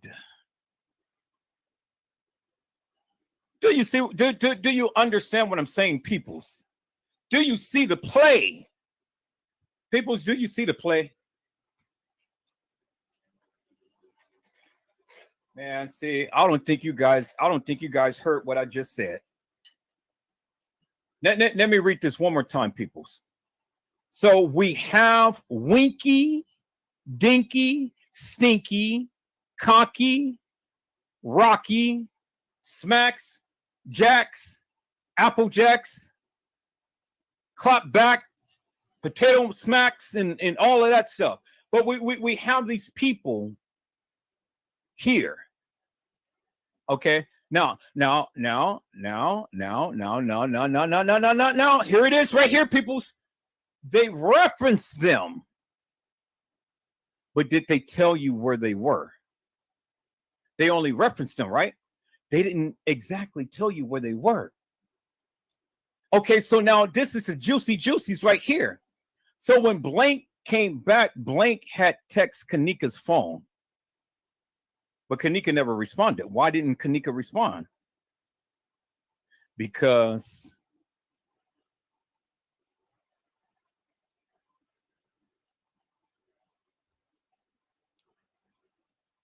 Kanika was gone.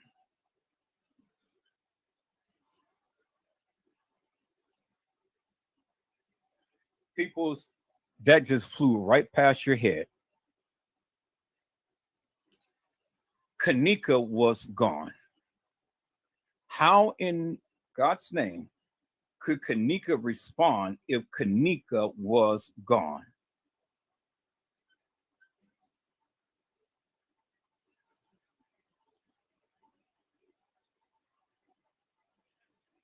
Let me say that again, people.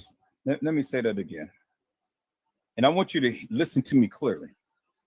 How could Kanika respond when Kanika was gone? Now, I had asked my friend earlier today, and I asked him a question, and I said, why would the kids lie if they didn't have anything to do with Kanika's disappearance?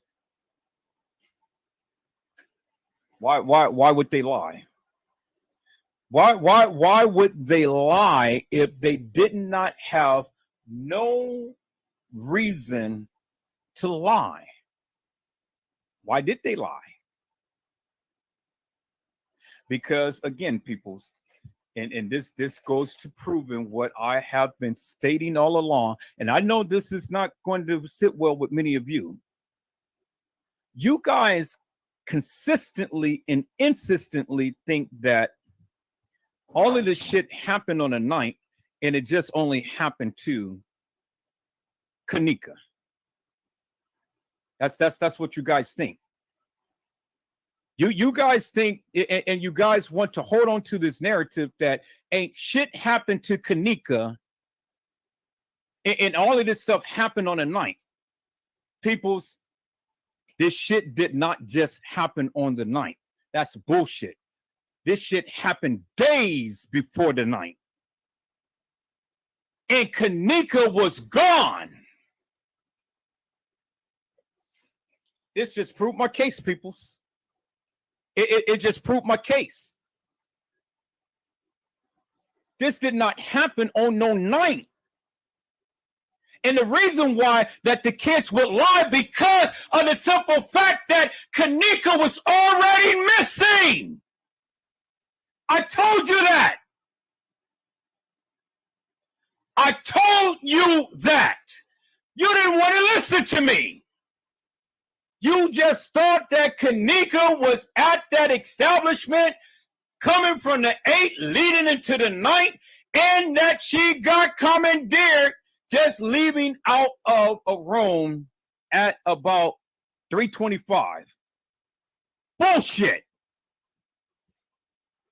And I just proved to you that Kanika was not there on the 9th. I just proved to you that. 2 different narratives. One said that she was protected. You guys remember that? She was in the room. She was protected. She did not leave the room until after 3 something.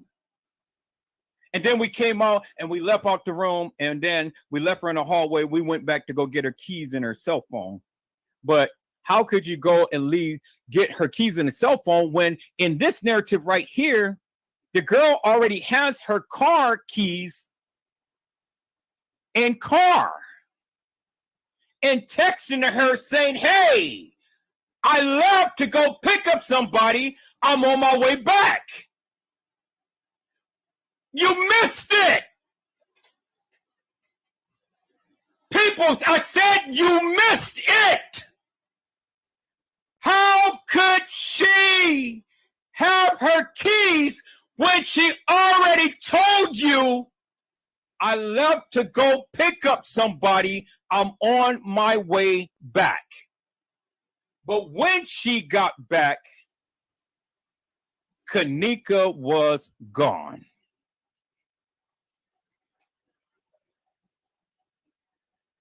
So how in the hell did Kanika leave out of the room at after 3 o'clock in the morning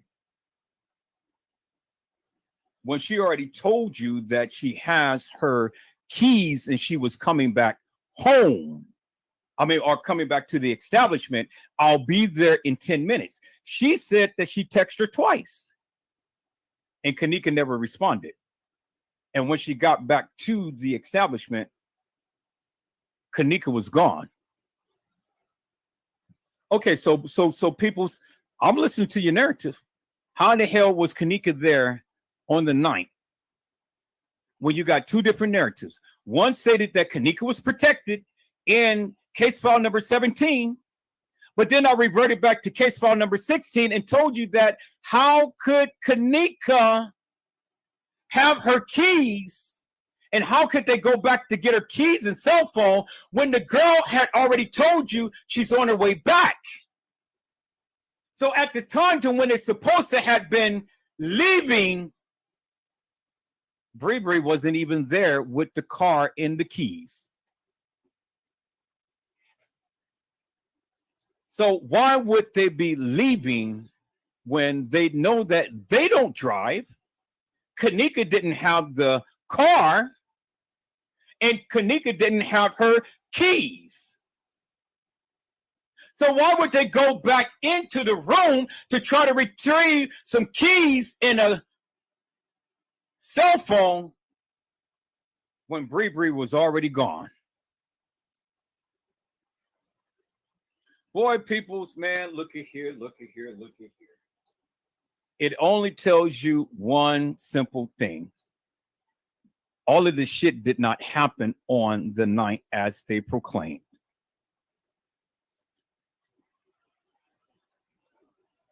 That is the ultimate bingo moment. Because see, let me tell you something, peoples. I don't care what any of you say. I don't care how much research you said you did. I don't care what you did. I don't care what you show. I just told you peoples Kanika was at the establishment days before the 9th. Days before the 9th. You cannot put Kanika Jenkins in where she's never been. And I asked the content creator earlier, why would the kids lie if they did not have anything to do with Kanika?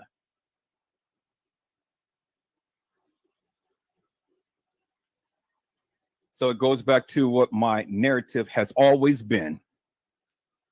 Kanika was there on the 6th and she died on the 7th. And thus, that's why the tickets were issued on the 6th. It wasn't no regurgitated tickets, peoples. That was when the actual gathering of the friends. Because remember what Teresa Martin says. She was here at this establishment, a gathering of her friends. When was Irene's birthday? Irene's birthday was on what? The 5th. Celebrated that shit on the 6th. Commandeered and killed on the 7th. Because when you go reference the death photos mega data refers to September the 7th at around the 8 o'clock hour. And when you go to reference Kanika Jenkins' watch, it was at the 8:45 hour of when her watch had stopped.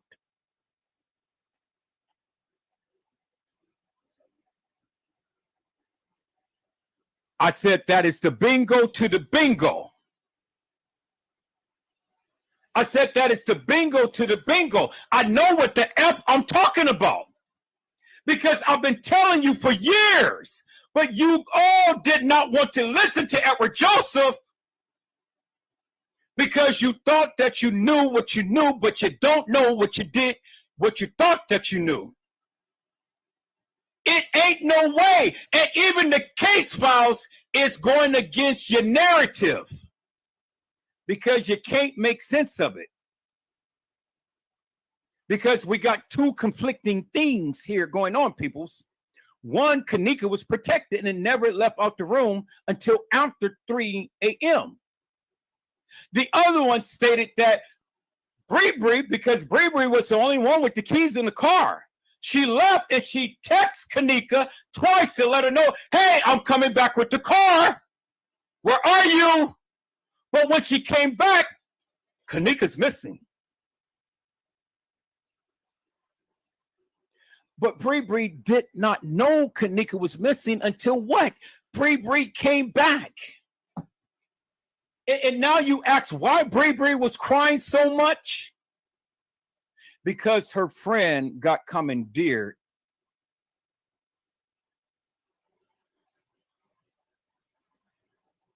before she even had a chance to say her goodbyes to her.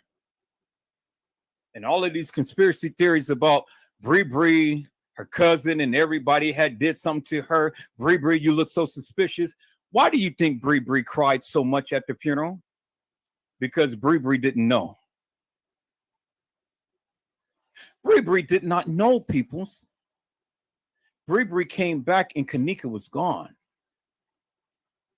But the MFers who knew was Irene, Shemaya, and Monifa. And that's why Monifa had gave 3 different stories. She gave 3 different stories, peoples. The lady told you last night. I just played the live last night, peoples. Did you hear what the young lady said? Oh, okay. I hear you. I hear you. But at this point, I really don't care what you have to say because regardless of what you say, the case files is up against you and your narrative because you can't even prove that this happened on the night. You can't prove it because the case files that you reference is conflicting. It is debunking each other. But there is truth and lies within what it has stated. But it's telling the truth, but yet yielding lies. And the truth is, and it's what I've been saying all of this time, peoples, and nobody wanted to believe Edward Joseph. And that was Kenneka Jenkins was at that establishment on the 6th. And she died on the 7th.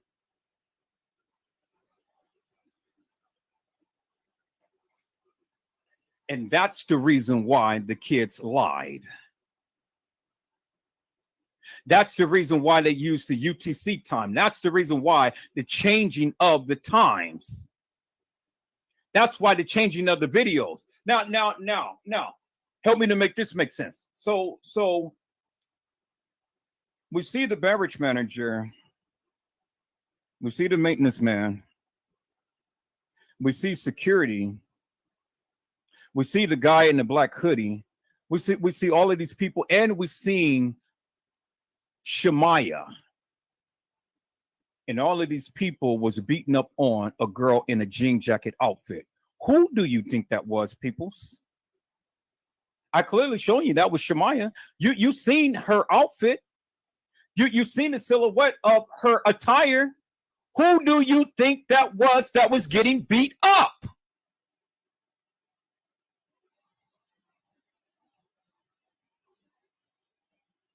Boy, look at here. Look at here, peoples. Boy, Edward Joseph, man, shoot your shot, man. I said, shoot your shot. Who do you think that was getting beat up? Was it more than one Kenneka? Was it more than one girl that got assaulted? Was it? You goddamn straight it was. You goddamn straight it was. You think that this establishment was this was the first time this establishment rodeo peoples? Come on. They gave you what they gave you. And that's what they gave you. They gave you a narrative. They gave you a bullshit video. And they made you believe this nonsense. Because regardless of what you say, the evidence is right there in your face, peoples. It ain't no mistaking the bacon. I just pointed it out. I just pointed it out, peoples. How could all of this stuff happen on a night when you got Bree left with the car and the keys? Kenneka was supposed to have been protected and then not left out the room until what? After 3? And then what? She go roaming the halls of that establishment? And then they were supposed to have brought Teresa Martin car home at 4 a.m. in the morning?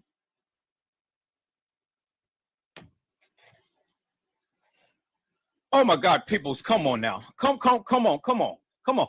Even your best narrative is debunking your narrative. See, peoples, let me tell you something. I have already knew this a long time ago, and I've been saying this forever and a day, and I've listened to everybody give their narrative. And everybody tried to debunk me and tell me, no, this is how it went, this is how it went. And I didn't listen to you because you were going with this narrative that they gave. And you're trying to match everything along with this hilarious, nefarious video footage that they gave you. But when you read the case file with what I just did just now, and I'm not finished, people, because there's much more. It clearly debunks everything that you were saying about the night.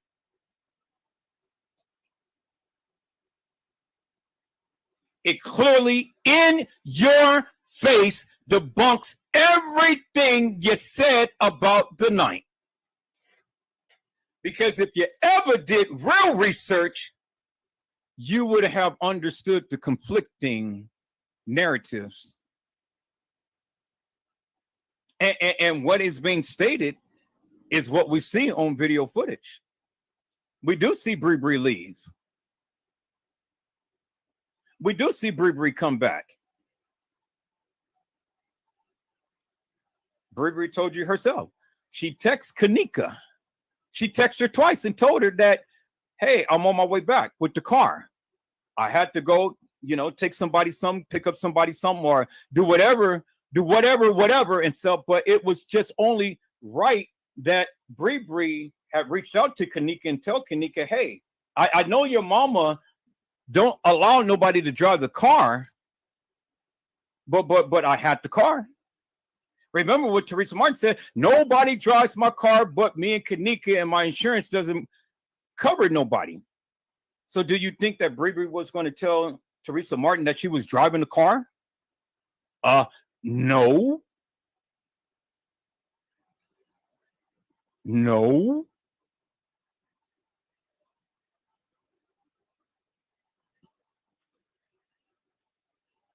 So let's go back to the case files, peoples. Let's go back to the case files.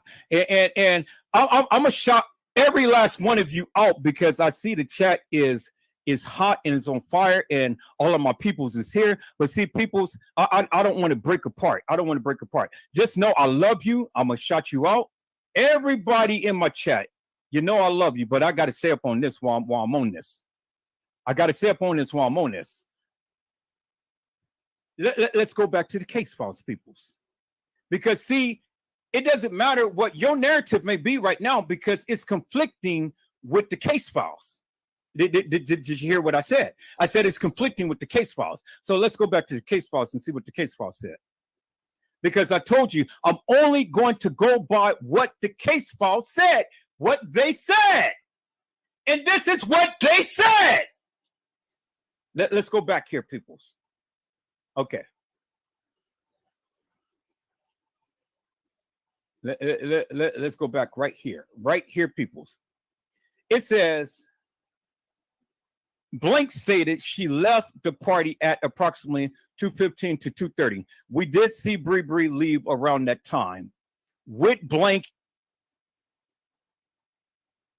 Blank stated she needed a GPS to go pick up her friends and did not have a GPS on her phone.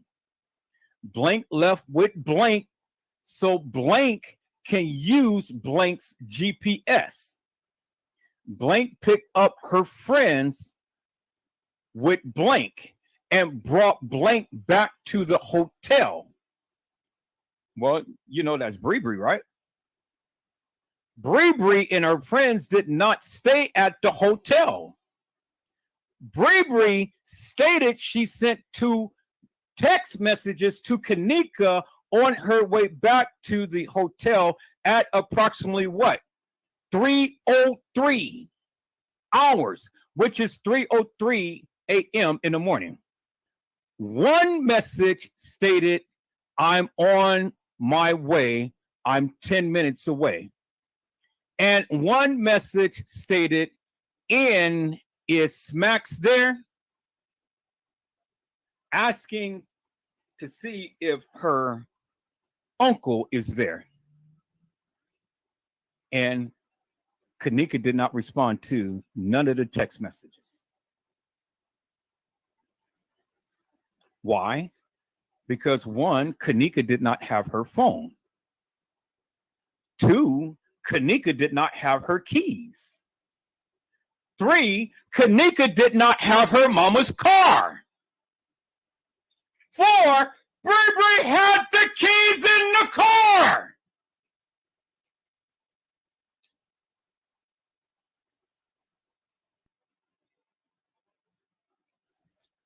Bree Bree had the keys in the car. Bree Bree stated she returned to the hotel at approximately 3:10. Upon returning to the room, Bree Bree stated there were 20 more people who showed up to the party, including Kanika's cousin Winky and all of these other people, Wayne Smacks and all of these people, Cocky and stuff. Remember the guys, the gangsters that walked into the establishment, only stayed for about 45 minutes and left? Y'all remember that? We seen that on video footage, right?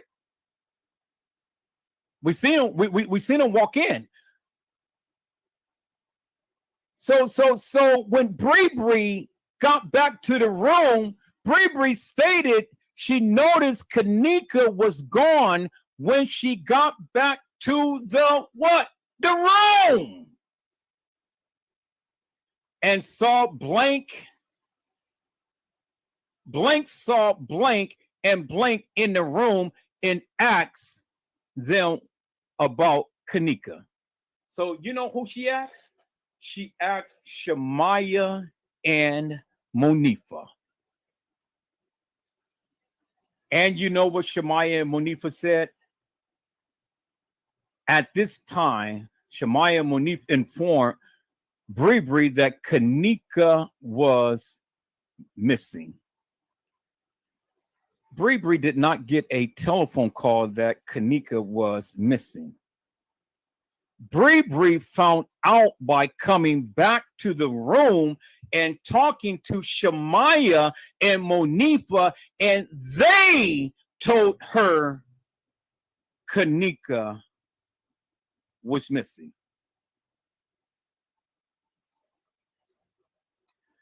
Shamaya and Monifa stated that they walked out the hotel room with Kanika and realized they did not have Kanika's cell phone or keys. Peoples, how stupid is that? Because Bree Bree had Kanika keys in her mother's car. So why would Shamaya and Monifa tell Bree that they realized they did not have Kanika's phone or her keys when Bree just texted Kanika and told her, hey, I'm on my way back.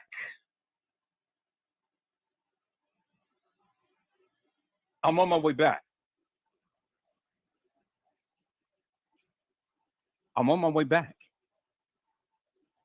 People, you did not see what I just read. Shamaya and Monifa stated that they walked out the hotel room with Kanika and realized they did not have Kanika's keys and cell phone. They went back inside the room to retrieve Kanika's belongings and realized Kanika did not follow them back inside the room as they were searching for her phone and keys. Blank stated they began searching for Kanika at approximately 03:30 hours on September the 9th, 2017. Let's stop it right there, peoples. Let's stop it right there. Because, see, I asked my friend earlier, why would the girls lie? For what reason would they lie? Okay, so now let's hold it right there. It says that Blank stated they began searching for Kanika at approximately 03:30 hours on September the 9th, 2017. All right, let's go to case file number 17, peoples. Let's go to case file number 17.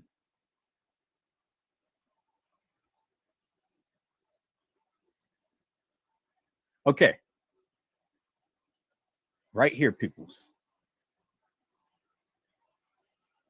Where's my mouse? All right, where's my mouse?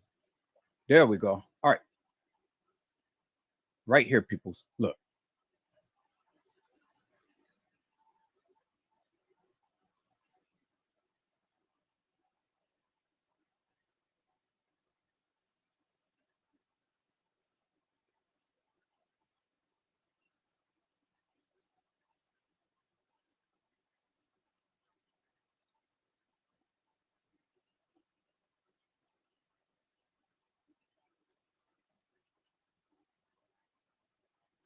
Okay, so let's go back right here. Blank explained the live video was taken at the beginning of the hotel party before most of the people showed up. Blank stated Kanika was not in any harm or danger during the live video. Blank stated the people who were in the room during the live video were with friends of Kanika. Blank stated that there were approximately 30 people who attended the party. In addition to the aforementioned names, also Pease was at the party. Blank stated she was with Kanika for most of the time in the hotel room. Stated they were on the bench, sitting on a bench inside the room, and sometimes got up to dance. Blank stated that if one of them went to the bathroom, all three went together. Shamaya, Kanika, and Monifa. Blank stated she got very intoxicated during the party and even had to vomit at one point. Now, this is the bingo moment right here, people. This is the bingo moment right here. Blank stated she, Kanika, and Shamaya, Monifa, and Kanika walked out the room to leave the party shortly after what? 3 a.m. on September the 9th. Stated they realized they did not have Kanika's cell phone and keys when they were in the hallway of the room near the elevator. Stated they went back into the hotel room to get Kanika's belongings. Once inside the room, realized Kanika did not follow them inside the room. Blank stated they found Kanika's phone and keys inside the room and then walked back out into the hallway. That's bullshit. People said, did you hear what I said? And did you see what I said? That's bullshit. Because right here, they stated that it was 30 people who was in attendance in the party. And that while at the party, no harm, right here, no harm. Blank stated that Kanika was not in any harm or danger during the live video. But this live video was at the beginning of the hotel party before most of the people showed up. Y'all see that, right? So they stated that Shamaya, Monifa, and Kanika walked out of the hotel room to leave the party shortly after 3 o'clock on September the 9th. But they suddenly realized that they did not have Kanika's cell phone and keys while they were in the hallway outside the room near the elevators. Stated that they went back inside the hotel room to get Kanika's belongings. Once inside the room, they realized Kanika did not follow them inside the room. Blank also stated they found F-O-U-N-D, what? Kanika's keys and phones, what? Inside the room and walked back to the hallway. They found the keys and phone.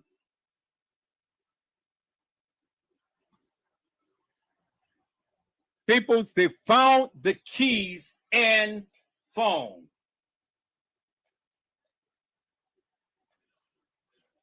Blank stated they tried telling the other people at the hotel party Kanika was missing, but most of the people at the party thought Blank was joking and did not take it seriously. Now, here is the big kicker right here, peoples. Peas and one of the male subjects, as they searched for Kanika, Blank stated they searched for approximately 1 or 2 hours before they drove back to Kanika's residence. Okay, so if they searched for 1 or 2 hours and they left out of the room after 3 a.m. on September the 9th, peoples, how in God's name did they search for 1 or 2 hours? When it was stated that they had brought Teresa Martin's car back home to her at 4 a.m. in the morning. How did they find Kanika keys and phone when, let's go back to case number 16.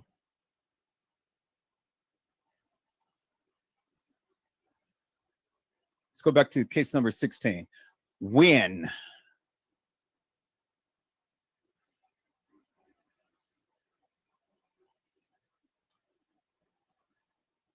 Bree had sent 2 text messages to Kanika to tell her she was on her way back to the hotel at approximately 03:03. One message stated, "I'm 10 minutes away," and one message stated, "In is snacks there." Kanika never responded to the text message. At 3:10, upon arriving to the room, Bree stated that there were still 20 people in the room that showed up to the party. 20 more people that showed up to the party.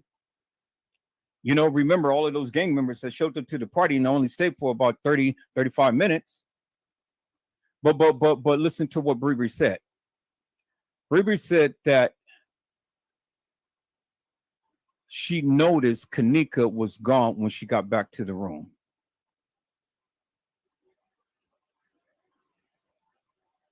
Blank saw blank and blank that Kanika was missing, and stated that they walked out the hotel room with Kanika, realized they did not have Kanika's phone or keys. They went back inside the room to retrieve Kanika's belongings and realized Kanika did not follow them back inside as they were searching for her phone and keys. But in case file number 17, they said that they found Kanika's keys and phone. But how could they find Kanika's keys and phone when Bree already had Kanika's keys?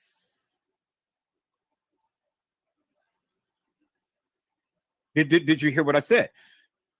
Bree already had Kanika keys. Now put salt on the wound, peoples. Let me hit you with this right here. Let me hit you with this. Peas and the female showed up with blank and also helped look for Kanika. Stated they walked up and down stairwells, bathrooms throughout the hotel for Kanika. Blank called Kanika's mother at approximately 400 hours on September the 9th. But wait a minute. They were supposed to have already brought the car home to Teresa Martin at 4 a.m. in the morning on September the 9th. And then asked if Kanika was at home. Teresa Martin says no. And Blank told her Kanika was not missing. But why would she tell her that Kanika's not missing when did Teresa Martin ask, was Kanika missing? She just all of a sudden arbitrarily, oh, well, Kanika's not missing. So look at this right here, people. And it says that Blank stated they continue searching until approximately 5 or 6 o'clock in the morning. They continue searching until 5 or 6 o'clock in the morning. But according to the video footage, they left at 4 a.m. in the morning. Oh, people's goddamn, boy, you guys, man, you effed up big time. You effed up big time. Because one,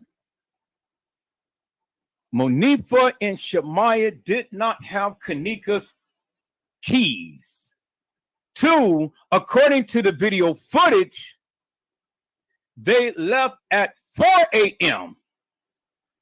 But according to the statement, they stayed until 6 a.m. searching. And then look at this right here. It says they called Teresa Martin back and informed her Kanika was missing and they could not find her.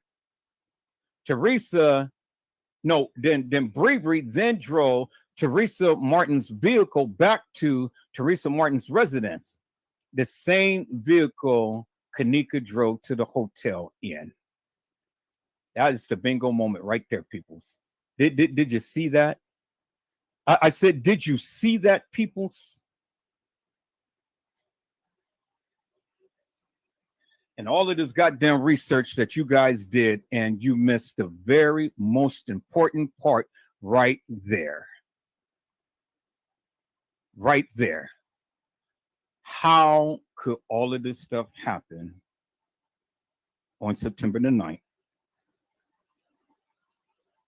And how could Shamaya and Monifa find Kanika's keys when Bree had the keys and text Kanika twice and told her she was on her way back? And then Bree never knew Kanika was missing until she got back to the establishment. And when she got back to the establishment, guess what? She inquired about Kanika. And it was at that time she was told Kanika was missing. Then you ask why Bree was crying so much at the funeral. Because her friend was missing and she did not even know. And you guys deemed Bree suspect. And the reason why you bring Bree suspect is because you didn't even do your research.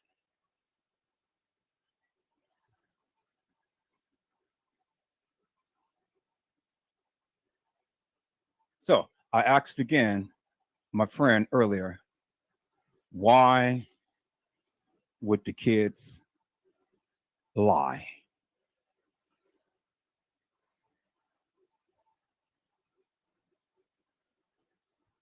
So it's in the case files, peoples. It's in the case files. So you help me make it make sense. You help me to make this make sense. You the ones who was saying all of this stuff and following this fictitious, hilarious, and the various video footage and stuff, and saying Kenneka was there on the establishment on the 9th and all of this and that and the other. Okay, it's in the case files, peoples. It's in the case files. And in the case files, what was being referenced, what was being shown in the video.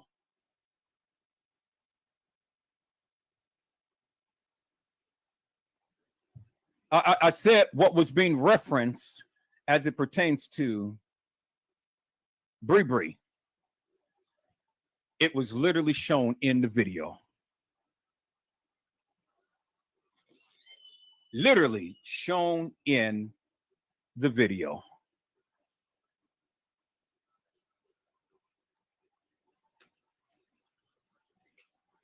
So I asked the question, peoples.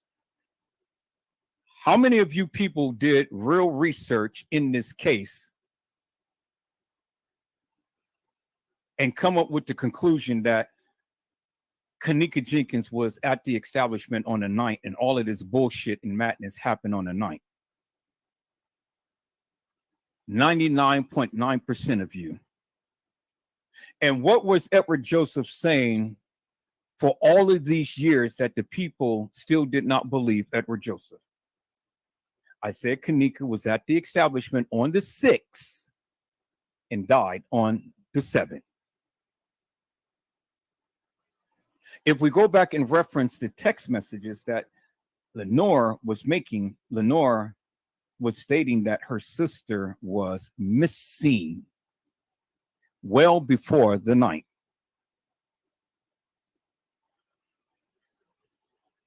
I said Lenore stated that her sister was missing well before the 9th. You guys remember that, right? You guys remember Kenneka's auntie was saying that my niece is missing and we need your prayers. Remember, Teresa Martin says, Janaea, I love you. Wait until I get rich and you're going to see how much I love you. Guess what that day it was on? It was on the 6th.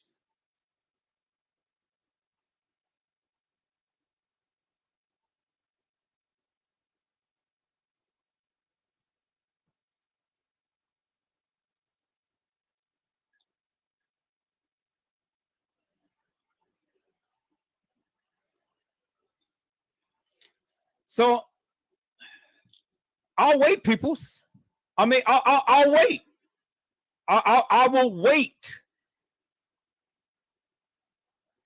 Everybody in the mama literally thought that all of this stuff happened from the 8th to the 9th.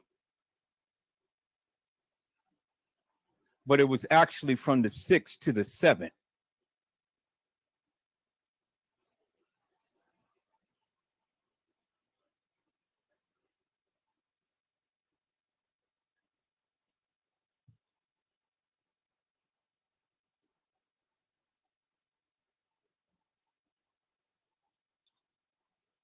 And that's why they changed the date from when that family was there at the establishment.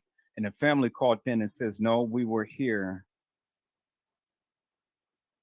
a day earlier than what you were saying that we were. So if they purposely changed the date to try to fill in the blanks for a family being there. What makes you think that they didn't change the time for Kanika being there? I said, I'll wait.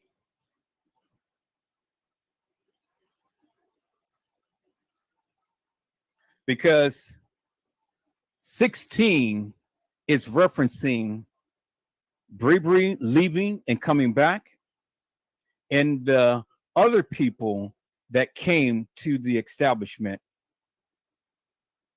and then left.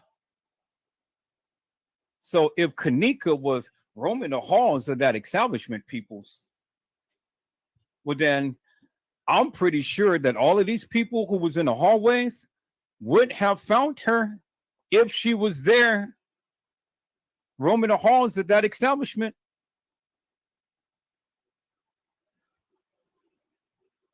But she wasn't there. And that's why I kept telling the people, you can't put someone in where she's never been. She wasn't there on the night.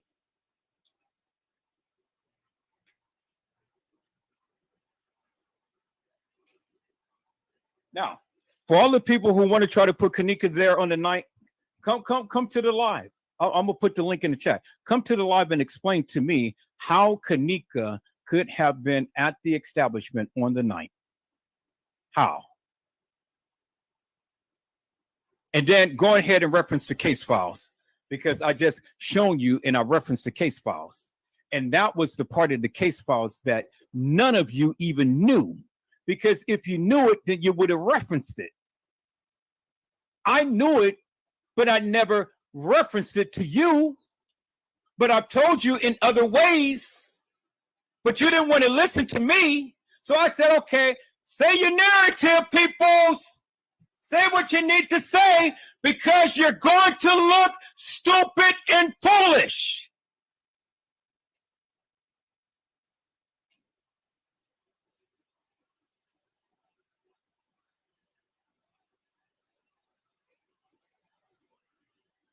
And don't you look stupid and foolish? Because, hey, it put Cocky there. It put Love there. It put all of these people there. But it doesn't put Kanika there. But it wasn't on the night. It wasn't on the night. And I asked my friend, I said, for what reason would the kids lie? What reason would the kids lie if they didn't have anything to do with it? And where all of you tried to vilify Bree did not know.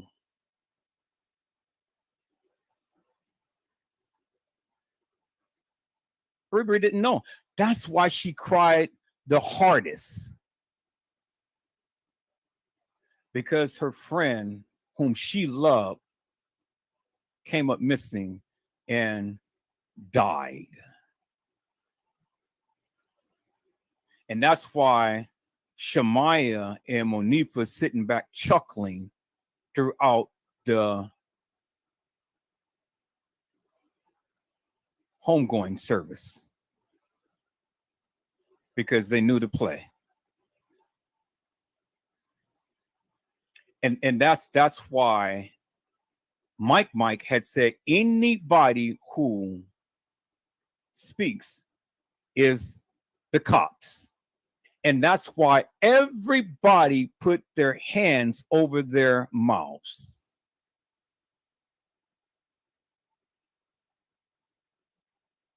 And say nothing. And then when Teresa Martin got that settlement, everybody came up. Shamaya knew everything. Monifa knew everything. Irene knew everything. And then the other perpetrators got what they deserved. They got taken out.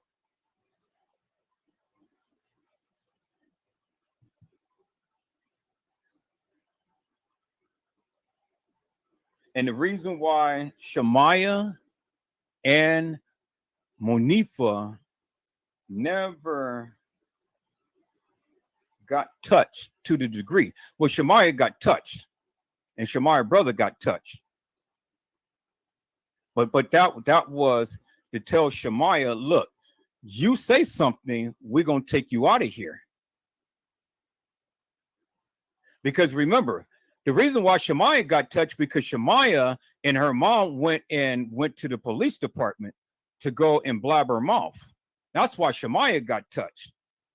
But see, Shamaya was there when she was being assaulted.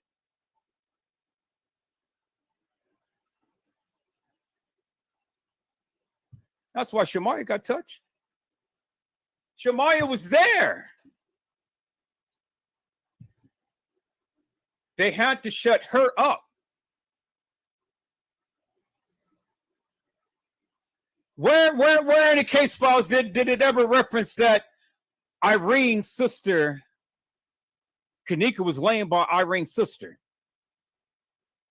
You go back and watch Irene's live and all of that fake beefing and shit like that.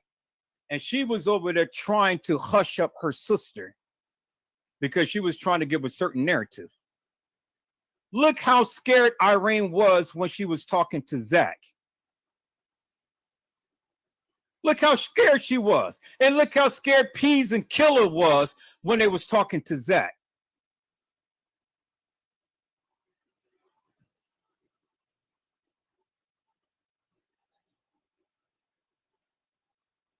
Do you understand the play now, peoples?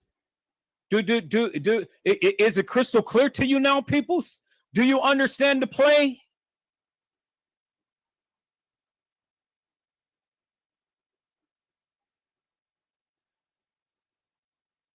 Let me go back here, peoples, and let me show you.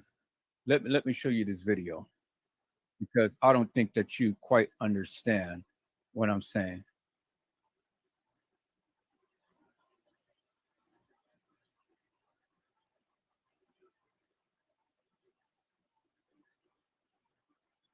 Let me go back here. All right, so let me share my screen.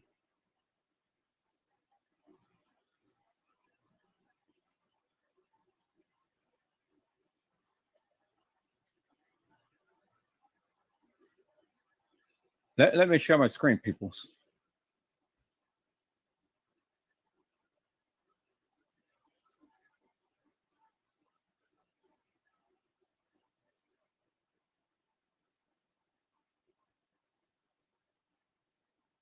HitPaw Video Enhancer is an AI video quality enhancer.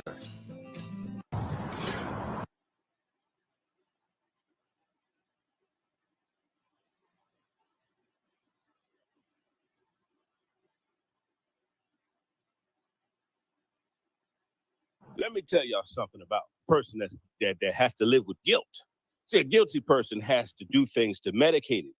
This is why your girl, Kanika's mom, this is why she stays high and drunk every time she gets on the internet. Why is she always high and always drunk all the time? That's to medicate that guilt. She's gonna, let's listen to what she got to say, because she always tells on herself. You know, every time, you know, let me tell you something. People telling themselves, you got to pay attention to what they're saying. But let's listen to what she says. She's still talking about what people have to say about how she reacted about Kanika. And I'm going to tell you why she feels like this. But let's listen to what she got to say. I'll come back with my commentary.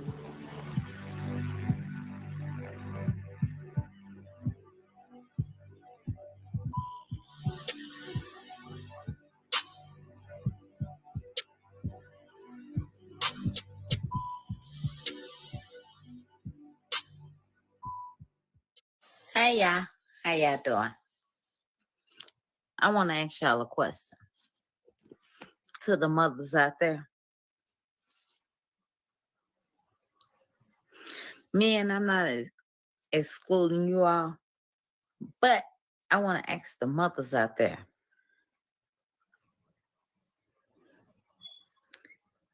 The mothers, the biological mothers. I want y'all to think back to the day y'all gave birth to y'all first child or second child, or however many children you all have.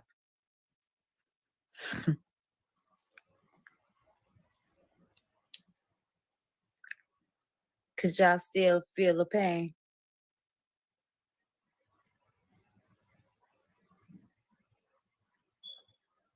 Could y'all still feel the tears? Could y'all still feel the joy? The joy of giving birth to a child.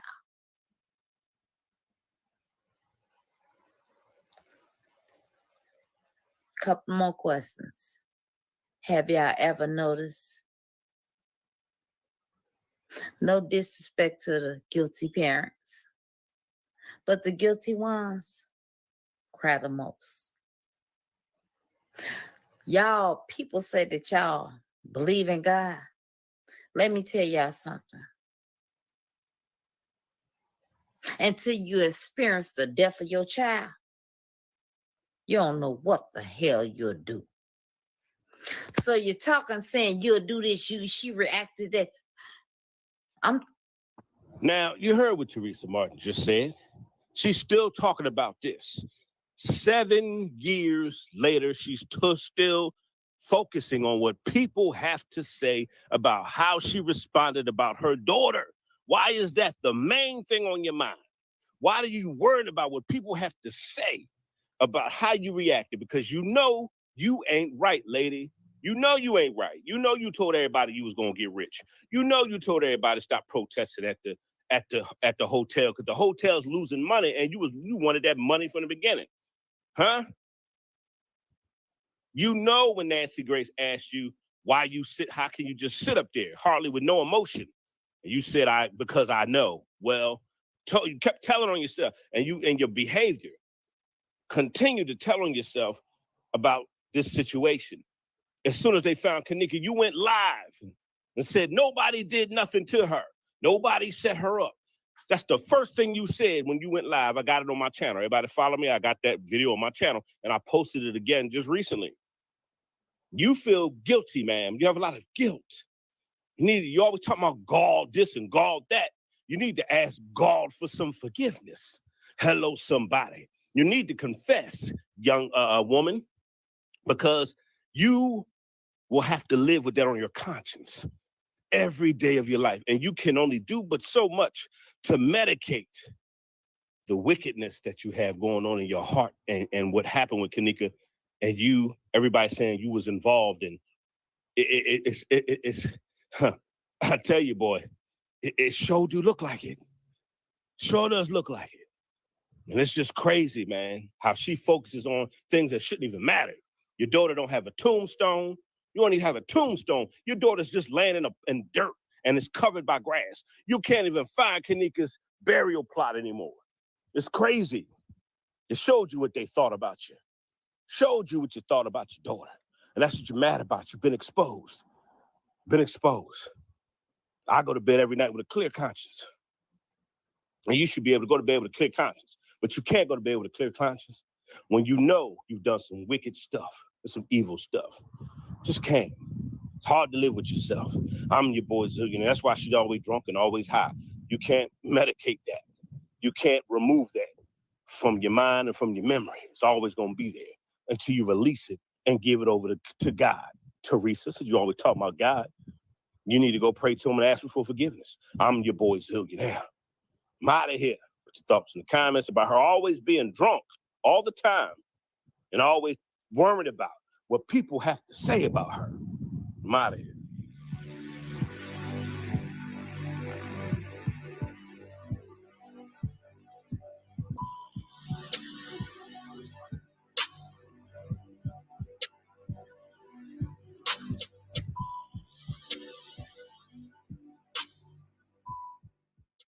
I got in contact with 1-800-GOT-JOKE. So easy to just book it online. My parents moved.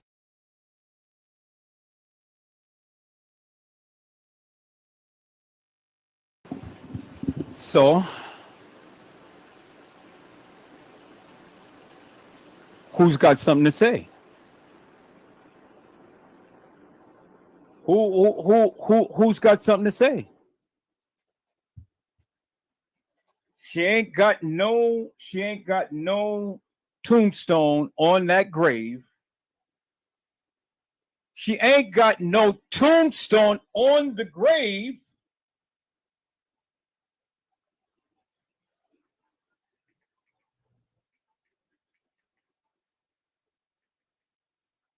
All the time worry about everybody and what they say about her, but she don't have no tombstone on the grave.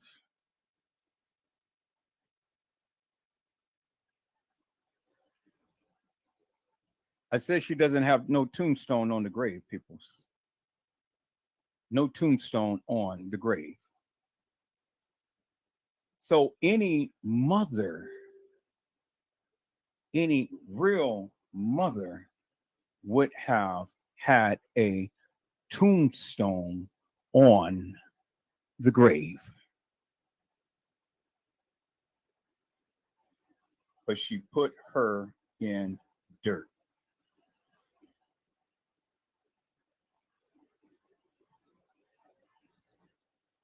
She put her in dirt, and she left her in dirt. Covered her in dirt. Dirt. And that's what she thought about her daughter.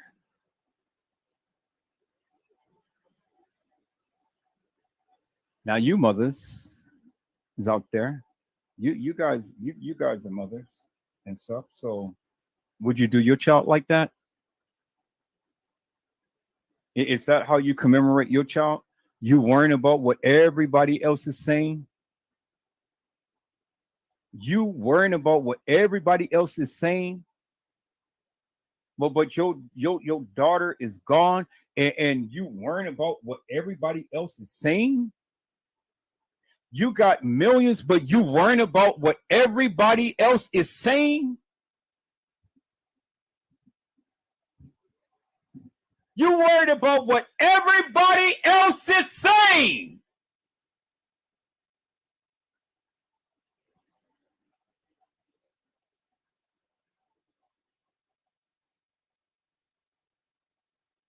Would you do your child like that?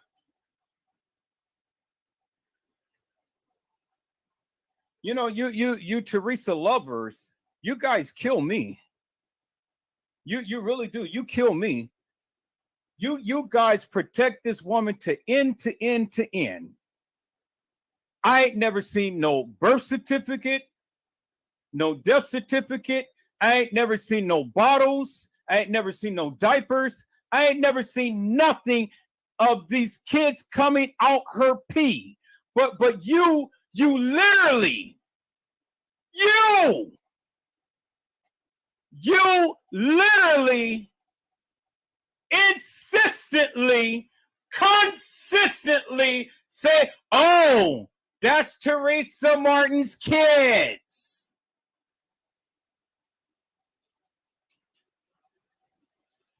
But you ain't shown not one hospital, no one kindergarten picture, no one time that they ever played at the park.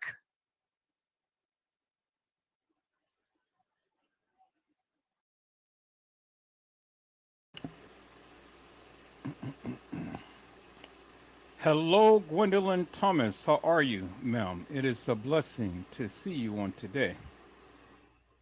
Gwendolyn Thomas, I've never seen you before, ma'am. But the one thing that I caution you on is if you ever come to my live, don't come in the manner to which you're coming. And don't ever tell me what to do. Now, I understand that you may not like what I say on my lives and things, and that's fine. You're welcome to leave and not come back. But I'll say whatever I want to say to who I want to say it to, and even say it to you. So you're welcome to come to the lives and watch the lives, but don't chime out in my chat telling me what to do. Is that all right, Mel? That is the quickest way of getting you exit out of here. Now we can agree to disagree. You know, it's fine. But I will talk about Teresa Martin. I'll talk about you. I'll talk about whoever I choose to talk about. Is that all right, Mel? So, just to let you know, I am Edward Joseph, and Edward Joseph will do whatever he wants to do, whether you like it or not. Is that all right, Mel? All right, so I'm gonna go back, finish playing the live. So people don't come in and come into my live with all of this hilarious and nefarious nonsense and bullshit. Is that all right? I mean, especially don't tell me what to do. That is the quickest way of getting you exit out of here.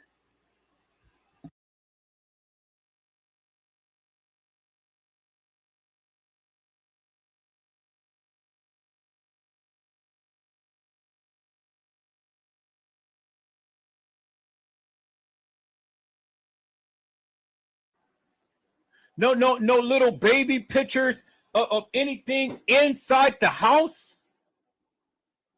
Nothing. And it's supposed to be 3 kids.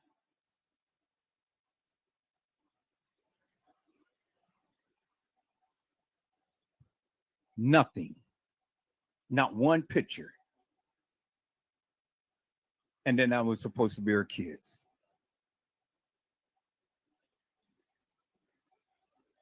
Boy, you guys kill me with this. Literally. You make every excuse under the sun why these are her kids, but you have no validation for nothing. Absolutely nothing. And I get it. I get it, people. I hear you.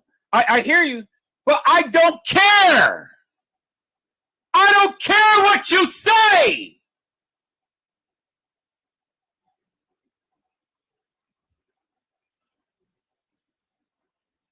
See, that's the people's problem. Everybody wants to tell Edward Joseph what I need to think and how I need to feel and all like this. But then my challenge to you is show me a picture of her at the park.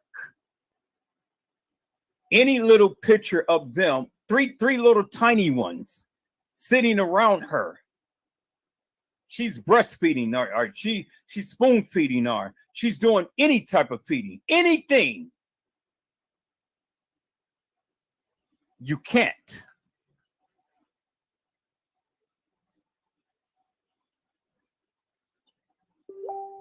And that's just like walking into somebody's house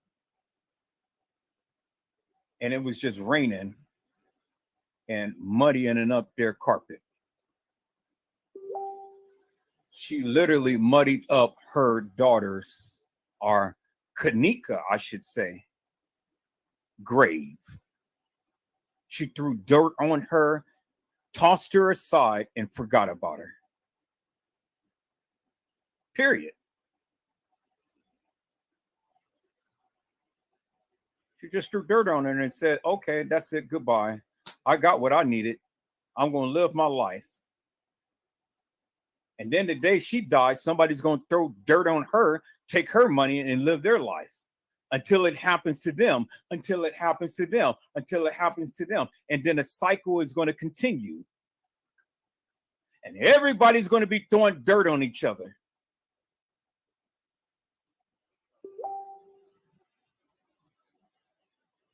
When the people die, they throw dirt on you and forget about you.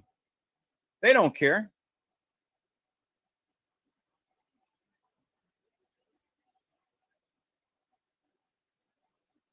Just throw dirt.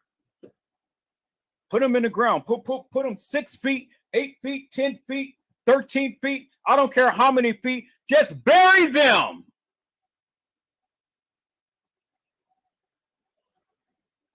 All of this time, she's worrying about what people are saying about her.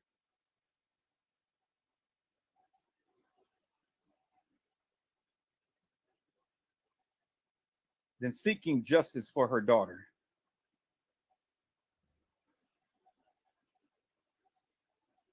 She knew to play. She knew to play. She knew to play, people. She knew to play. You can't tell me this woman did not know to play.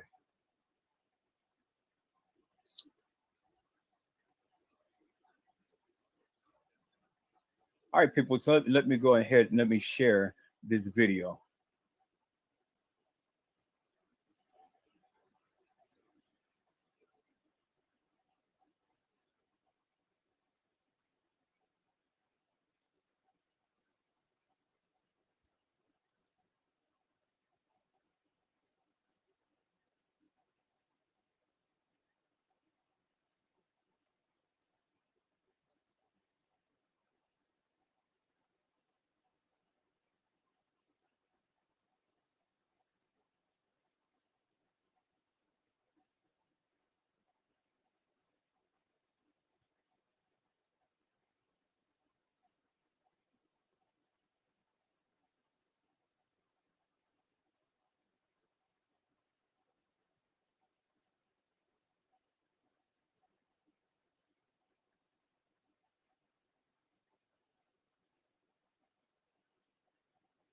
Now I want you guys to look at something here.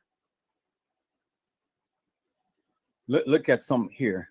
You see these little things right here? See that all the way up, and it just stops at the kneecap. And you see the little designs and stuff, and then look at the black pants, and then look at the blue shirt. Who do you think that is?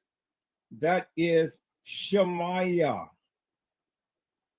That is Shemaya, peoples. That is Shemaya. You see the blue, and it stopped at the kneecap. That is Shemaya. And then look over here. You got the beverage manager. You got the maintenance guy. You got the guy in the black hoodie. You got France Cave. And then who you have down here? Kanika. And Shemaya is literally, look how she's standing. She is standing right there looking at these people assault her. That is Kanika Jenkins, peoples.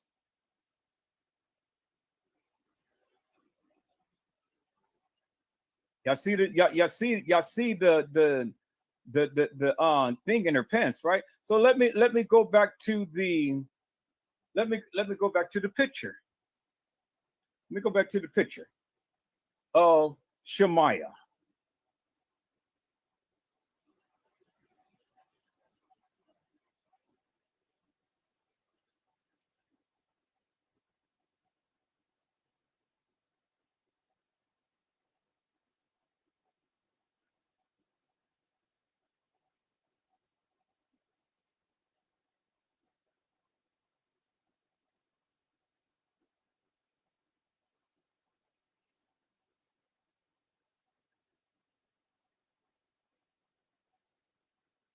Because only Shemaya is the one who will have that type of attire on, peoples. Only Shemaya.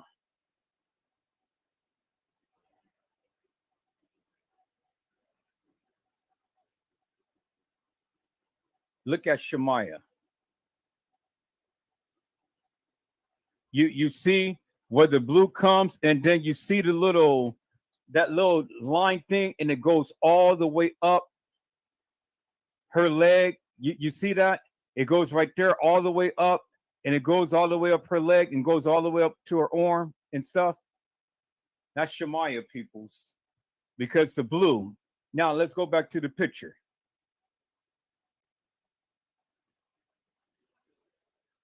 Look, the same little things right here, and where it stops right here. See where it stops at the kneecap? Look right here. Same little things, and it stopped at the kneecaps, and it stopped at the kneecaps right there. Black pants, and then what? Blue shirt, blue shirt. Well, this is not actually blue. It's kind of like purple, but it turns out blue on here. But black pants. But you can clearly see those little dot pattern things that is on her pants. 3 dots. 1, 2, 3. Look, 1, 2, 3. Stops at the kneecap. What? It stops at the kneecap. Who do you think that is, peoples? It is Shemaya. And then look at the laces, the shoelaces. Look at the shoelaces. See, this is filtered, peoples. So it ain't going to give you the exact match of the color, but the silhouette is the same. It's Shemaya.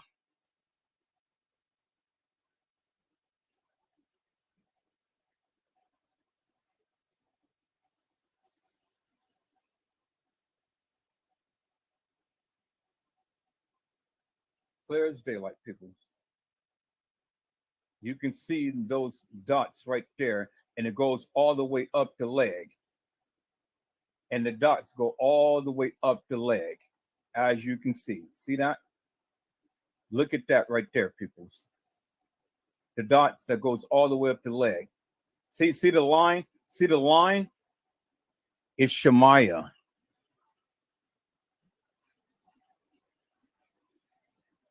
Shemaya, peoples.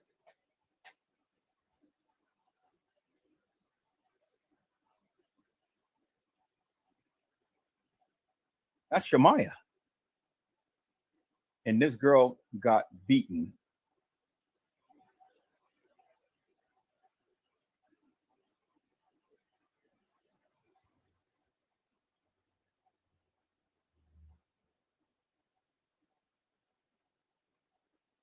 She got beaten, peoples. There it is right there. There's the evidence right there in your face, peoples. Literally in your face. Kanika got beaten. And Shemaya was right there because she helped set her up. Now let's go to the video.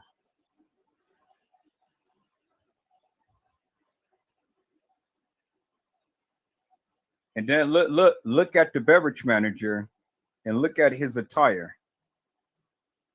See the beverage manager? Look at his attire.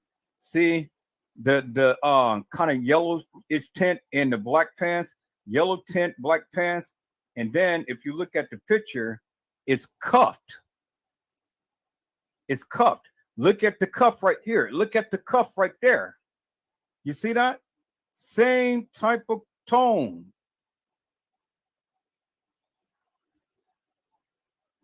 You see that? Look, same type of tone, same type of tone. It's cuffed, it's cuffed. It's cuffed. Black pants, black pants. You clearly see that, right? You see it. You see it now? The same hue. Same hue. And then the shirt is cuffed, shirt is cuffed. And then his shirt is cuffed. So fucking beverage manager, peoples. Kanika got assaulted. And Shemaya was right there.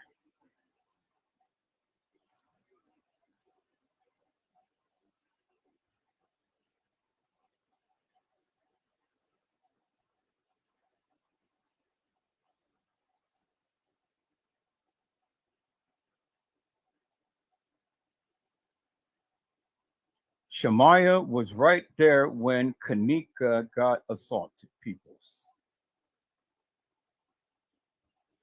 Shemaya.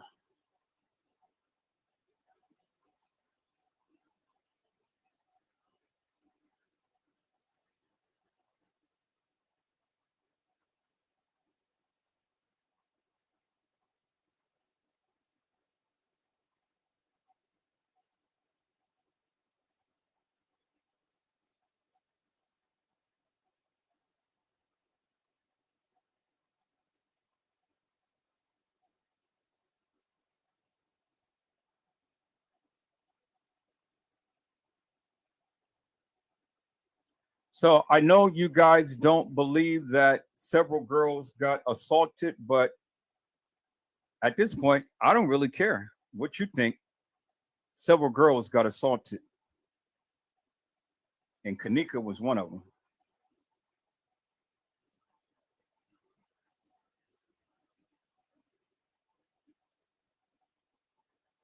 Your narrative is blown out the window just by the case file that you did not even read. And you went by every narrative that they gave. And that's why they literally covered this shit up. And again, I asked my friend, why would the kids lie if they didn't have anything to do with Kanika? Well, they lied because they did. That's why they lied. They did. Because if you was innocent, every one of these narratives would align up. You guys sitting around here blaming Bree Bree. Bree Bree did not know.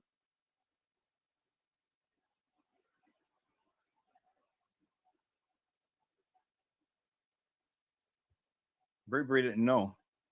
That's why she cried the hardest. Shamaya, Neef was sitting back chuckling because they knew. They were the ones who was jealous of Kanika.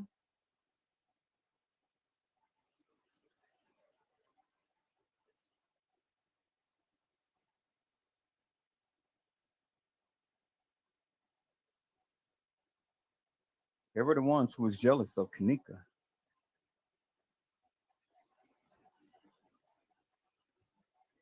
Let's look at this, peoples. So what do you think was happening? They said that she put up a fight, right? Well, who do you think is fighting?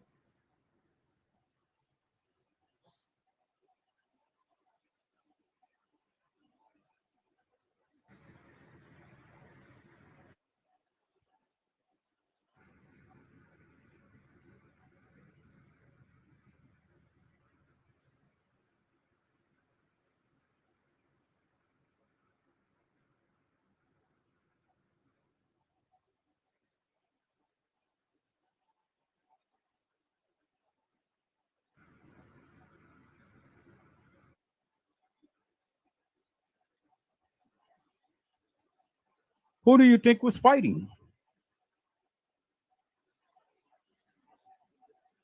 Fighting for her life.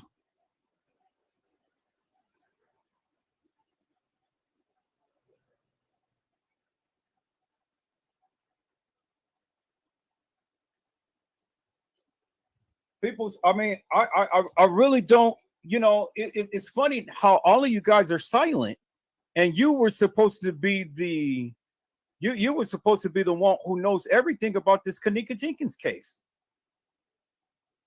Really? I mean, you're quiet tonight. Why is that? It's amazing to me that the people who are supposed to know about this case, you guys are silent. Even the case files is up against what you stated. And you told me to reference the case files. Well, guess what, peoples? I did, but I've been knew this and I've been saying this for years. But you guys didn't want to listen to me. Oh, you just thought that you knew. No, that couldn't have happened. No, it happened the way that it happened. They gave you the narrative.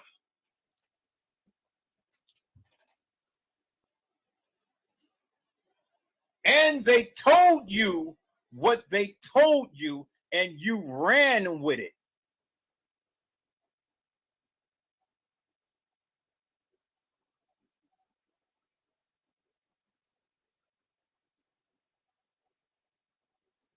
And it's funny how case number 16 is lining up with exactly what we're saying on the video footage. The kids come in, Bree Bree comes back. She finds out that Kanika is missing. But In number 17, they said that they found the keys to the car. They found, F-O-U-N-D, found. How could you find the keys when Bree already had the keys and Bree had texted Kanika twice and said, hey, I'm on my way back. But while she's on her way back, the girl is getting beat up.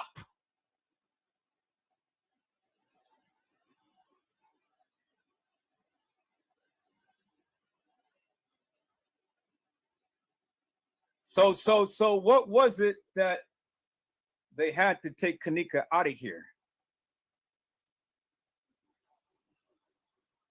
Because this was Pure D setup. Pure D setup. This was a setup. You may not believe it, but I don't care what you believe. You ain't proved nothing to me. This was a major setup. And just like Zillionaire had told you, still today, she's worrying about what people are saying about her. Still today. And still today, you people are making every excuse under the sun about her.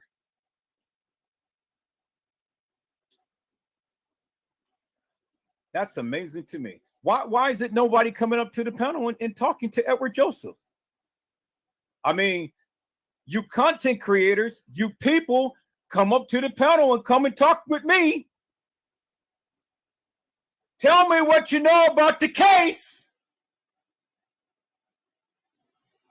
Because if any of you read the case files, then you would have clearly understood something. And I told you, peoples, I'm only going to go by what they said. And that's exactly what they said.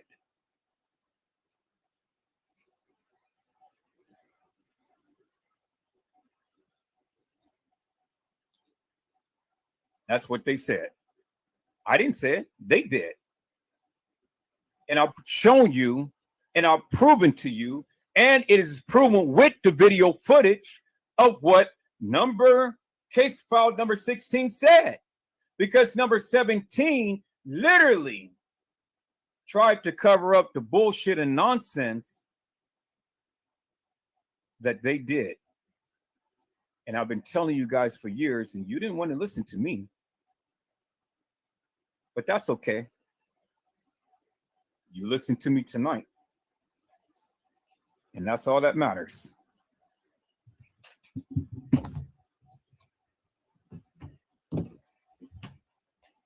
You don't want to believe several girls got assaulted. That's fine.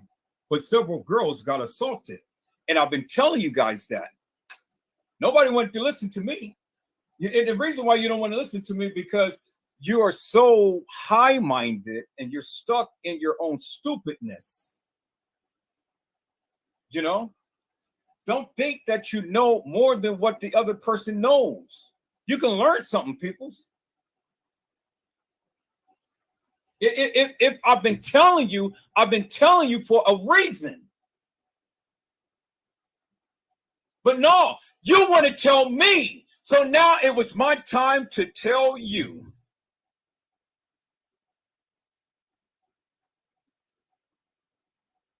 And not only tell you, but show you.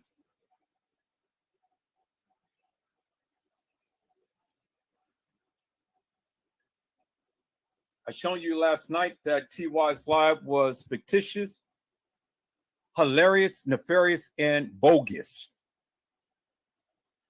I told you that. I've shown you that. I've shown you how he did in the live. I show you how he manipulated everything and stuff.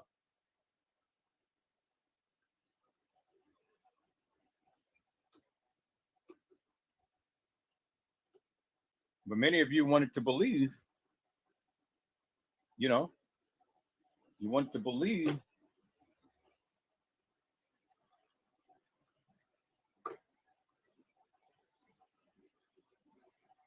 so I said, okay, we're going to do something different tonight.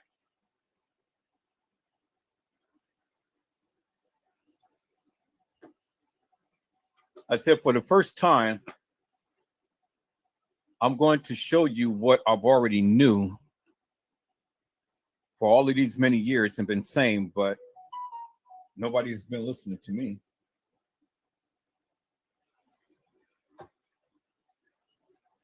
I bet you'll listen now.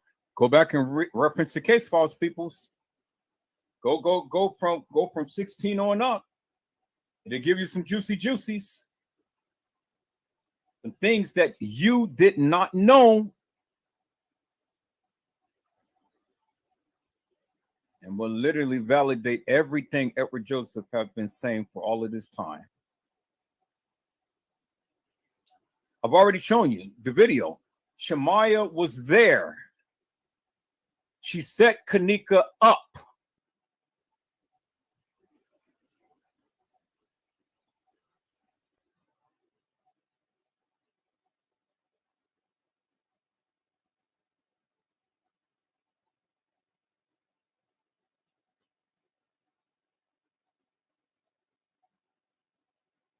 She set her up. I mean, people's the video don't lie right there. It's in your face. I don't know what more I can tell you.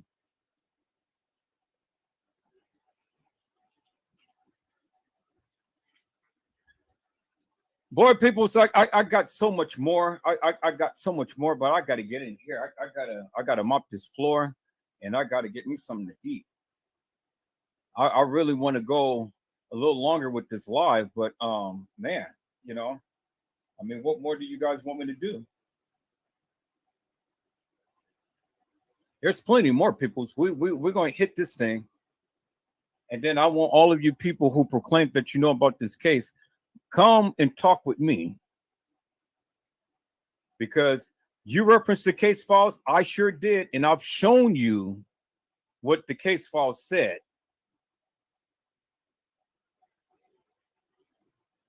And I've proven to you in other avenues what was done. And you guys still want to believe it's just only Kanika.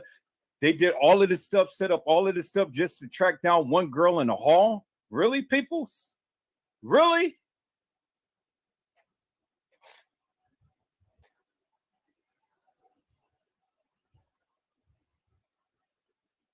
All right. I'll let you stick with that narrative, peoples. You know, I'll let you stick with it. That's what you guys say. So let me go ahead and go down the line and give the shots out. Hello, Danielle Pratt. How are you, my friend? It is a blessing to see you on tonight. Danielle Pratt says, hello, family. Hope all is well. Hey, Unc. And she puts a heart. Danielle says, let's hit the like button, family, and thank you. Danielle had said, great question. Danielle has said, my question is why they picked KJ and not any one of those other girls. Well, I'm going to answer that. I'm not going to answer it tonight, but I'm going to answer it. Randy Robbins said when Bree supposedly had left, she only went outside Teresa, or where Teresa was. Brenda Robinson said they didn't leave from Teresa's house at that time. And that statement is a lie. Brenda Robinson said when Bree supposed to have left, she only went outside where Teresa was. They didn't leave Teresa's house at that time. Am I going back over? Hello, Mildred Wilkins. How are you, ma'am? And it's a blessing to see you on today. Mildred Wilkins says, hello, everyone. Have a blessed day. Danielle Pratt says, hello to you as well, and thank you. Hello, Tony G. How are you, ma'am? And it's a blessing to see you on today. Tony G has said that means 10 in the room and 20 people just showed up. Tony G said, well, where is the 28 minutes? How did she get down there to the lower level in 28 minutes? Hello, Jada Wu. How are you, ma'am? It is a blessing to see you on tonight. Jada Wu said, get him. Hello, Gary McCrae. How are you, my friend? It is a blessing to see you on tonight. Gary McCrae says, hi, Edward Joseph. Talk about it. Gary McCrae says, love this. Gary McCrae says, through truth is greater to hear. The truth is great to hear. Gary McCrae said, I hear that dopamine came from her grandfather.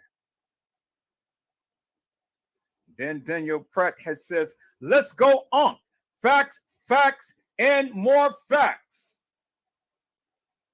Jada Wu says, yes. Daniel Pratt says, the Matt and Martin. Daniel Pratt says, let's get the facts straight. And then Daniel Pratt says, bullshit or bullshot. Hello, Hot Chocolate. How are you, ma'am? And it's a blessing to see you on tonight. Hot Chocolate says, tell Edward Joseph, the timestamps are a day off. All of this shit happened on the 6th.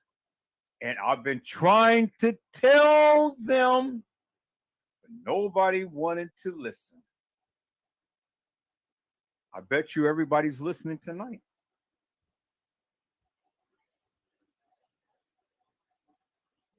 Daniel Press says, sounds like them two friends could have been her mother and sister. Gary McCrae said, that's real talk, my friend. Hot Chocolate says, facts. Daniel Pratt said, what do you think, Mr. Gary? And then with a smiley face, and then said, afraid, and then said, damn, you good. Randall Robinson had said Bree was in the parking lot with Teresa. Daniel Pratt has said, hit that like button, please, family, and thank you, with a heart.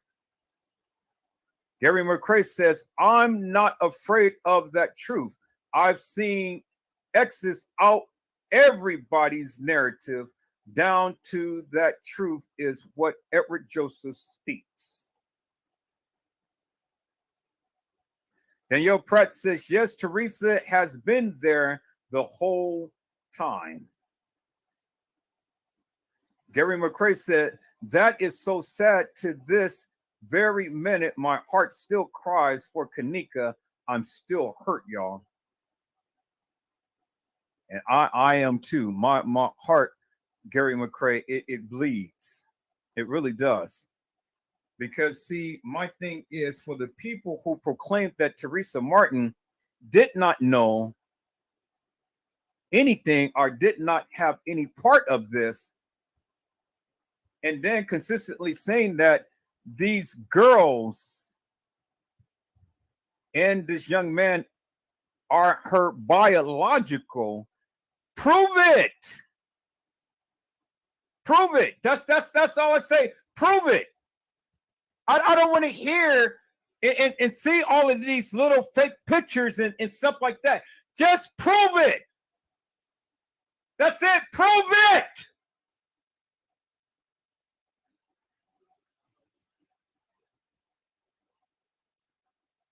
And your Pratt says, damn, so sad. We love you too. Gary McCrae says, Kanika is already legendary. I love her. What a beautiful soul. Randall Robinson said, at Gary, I felt what Kanika felt. Gary McCrae said, for sure, Randall, me also, such a terrible story. I'd not fair that Kanika is in heaven and them other fools still jamming like hell. Randall Robinson said, I actually dreamt what she went through. Gary McCrae says, I feel you, Randall. It wasn't her time, my friend. It wasn't her time.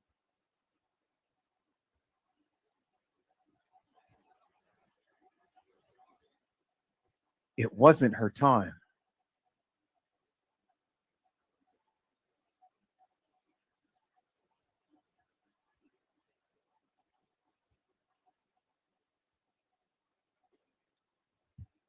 It wasn't her time, my friend.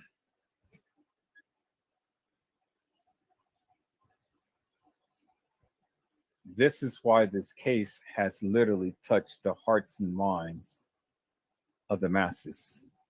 It seriously did.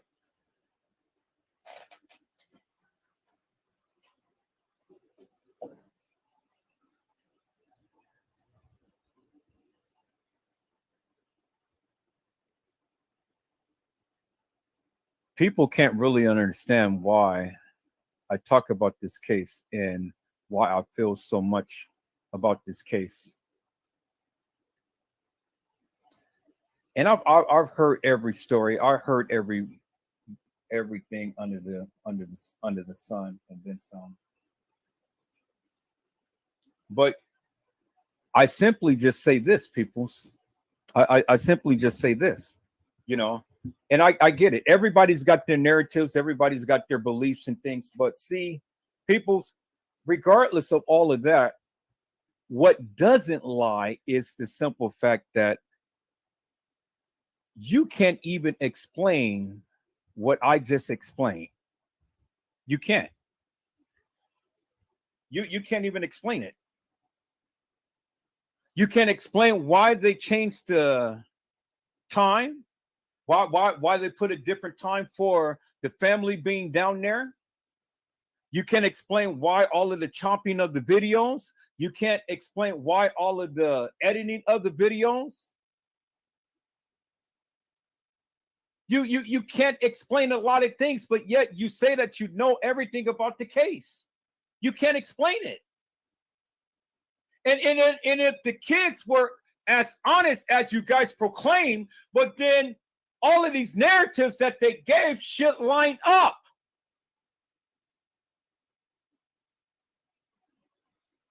But why are they lying? Because if they had nothing to do with the case, it won't be no reason for them to lie. And that's what you guys can't get over. How are you going to call the case files law and you use the case files that these kids lied with? There's truth in the lies, peoples. There's truth in lies. There's truth in the case files and there's lies in the case file.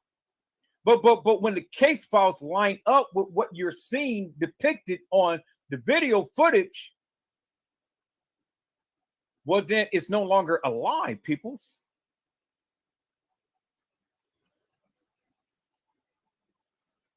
It's no longer a lie. But I don't understand for the likes of me how many of you continue and consistently and insistently thinking that all of this stuff happened on the 9th.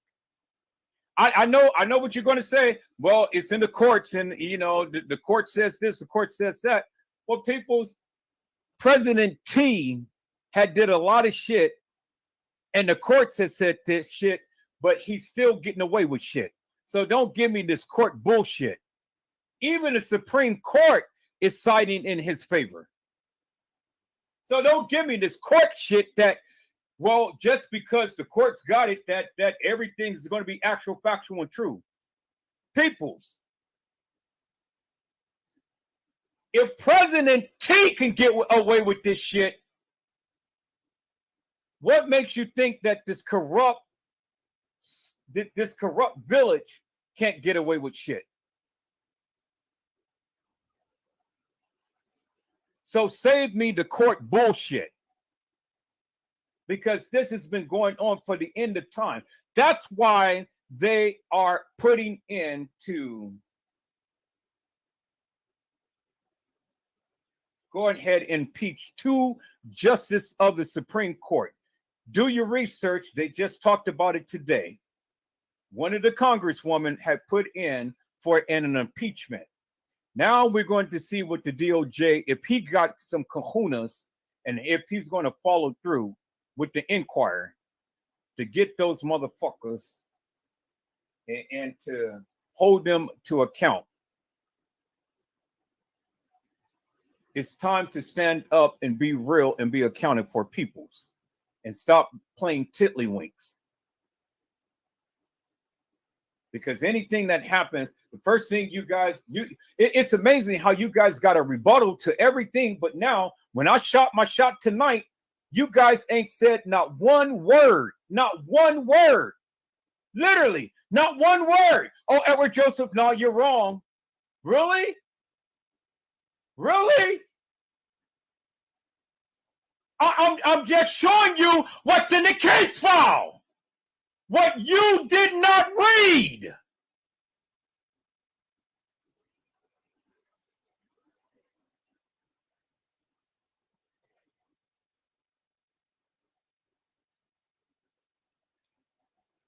Gary McCrae had said she was led to her death by some people she thought that loved her. Shaking my damn head. You are absolutely right. Totally betrayed.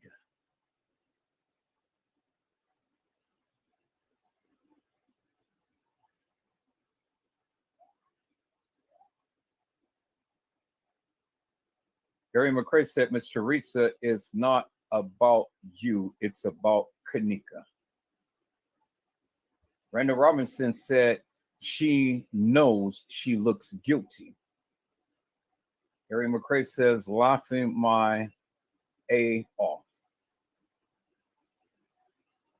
And Randall Robinson said, Pease had said it's like Chainsaw Massacre, meaning family involved. And if you know anything about the Jenkins and Martins peoples, they're well known in Chicago. If you know anything about their family history, well, even FGB Duck mother had literally. Oh my God, you guys hold on for a moment.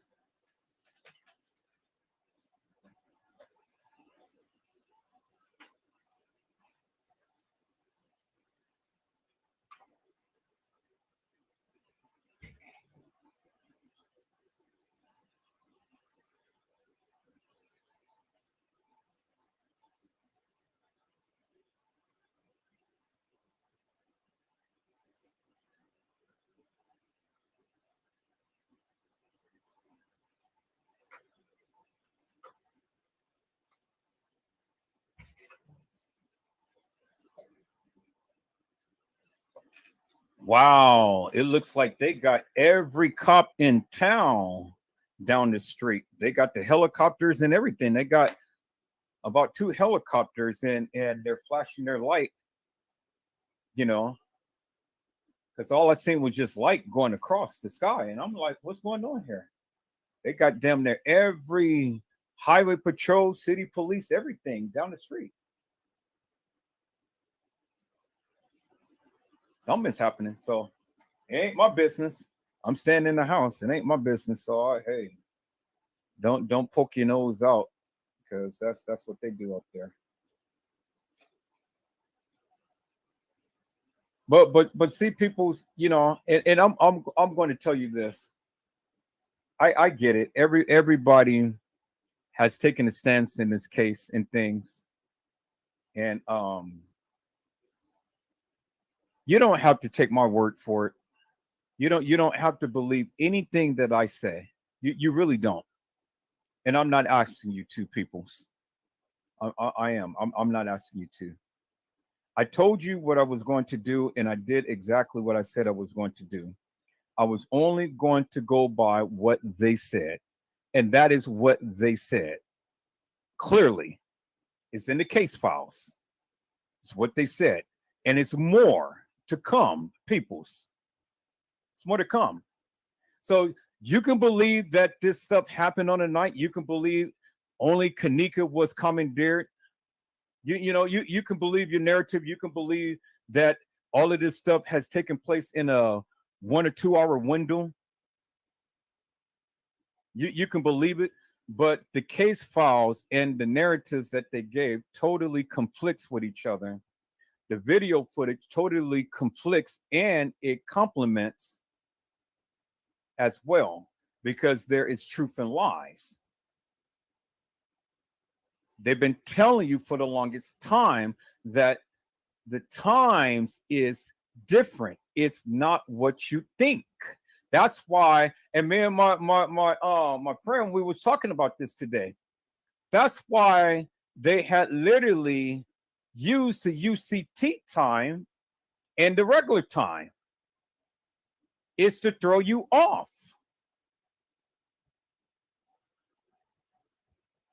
It's to throw you off. If you guys watched the live from last night, if you guys watched what me and Brazy was talking about last night, man, you guys would have been seriously educated. Now, I'm going to finish that live because I'm done right now. So I'm going to finish that live up, and then we're going to get out of here. If the Lord says the same, I'll be back tomorrow. You guys come on back. Share this live. Read the case file, peoples, and then understand it for yourself, because it's no need for me to sit up here and lie to you. I just shared you what was in the case files. I just shared with you what I have been saying forever and a day. So you can't sit here and say, oh, well, Edward Joseph is lying. No, I took it directly from the case files. I didn't add to it. I didn't subtract from it either. I told you what was in the case files. But I've been knew that, peoples, and I've been telling you, you the one who didn't want to listen. But now, I'm sure you're listening now. Reference the case files, peoples. Reference the case files. That's all I say. All right, people, that's it. That's all. Let's go back and let's finish up the live for what we had did on last night. I think I still have it up.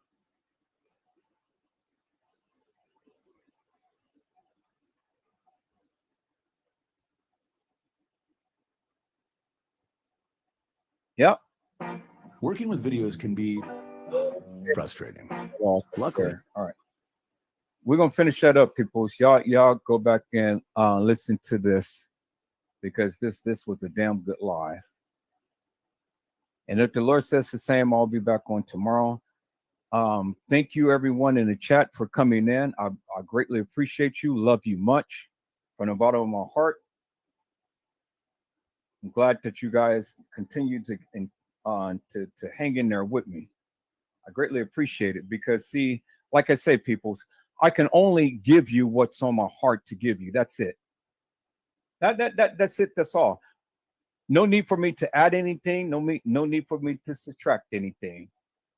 I'm just showing you from what it says in the case files, and that's what we're going to be from here on, is to show you unequivocally and undeniably, peoples. That's it. That's all I can do.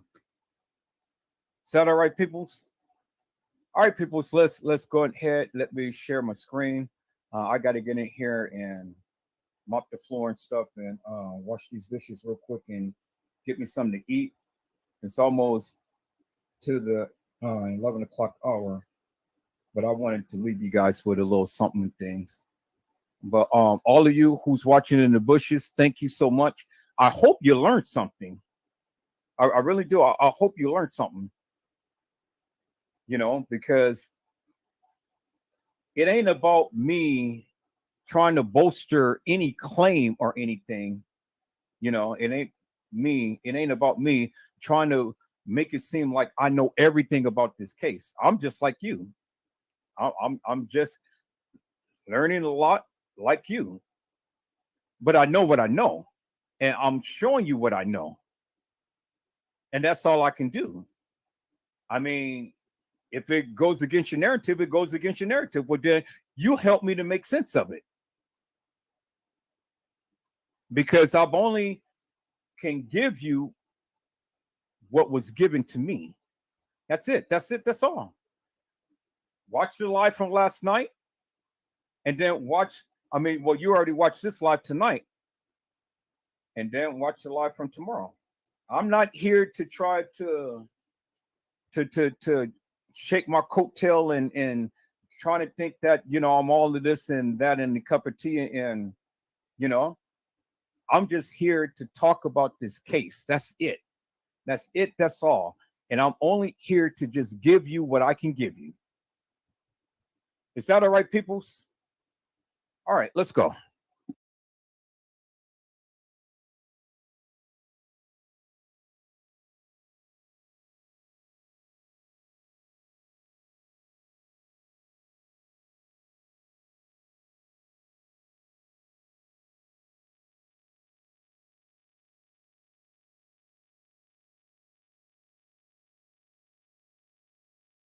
You can't make Kanika because you seen the opportunity where, you know what I'm saying? She just got away from these boys, whatever the fuck that happened.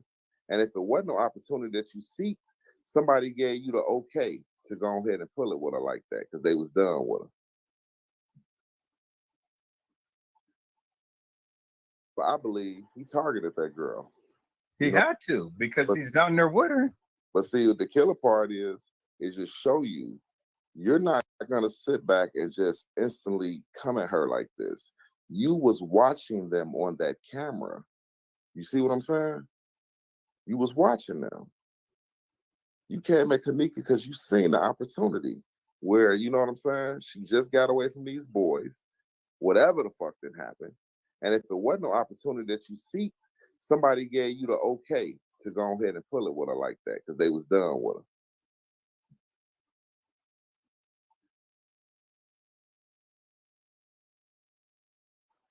You just didn't think it was gonna have all this shit going on. You thought it was just gonna be an easy woo up the bam. And that shit went for the worst when she got in your hands. X right here. Look at the front of her head right there. His arm is around her. His head is up there. Look at people in the back right here. Somebody in the back right here. He's right here. This is him right here. This is Kanika bent over. Big. Forward. Back legs. Feet dragging. Look at her shoes. She's linked forward. Look how he got her. He got his arm around it. I go her butt. Then I got my finger. Look how he got her. In that hallway. See what happened when you look at all the glitches in the pictures, all the stuff. They tried to blend this picture and mix it with the kitchen. This ain't new. Yeah. Doing this. Y'all said this girl did this shit on her own. Y'all said this death was ruled as accidental or something like that. I don't know, man. This shit been so long, man. We've been dealing with this crazy shit. I hate to talk like this, but yeah, I'm showing y'all the picture, man.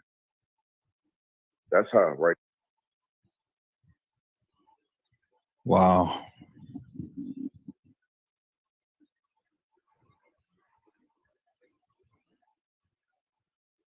Yeah, it's crazy.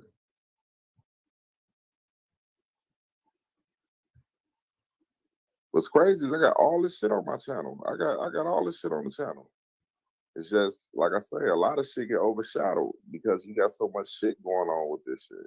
But when people take the time to sit back, that's why people run across my shit and they do the numbers they do, because motherfuckers get to looking at it like, hold on, the fuck is he talking about? And you my partner, so it's like shit, we're gonna get this shit together regardless. It's just, man, let me see. I got something else like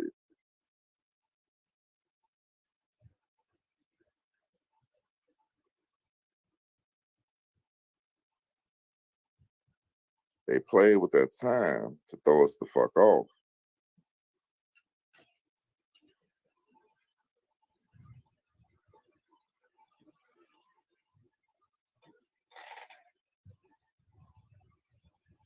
Only thing about this shit.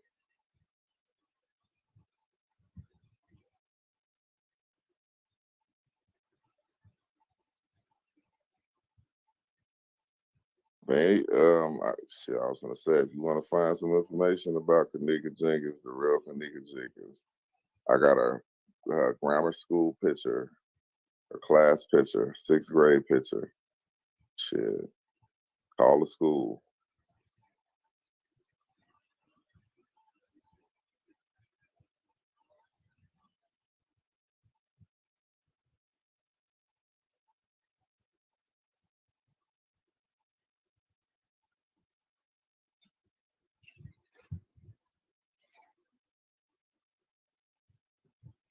Damn. That is fucked up. Yeah. And you heard what Brazy said. They played with the time. What is it that you all don't understand? What is it that you don't understand? They played with the time. They played with the time. The days, the hours, the minutes, the seconds is not what you think, peoples. I don't even know what I can say to the people. If you don't get that they played with the time,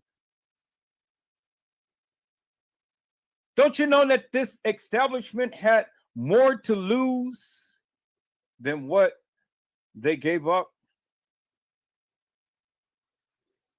Had this been a death investigation instead of an accident? I want you to think about that for one moment, people. I really want you to think about that for one moment. So while you're sitting here pondering and going over and regurgitating all of this madness and trying to get everything to fit within a 2 or 3 hour window, even help me to make that make sense. You can't. So since you can't, then why aren't you open up to the understanding that something is amiss? Because if you can't fit all of this stuff that you guys have been saying for all of these many years in a 2 to 3 hour window from 1:15 until 4 a.m. in the morning, or 1:13 to 4 a.m. in the morning, peoples, how in the hell do you think that you can sit up here and tell anybody about this case and say with certainty that you know exactly what happened to Kanika? And with all of this bullshit and nonsense that has been said, oh, she was killed by the pool and all like this. She walked herself to the freezer and laid down and died.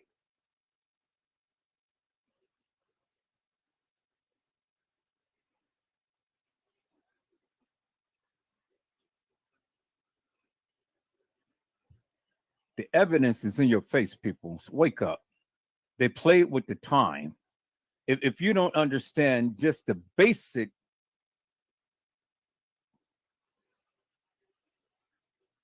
then I don't know what to tell you. That is as basic can get. A real investigation would not go and have UTC time merged with regular time. Well, many of you went with that madness and played with that. It is no reason to use UTC time. For what? Ain't nobody traveling. Whatever Chicago time was at the time to when all of this stuff happened, it was Chicago time when all of this stuff happened. Peoples, don't be stupid. Really, don't be stupid.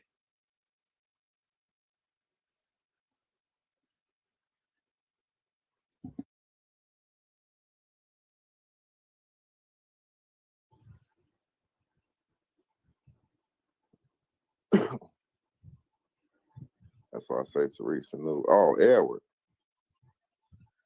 Edward, let me show you. Remember, so I got the picture of France trying to, when he put on that black hoodie, when he went towards Kanika Way. But then I said this. I said, was this motherfucker who was this the person we was looking at? Oh, So was he the one with the silver emblem on his chest? who? France. France had on France. I'm gonna show you France Cave. France Cave had on that black and white.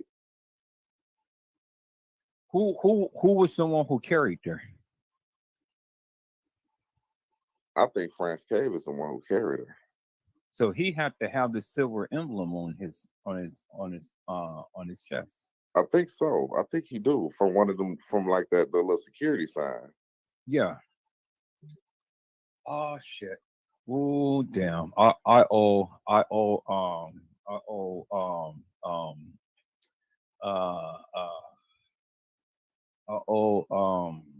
what's his name? Uncle Fed an apology, a major apology. Why you said that? Because the France Cave was the one with the silver thing on his chest there. Wow. God damn. I'm sending you everything about France right now. Where you can look at him. I just sent you two of them.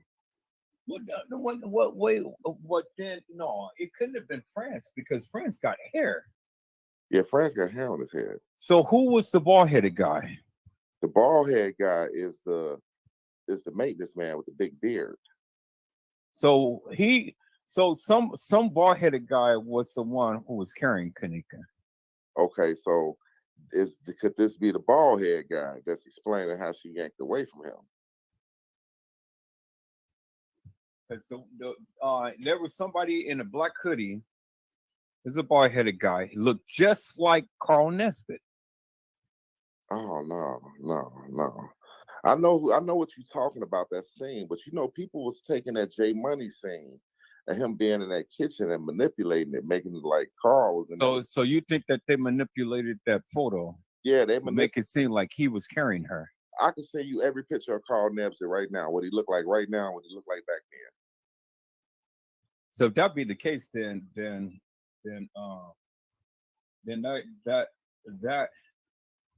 that photo was doctored. I believe so. Okay. All right. But then that's all I need to know right there. So yeah, I owe Uncle Fed an apology. Then who carried her? Do you see what I just sent you, Laz? Yeah. Now look at what I just sent you. Right? Hold on. God damn. Just look at the shit that I'm sending you. Oh man, I'm just oh shit. Yeah. I remember that one. Yeah, you remember. Right. That motherfucker. So it was him. So look at this. Oh shit! Oh! I told you. Oh! God, he left our Bree at 226 now. Remember oh shit! Oh man, no.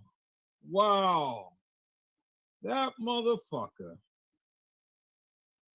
It was him.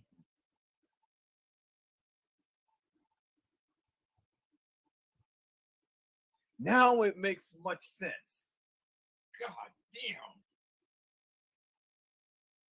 Now remember in the case files when it told you when Bree had left, right? You guys remember that, right? Let's go back to the case files real quick.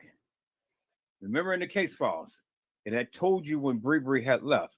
Brazy said it was 2:26, right? Okay, so let's go back to number case file number 16.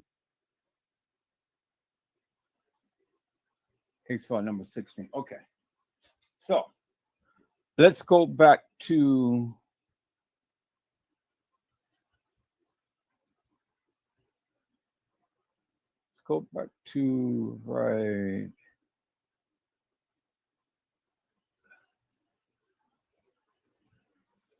right here.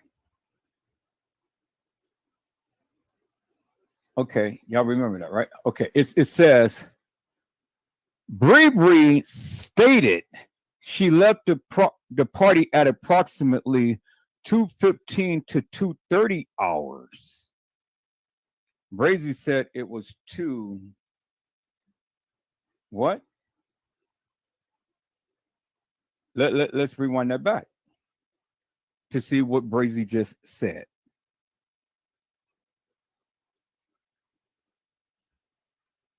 Oh man, I'm just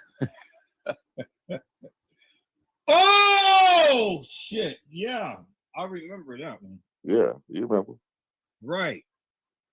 That motherfucker. So it was him. So look at this. Oh shit. Oh, I told you. oh, And then God, look, damn. he left out with Bree at 2:26 now. Remember Oh shit. He said that he left out with Bree at 2:26. But the case file said that she left out at about 2:15 or 2:30. So 2:26, close enough. 2:30, close enough to 2:26. That's what Bree said. That's what Brazy had sent the information. It all lines up, peoples. It is undeniable, peoples. Do you understand what I'm saying? See, people's things has to complement. When things complement, well, then that's the truth. It's the truth. It ain't no other explanation other than it's the truth. And the truth stands on its own and it doesn't need no help. Peoples, did you see how I connected that with the case file? Out of 146 pages of a case file, the narrative that Brazy just gave you, and I found the case file and that shit lines right up just perfectly. That ain't me, peoples. That's God working through me. That's by divine design right there. That's by divine design right there. Bingo to the bingo.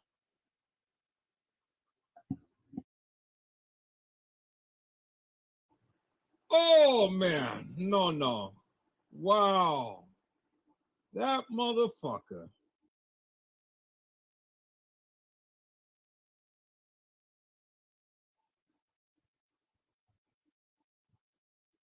Now it makes much sense. God damn. all I asked was with this little Sure trigger. enough. That shit makes so much sense.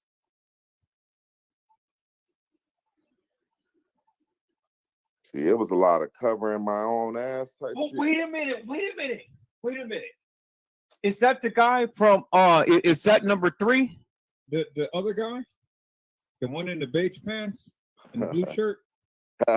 That's what I wanted you to see. Oh shit! I told you. Oh shit! I told you. Oh shit! Yeah, what I told Oh! Oh! you. Had some shit. Oh! God damn!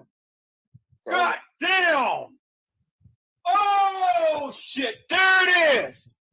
Yeah, I was looking for There that. it is! The motherfucker was there. I was looking for it. I told you. There it is.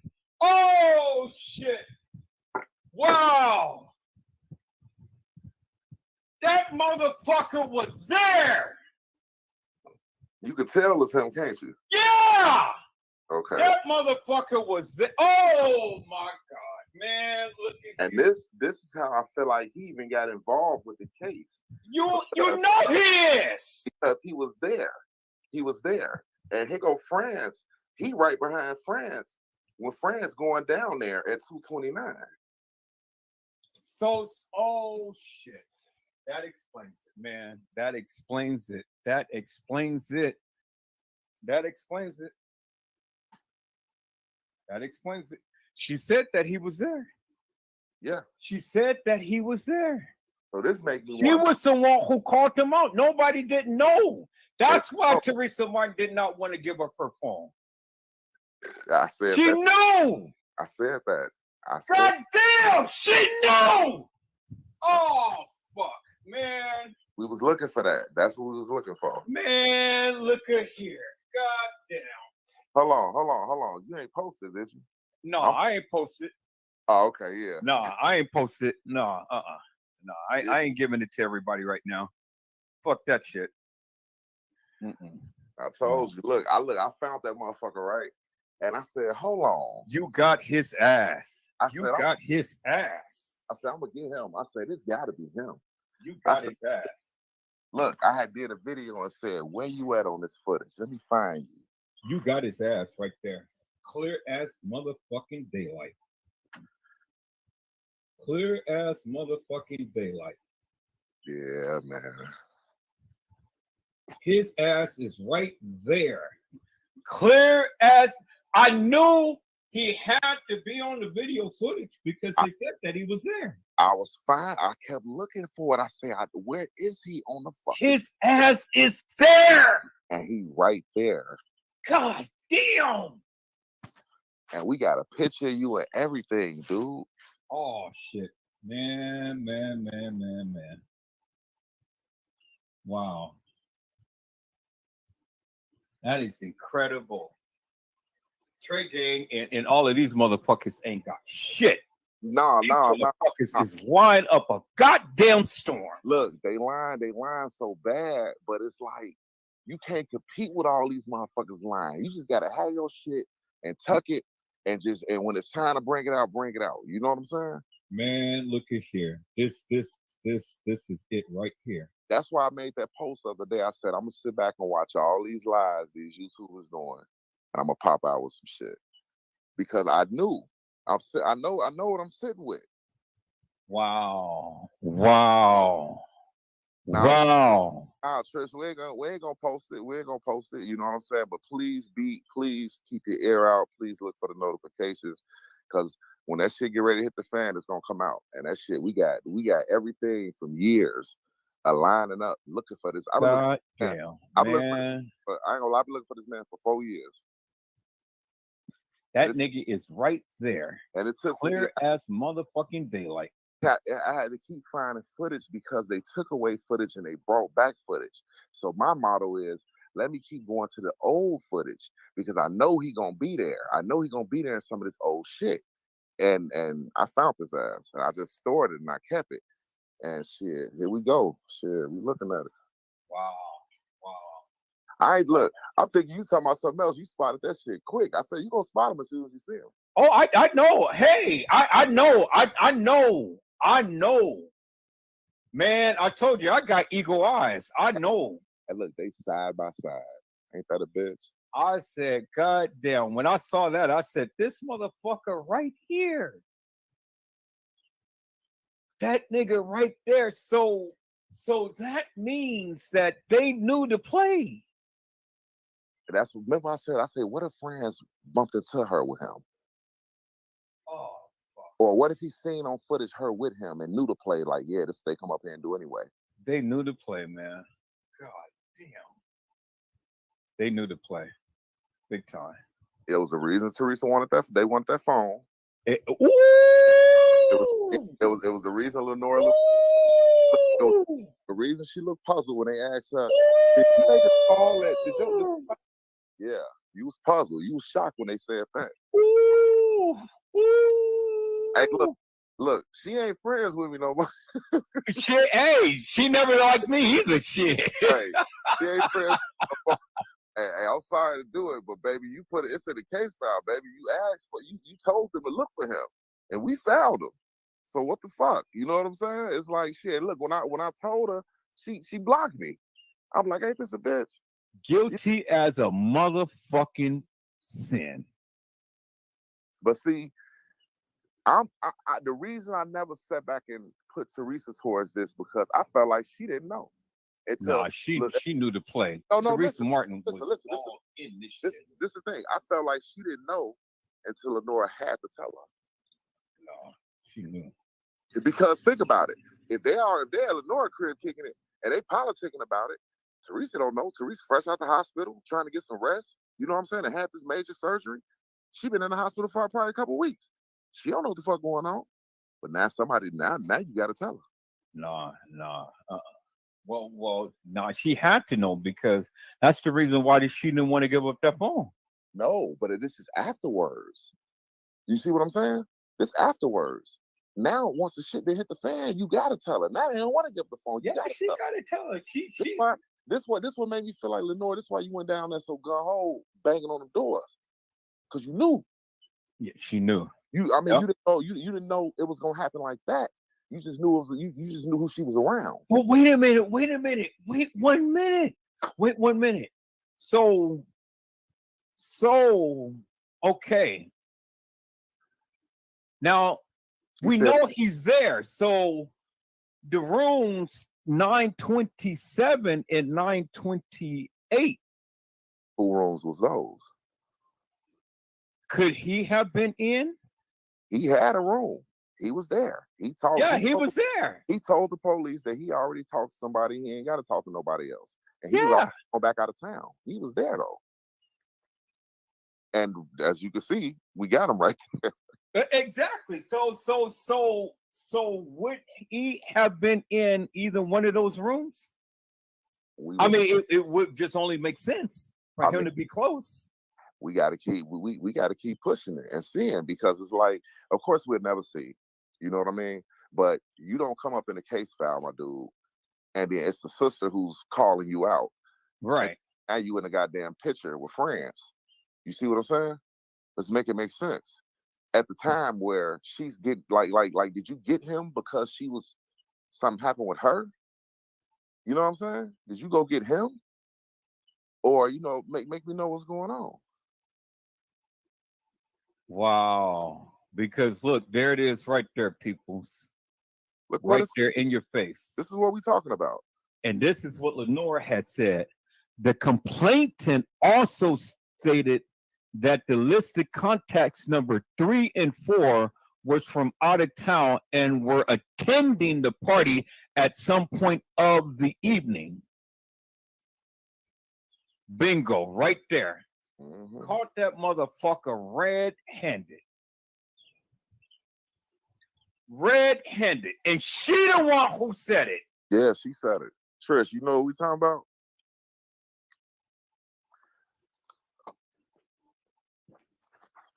She the one who said it. And it's in the first case file. First one.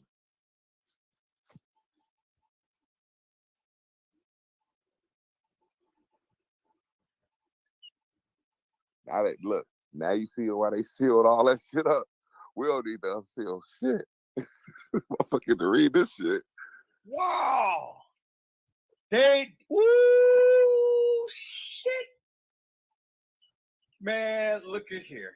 Trey Gang now ain't saying a goddamn thing. Nah, I'm just listening to him. None of them ain't saying a goddamn thing. I'm just listening to him talk that crazy shit, man. All of them, just let them talk that crazy shit, man. Hopefully the people understand. Man, look at here. I know. Hey, listen to me, Aaron. I know what I've been sitting on. Hey! God damn! That's it right there. Man, that's it right there. I mean, what? It ain't nothing else to say. It ain't nothing else to say. Right there. It's it right there. It's all in your motherfucking face. That is it right there. Then both of their ass coming through the lobby. Ain't that a bitch? They knew the play, man. God damn. And Lenore was a part of that shit. Now you want me to tell you what's even more crazy? I'm gonna tell you what's even more crazy. I bet you can go look for that footage. He ain't in it. No, he ain't. I bet you it was just gonna show France putting that jacket on, leaving by herself. Yep. I bet that footage, that's original right there. Yeah. He ain't in that. He ain't in that new shit. He ain't in that shit that they showing now. You can pull up shit now, and he's not in it. Nope. That right there is old. Yep. And her number was in his phone.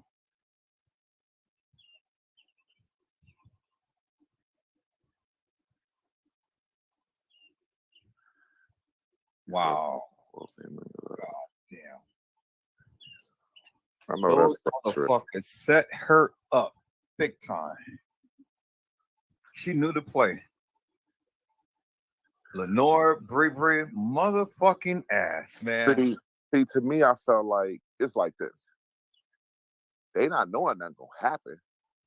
It's just a simple fact. This how motherfucker get down, probably doing whatever they doing. Just a simple, look, typical day. You know what I'm saying? But get a load of this. Listen to what she said. Well, my sister ain't down here selling, you know what, since this hotel was known for. Bitch, you already knew. You knew what was going on down there. And guess what? Remember when I said, well, why are you even saying that? Because ain't nobody has even been saying that about your sister. You just wanted to throw that out there. But she the one who threw it out there. That's what I'm saying. Why? Because the bitch was guilty. Guilty as goddamn sin. I said that. I said, why in the fuck is this girl sitting up here talking about her sister selling her cat and shit, and ain't nobody even mentioned anything about that? See, this is the thing. And for anybody that's listening, this real. This ain't no debunking of shit. You, as her blood sister, said to the cops, check her phone for numbers 3, contact 3 or 4 and 4. They from out of town, and they supposed to be at the party. Supposed to be at the party this evening. When they checked the phone brought them back to this man. You feel me? The phone brought them back to this man. They called and talked to the man on the phone. The man said, I already talked to the police. This is exactly how he said it. Already talked to the police. I ain't got to say nothing else. And he got off the phone with him. And he was already back in his back where he took a flight back out to where he lived at, which I think is New York. You know what I'm saying? This man, we couldn't find him. Well, for a long time, Lenore, you stated who he was. You know, you told them to look for him. We ended up getting a picture of this man, seeing who he was, and we couldn't find no footage at a point in time. Wow, and I ran across some shit with him on it. You know what I'm saying? And it can't be denied. It's him. It's him. It's clearly it's him. And I see that clear as daylight. And he's with France. You know what I'm saying? So my thing is, who was he? Why was his number in Kanika's phone? You know? Now, see, to anybody that's listening, y'all probably like, damn, y'all have said a whole bunch of different things. But you got to understand, she went through different things that night. You know what I'm saying? If it wasn't, she not even knowing about a plot with these niggas messing with her. She just knows she going up here. Her sister already know about she probably finna make a couple dollars because she got somebody finna meet her up there. Why not meet me? Shit, I'm gonna be up here anyway. You know what I'm saying? Meet up with me. And you know what I'm saying? That was the situation. But even if she didn't even get up with dude, the last of her sister knowing was that's who she was gonna meet up with. That's why she sent the police that his way. You know what I'm saying? So we like, well, you know, what was the situation? But then for me to see him on footage with France, the fuck y'all doing? You know what I'm saying? What y'all doing?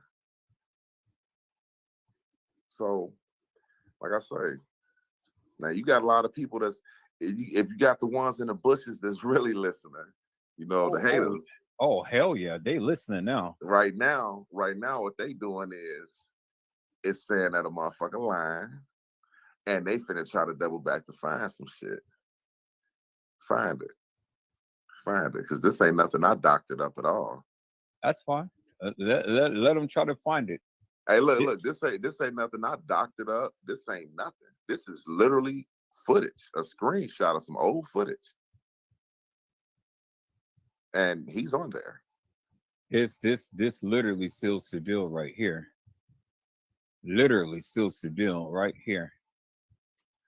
People saying, I'm telling you, it ain't no question. The man is literally right here. Clear as motherfucking daylight.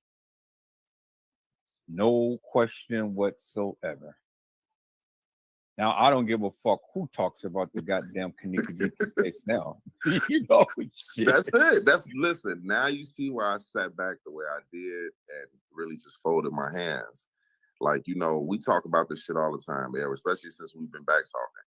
We talk about it, you know, and we done went back and forth trying to, you know, figure out what's what, you know, from the things we both believe. But to really sit back and collecting up on all this shit, and I'm looking at it, you know what I'm saying?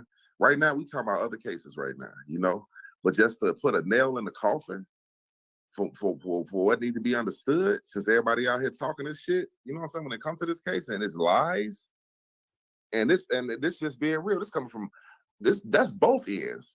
You got two sets of people that's lying like a motherfucker on this shit.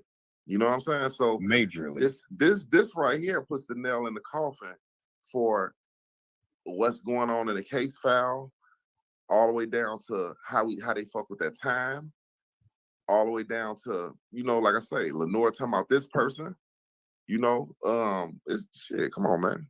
It ain't no way to go around it. Here go all her situations right here. And see, the thing is, if Trey Gang and all of them had what they proclaimed to have and stuff, well, then they could have been them pulled the rabbit out this hat a long time ago, but they never did. No, because what I tell you the other day, I say people looking for something else. Yeah, they ain't looking for what we looking for. There's that motherfucker right there. I knew I had him. Oh yeah. There's his ass right there. That's all. Hey, that's his ass right there. God damn, and it's a perfect motherfucking match. Perfect. I'm looking at this shit. It is a motherfucking match. Even standing, how he's standing. Look at wait a minute. Look at the shirt. Yeah. He got on the same motherfucking shirt. Oh shit. Yeah. He got on the same motherfucking shirt. I'm seeing it. Yeah. I can see that shit clear as goddamn daylight. This motherfucker right here. That is him. Oh shit. Goddamn, man. You pulled the motherfucking rabbit out the goddamn hat. But see, people wouldn't have understood unless we had these conversations that we just had tonight on this live to lead it up to this. Look at here. They wouldn't have understood what we was talking about. You know what I'm saying? I had to lead up to this conversation to sit back and to show that. I mean, to have that out there right now, because now it all makes sense. Everything do. Oh shit. You know, this is the type of shit that can get this thing busted right back open. I know. But you know? It's all about the fact that, you know, shit, they didn't already want that money. Do they even care to even want to expose it? You know what I'm saying? All I want to do is for the people that's within the community that's listening to us and that's talking with us, I just want them to know so they can quit being puzzled. You know what I'm saying? We put it to them in the right order so they can really see. And we go on to the next. You know what I'm saying? I ain't trying to sit back and have you running circles and having you believing that the fireman came in with the whistle and the Ghostbusters came through it. Shit, took her to the party out west.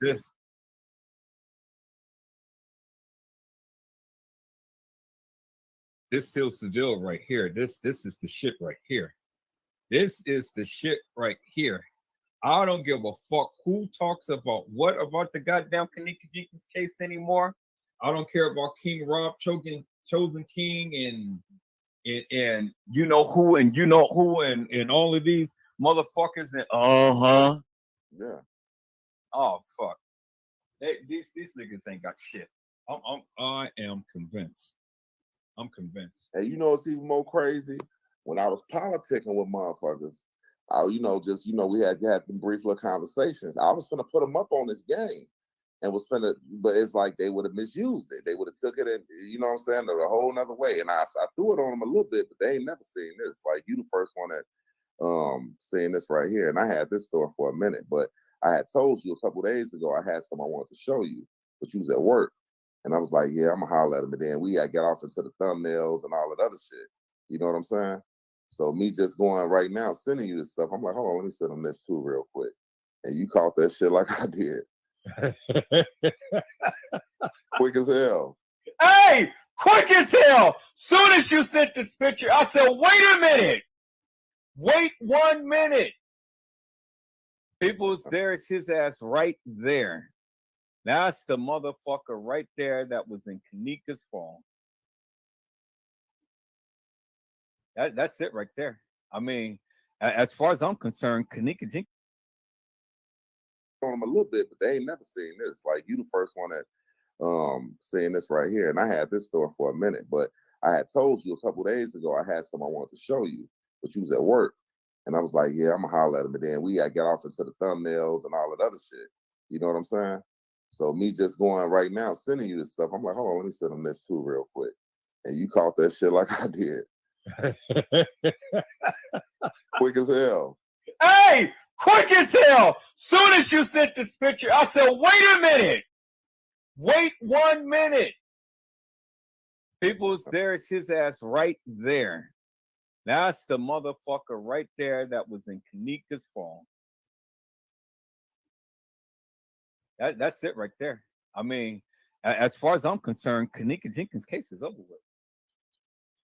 I'm satisfied. This shit is over with. I don't give a fuck who say what now. It really doesn't matter to me now. I don't care. They can talk as much shit as they want. This shit is over. It's over with. It's over with, peoples. With me, it's over. I mean, what the fuck do you want me to say? What is it that you want me to say? Kenneka Jenkins walked the halls of that establishment. Yes, but sir. she wasn't in the halls by herself. Not at all. Now, is that what you guys wanted me to say? I said it. I'm convinced. I told you, I've only can talk about what I have. Now I got the real shit. I see the real shit. And this motherfucker right here that I just showed you seals the goddamn deal for me. You can see his motherfucking ass with Franz Cave clear as day fucking light. Yeah, no, this ain't smudge. This ain't no shadows or nothing. This is like the actual, they standing there. You see they clothes and everything.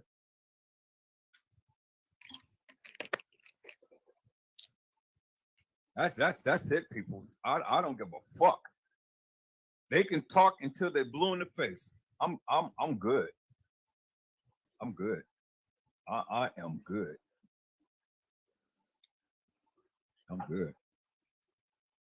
Yeah, it's crazy how we was able to pay attention to the time and understand from just even going back through the paperwork how this had to been before, because of when that guy made the complaint about the noise at 2:30.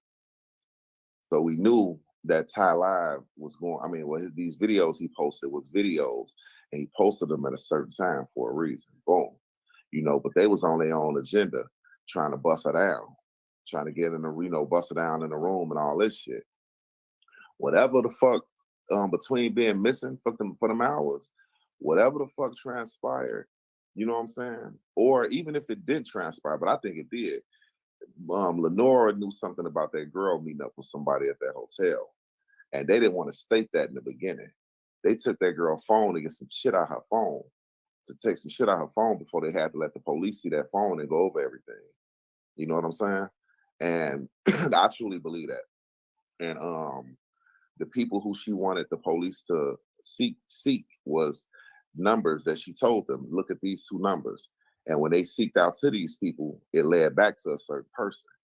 The person it led back to was from another nationality, which the guy we just showed, the bald head man, the bald head white dude, where his number popped up as being a Kenneka phone.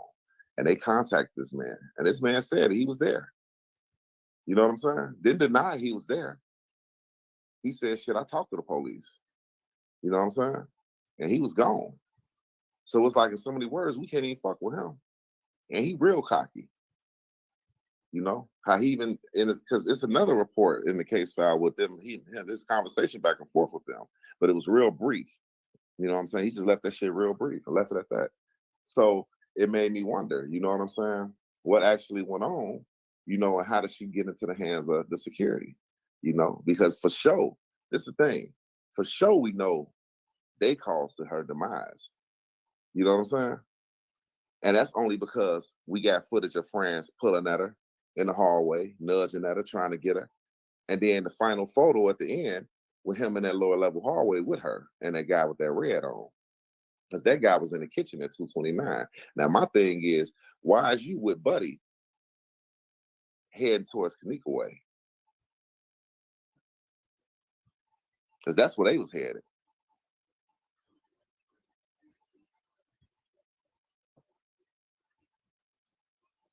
Wow. That's the deal for me, people. So, I mean, I don't know what more you want me. I don't know what more you want me to say. You know, I really don't. Yeah, France knew what nothing gonna happen to him. France didn't even have to show up in the courtroom when all this shit just went on. But it was France was security for that hotel. Hotel legally got a contract with Securitized Security for France and the rest of them guys to work there. And they pulled that stunt up there, and it was gonna cost the hotel and the security company. At the time, they thought they was just gonna do this big cover up, but too much shit came out that tied them. You know what I'm saying? And before you know it, they went on ahead and had to give up France, which they did. We just heard fresh sources talk about that yesterday. They gave him up in the courtroom. Said, goddamn it, he was the one that initially locked the freezer on him. You know what I'm saying? So we know France the one that locked the freezer. You know, this is why Teresa won. So now let me see what you was doing, my guy. Because see, I want to see what you was doing. I want to see how you really pulled this shit off and who helped you. So what we doing is looking at this shit and noticing that France was in the hallways.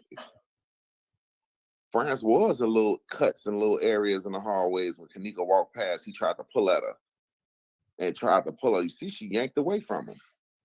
On that same hallway footage, look, on that same hallway footage that they played numerous of times, and it looked like nobody was with her. But now I just provide a video and it looked like a motherfucker with her. Pulling right at her. You see him clearly. If you don't see him, you're crazy.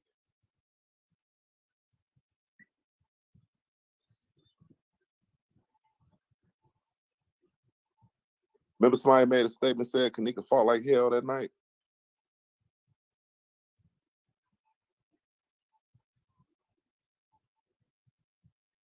Crazy, man.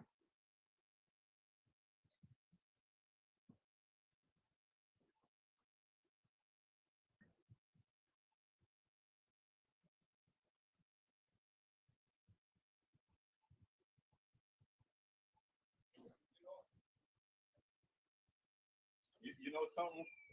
What up? I wasn't going to do this, but I'm shit. I'm gonna do it. I don't give a fuck. I'm gonna do it. What's going on? I'll get ready to do it. Shit. Because right now, yeah. I just making some goddamn fuck. I just sit down. I'm fit to enjoy my ass. Fit to enjoy myself right now. Let me do this shit. Let me do this shit. Look at this right here. I wasn't going to do this. I tell you I wasn't going to do this, but shit. Let me see.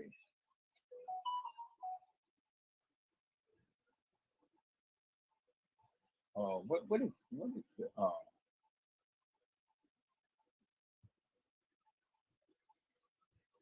right.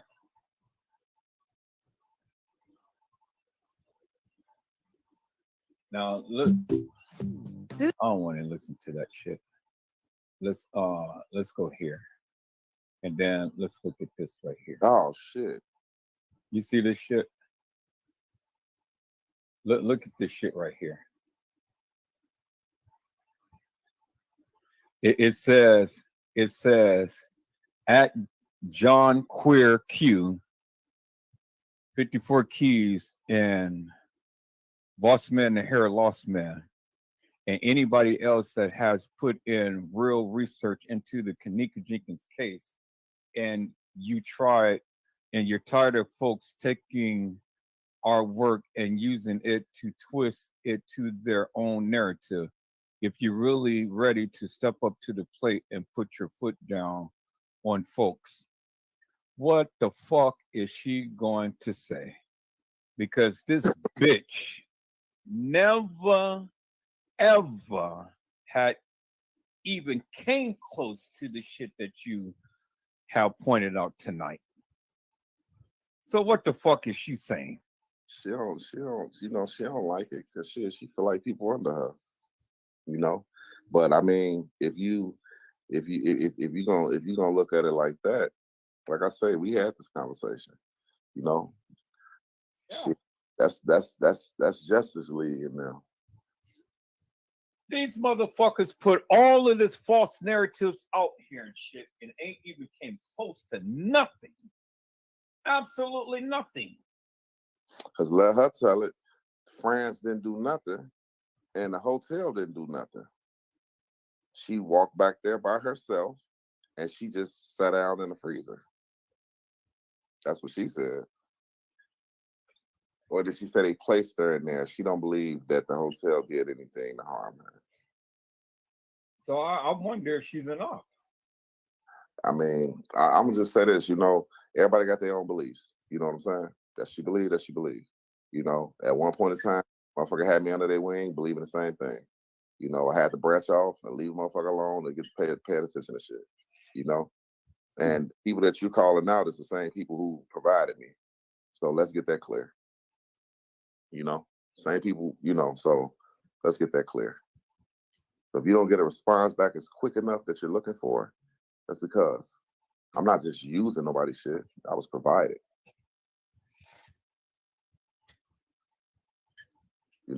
So, it is what it is. I ain't worried about it. Shit. What's so crazy is motherfucker I had telling people that motherfuckers don't fuck with me the whole time they do. And they laughing at you. You know what I'm saying? Motherfuckers telling me how you inboxing them on Facebook and trying to get them to, come on, man. Think I don't know what's going on. I just sit back and don't pay no attention because I see what the game is. You know what I'm saying? Don't pay it no attention. I just heard a lady try to sit back and put out false shit on you. That look, what you gonna say? Yeah, me and Elle was going back and forth. I was saying pedophile. I was saying all that bullshit. But at the end of the day, that was just the art. We was in battle. So these things was being said. But when I sit back and look at somebody try to bring some paperwork out, I already know your play because I used to fuck with you. Your play is to sit back and bring false paperwork out. There's a lot of Edward Josephs out here in the world. You chose to bring out some shit. You chose to find a motherfucker with that name and use some false information, but cannot show a goddamn picture at all. You can show everybody else mugshot. Why that mugshot hard to pull up? Can't pull that up. I know that. I know you can't pull that up because it ain't one. You know what I'm saying? So, I mean, it is what it is. You can say I'm protecting. You can say, oh, you talked about your kid. We talked about each other. Goddamn it, to the death. But at the end of the day, we're adults and we good people. You know what I'm saying? And we sitting back and we're able to sit back and vibe like this. And see, that's why I tell the people, what the fuck do you want me to say? I ain't gonna give you action of seeing two black men go at it about some shit that we feel personal about because you like the friction. You know what I'm saying? I don't see people come at their own. I see people come at ours. You know what I'm saying? This ain't no race thing. This ain't none of that. I love everybody. But anytime you see somebody trying to dock somebody or come at them, it's of a different nationality. Motherfucker don't come at them other content creators. You know what I'm saying? The John Q's and the these persons and the humongous and all these different people. You clouting them up, this and this, this and this. But when it comes to any Black content creator who you feel like you could come at and talk shit to and badger and all that, you do that heavily. But shit, I don't give a shit. Do what you do. You know, I know what I got. I know what I've been paying attention to. Everything, and I'm glad you led me down a slight direction with some shit, because I was able to take some of that shit and find the real shit and not be misled. You know, not being misled by you. You know what I'm saying? You put me in the direction to find the real shit when you was trying to steer me to mislead, and I found the real shit. So it is what it is. Yeah. Everybody got motives. You know, it is what it is. I don't give a shit. Every last motherfucker got a motive, and see, that's the thing. Now, I'll tell you this: if people want to really pay attention to see what's going on, we'll go live and put that bitch in private and show y'all all that juicy shit. You know what I'm saying? But other than that, I ain't gonna expose none of that shit to none of these YouTubers that's sitting right here, because they don't even know what the fuck going on. You know what I'm saying? Motherfucker got some shit, they don't even know what's going on, and I know they can't even find it. Even if they look and try to seek, they ain't gonna find it. Yeah. You know what I'm saying? And I wonder how I found it. So at the end of the day, shit, I ain't tripping about none of that shit. I know what I believe. I know what lines up. I know what matches up. You know what I'm saying? And I ain't no fool. Shit, I'm not a follower. So, you know, anybody that's your followers, y'all follow behind. Yeah, you know? Going to listen to all that bullshit and nonsense. You know what I'm saying? And That's coming from all ends. That's coming from all y'all ass. You know what I'm saying? I'm talking about all y'all ass. You know what I'm saying? Shit.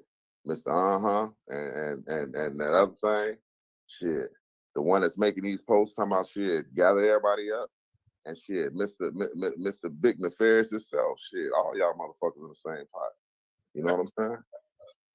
Shit. Motherfuckers already know. Salute 54.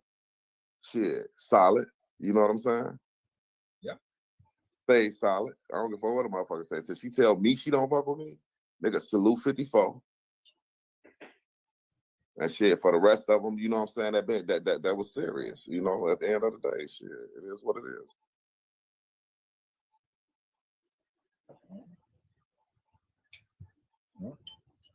That's what they do when they can't get you. They'll go. I bet I told you they eager to know what the fuck going on though. They don't have no clue. Tell you that shit. Right. Now I'm at the point. I see this shit myself, clear as daylight. And I told you, I just don't take people's narrative. I don't just take people's word for it. I got to see it for myself. I got to have an understanding for myself. All right, if I can't get it for myself. Go ahead and chill out. So you go ahead and get to work. All right, man. It's like I've been here riding, goddammit. I'm listening to this shit. It's just like I know what's going on. Blessings to you. Yeah, man. I don't care what they say now.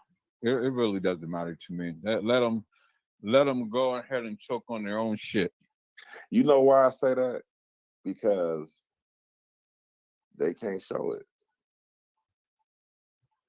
They don't have it. Can I say that? They don't have it. If they do have it, they don't know what they have. They don't know what the fuck they're looking at. They talk so much shit.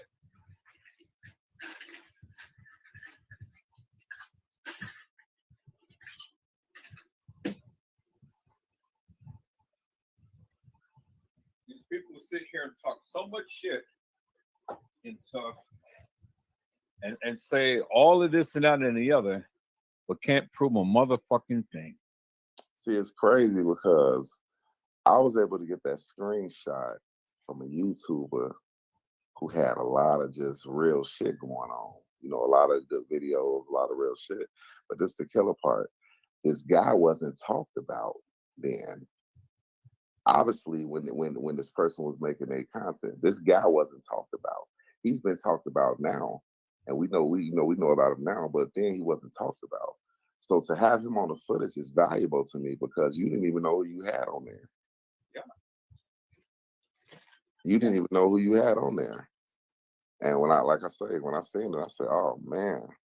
Look back at the footage, seeing how old it was. I said, I said, yeah, it's pretty old right here. I said, it's one of actually right in the same month after she died. Somebody was busting on YouTube, and that shit was there. And you can see, even just from the screenshot, you can tell it's kind of old. Ain't no, you know what I'm saying? No 4K picture, no, you know, shit like that. But you know who you're looking at. That's the killer part. Oh yeah. That's the killer part. You know exactly who you're looking at. It's like exactly who you looking at. The stand, the head to the side, the bald head, everything. You know exactly who you're looking at. Now, like I say, I bet you if you go on the footage, you ain't gonna see them. You ain't gonna see them like how you see on the picture. No, they took them all out. I mean, exactly why they did that stuff.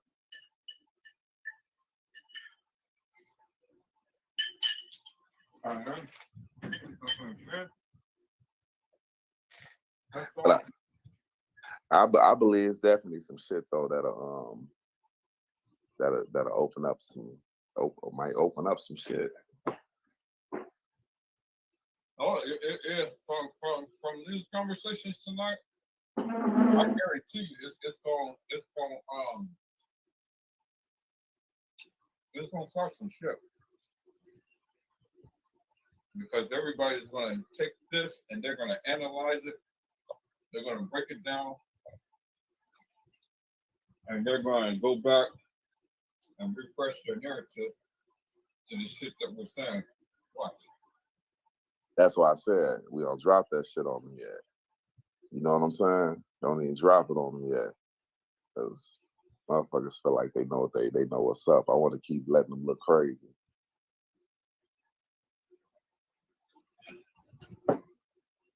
No, now I see. Now I see.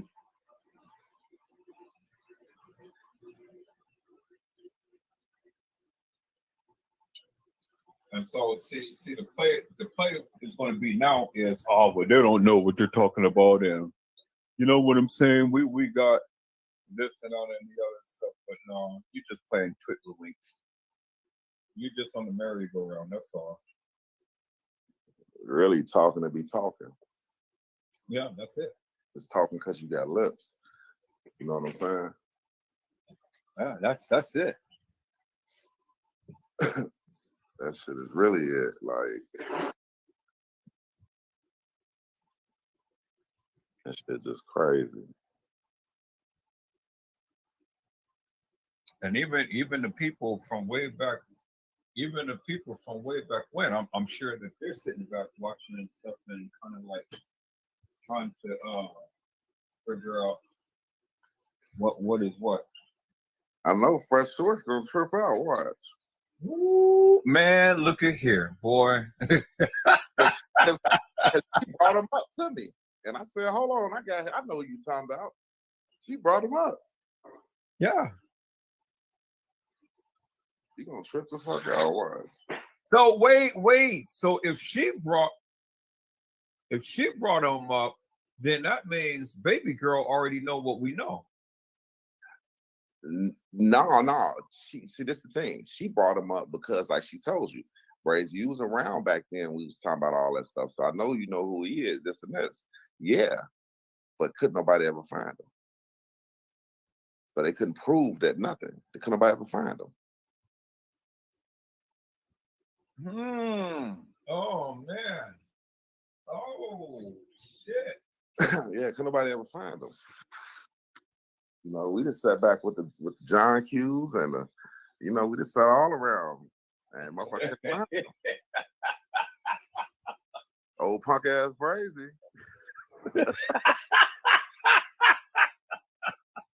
But they say old lying ass Brazy. Oh shit.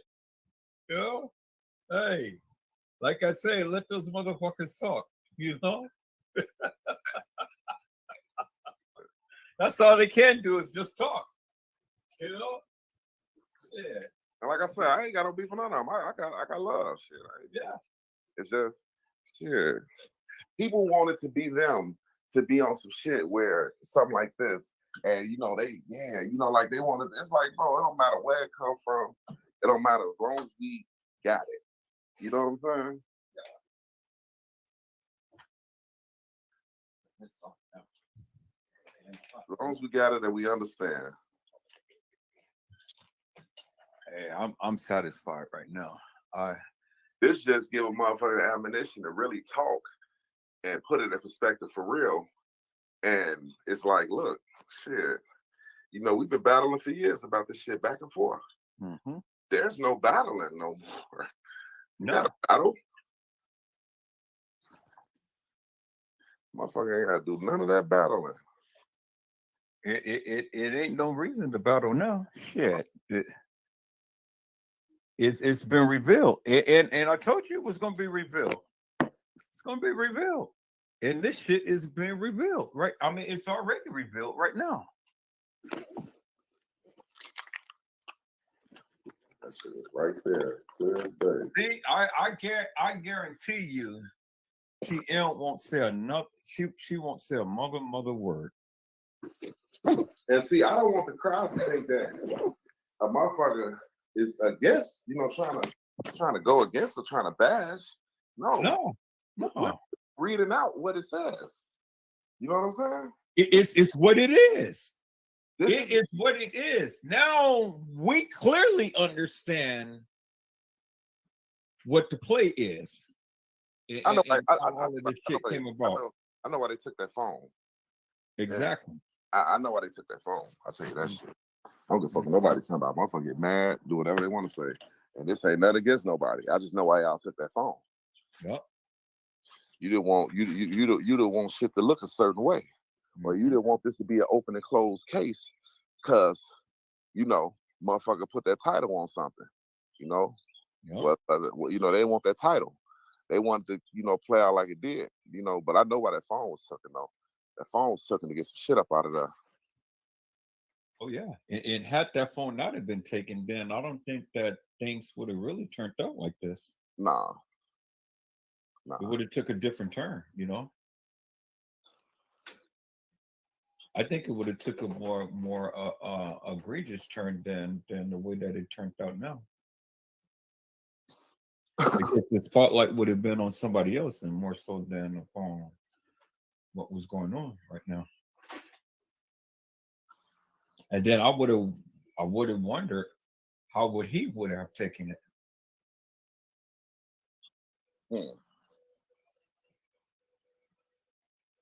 See, ain't no telling what would have been in that phone. Yeah.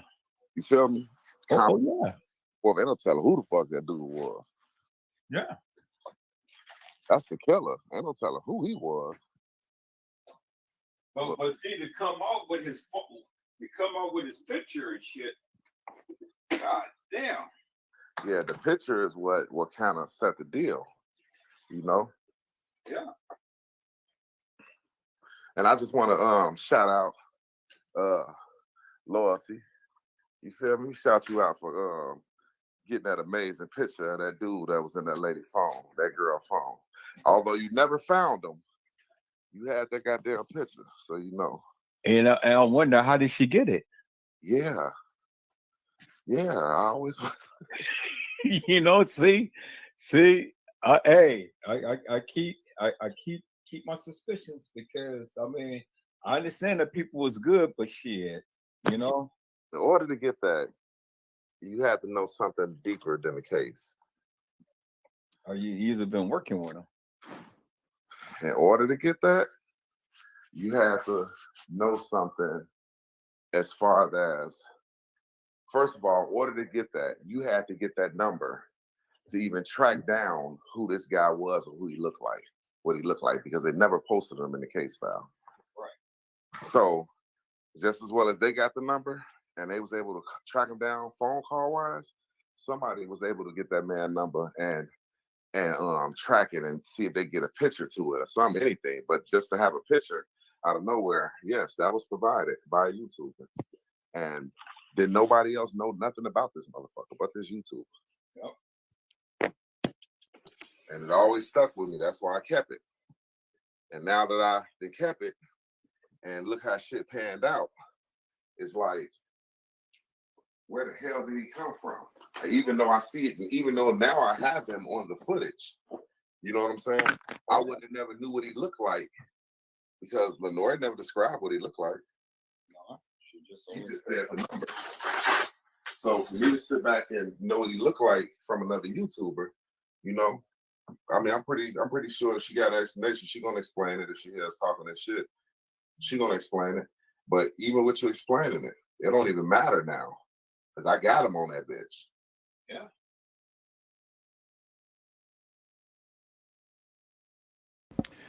And so, people, so let me go ahead and let me explain something. Because I got much love and total respect for my brother Brazy. Now, I may talk a lot of shit and I may say a lot of stuff in this Kenneka Jenkins case and things, and you know, talk about Franz Cave and a lot of the other people and things like that. But I'm here to tell you, peoples. I'm here to tell you. And he knows and he understands to play. He understands what I'm doing and things. He understands to play. So this is one reason why he doesn't chime out and he doesn't get all ruffled like a lot of other people and things. Simply put, peoples, I'm going to put it this way. Kenneka didn't die in a manner to which all of us had thought at one point. She didn't die in a manner to which all of us had thought. That video footage that we see is so heavily redacted. It is absolutely crazy. And you'd be surprised to you know, how everything has come out. You'll be surprised. But this is one of the reasons why I'm doing what I'm doing and things, because, you know, we got some information that literally, unequivocally and undeniably, totally changes the whole way that you look at this case. We're in possession of some information. I have it now, but he had it then, and he still has it. And the only two people who have it is the ones who have it. You know, Casey Cloyo Vera Sanchez Medina has it, Brazy has it, and now I have it. And that's has always been our long-standing friendship between me and Brazy, because, you know, back in the day, we was politicking. Then, you know, we had a little dispat in this and that and the other, but we still cool today and still politic today. But, you know, he's got his thing going and stuff. I haven't heard from him in a minute, but I know he's watching, but he understands to play. And he understands, you know, what I'm doing and how I'm doing it and why I'm doing it. But I'm here to tell you, peoples, it's something greatly deeper than all of this stuff that you see played out. And it's really amazing how they did all of this stuff. Now, you may want to sit here and believe in a narrative that you're, you know, shouting out and so on and so forth. And I get it, you know. And the reason why I'm doing it, because I want to see if the people are going to stand up with the various things that they say. See, me being a videographer, photographer, peoples, you know, I know the manipulation. I know how to do, you know, and I know to make things look so convincing. And that's what they did. They made things look so convincing. But a lot of this video footage has been taken out. I'm here to tell you, it literally has been taken out. Now, despite my ongoing pursuit into justice for Kenneka and things, and how I question France Cave and the beverage manager and you know, different things like this, and so on and so forth.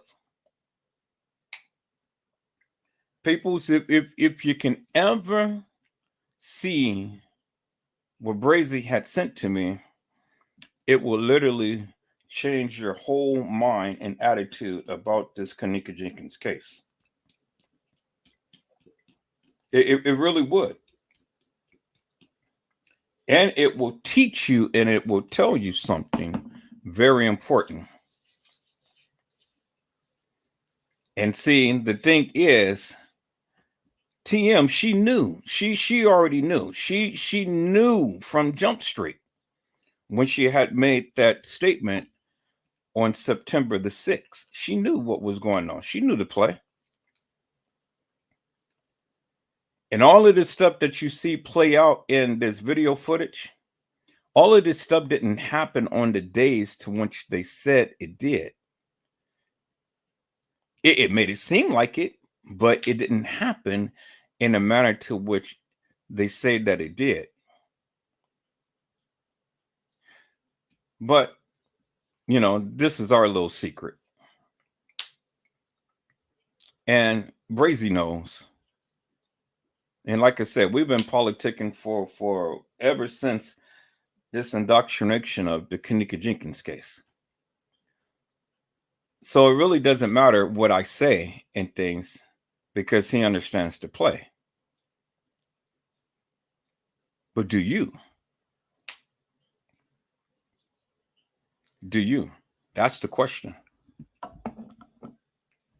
And so do you understand what really happened to these girls? And this is one of the reasons why I continue to keep playing back my videos and things and continue to keep talking and whatnot. Because it's one of these days is going to click into somebody, and somebody is going to see and understand.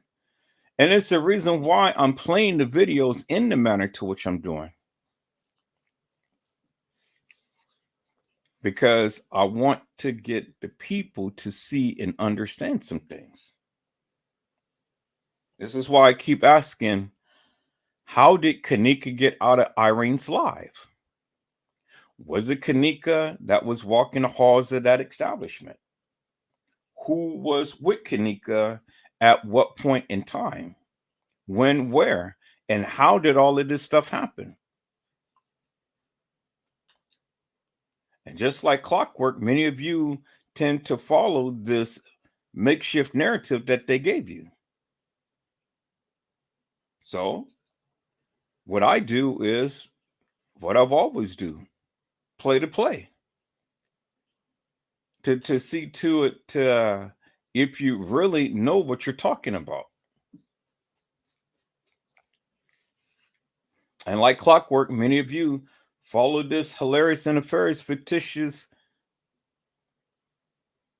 video footage and narrative that they gave you in the case files. But it didn't happen in a manner to which you guys thought that it did. That was the play on their part.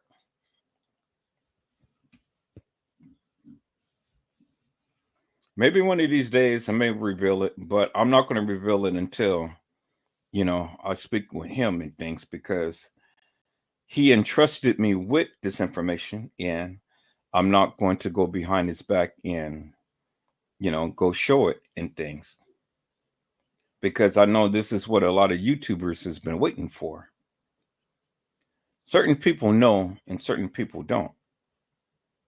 But I've been alluding to that for the longest time. But, you know, like he says, he knows the truth and he has the proof, and life goes on. regardless of what has been said, because everybody's going to put a spin on their narrative and everybody's going to say what they say. But that is okay, peoples, because see, when you know what you know, that's what you know. And then it really doesn't matter what the people say, because you know what you know. Now,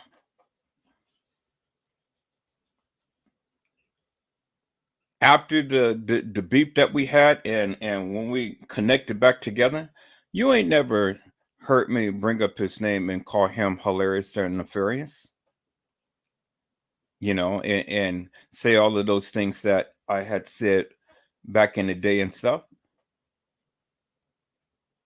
Because see, that was the play black then. Like he said, he was under the spell of other people and things, and he was looking through their lenses the way that they wanted him to and things. But then when he branched away from that and came and started to do what he do and stuff, then he understood the play. He understood, and he started to see things in a different light.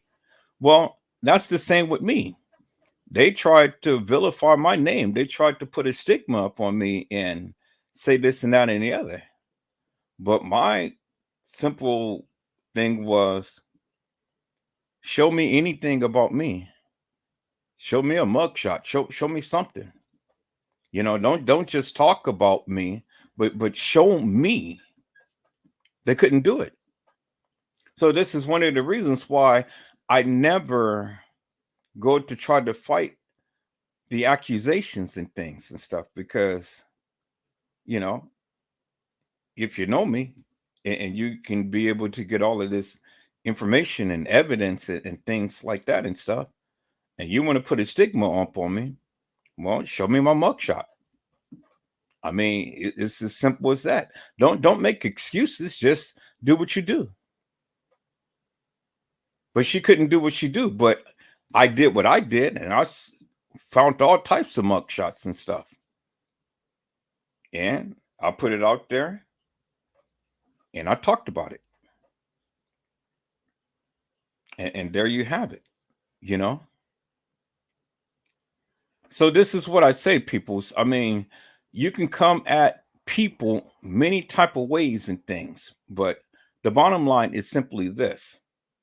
If you're not strong enough to stand up to whatever accusation people levy up against you,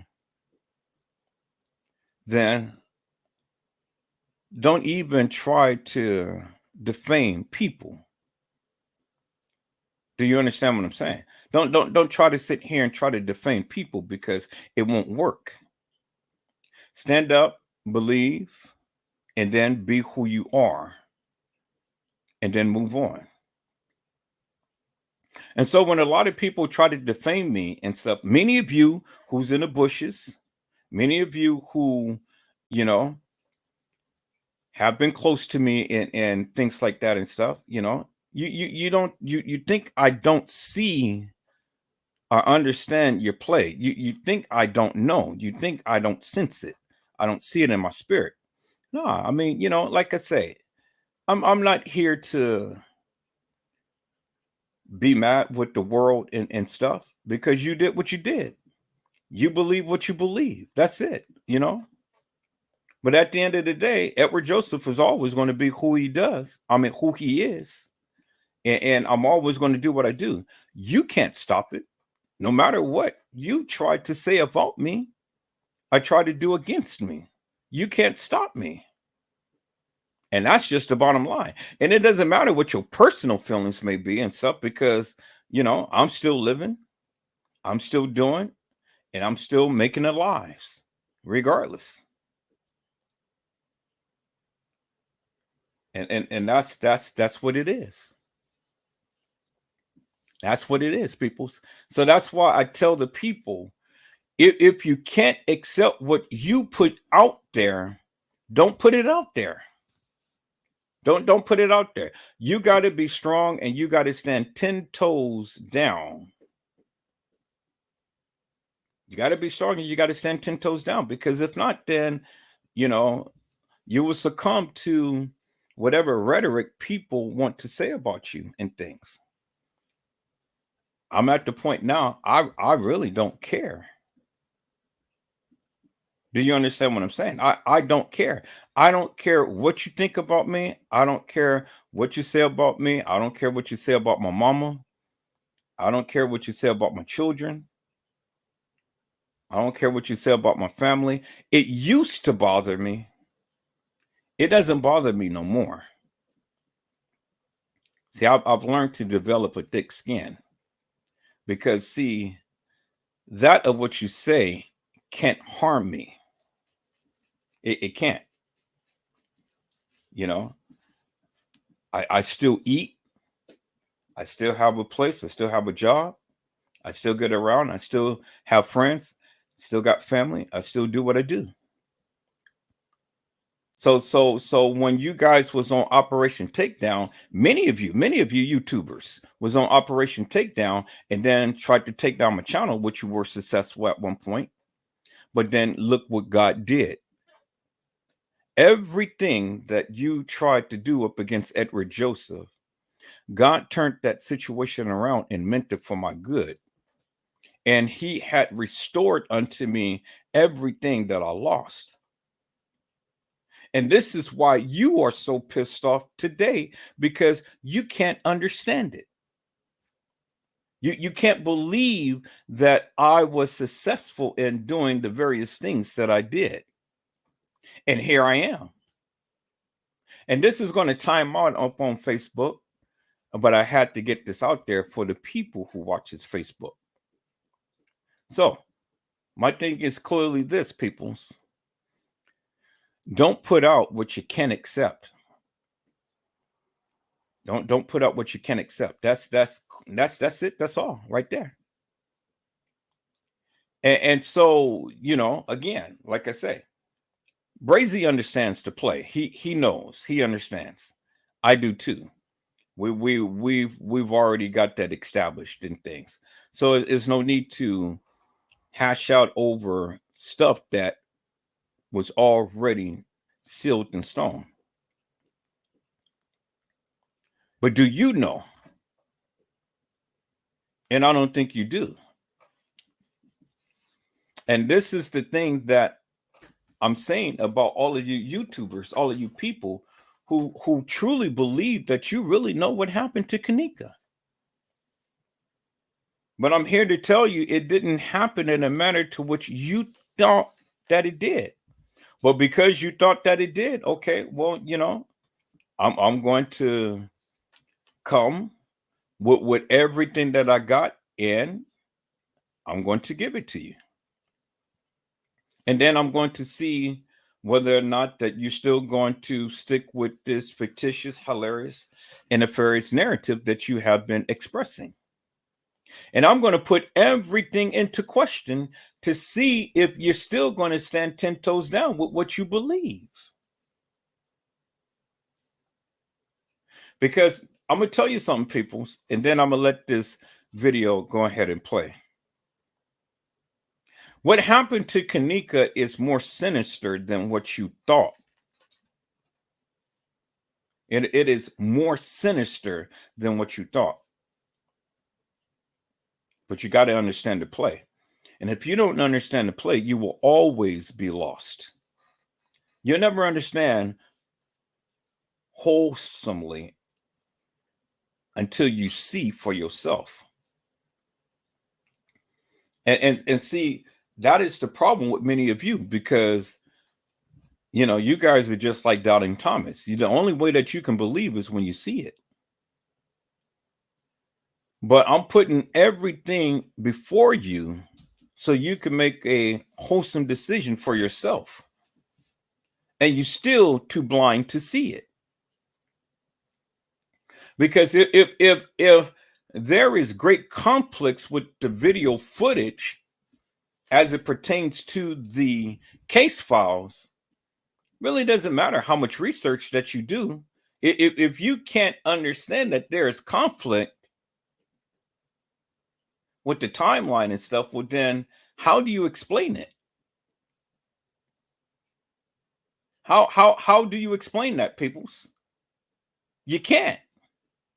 Because you can't have conflict and still have the same narrative and say, oh yeah, well, Kanika died on the 9th. Because you're still trying to fit that old narrative into something that absolutely, unequivocally, and undeniably didn't happen. And that's where you go wrong, and that's where you don't understand. But as long as you continue to keep believing that, well, then I'm just going to continue to keep saying what I'm saying. And everything will be in question.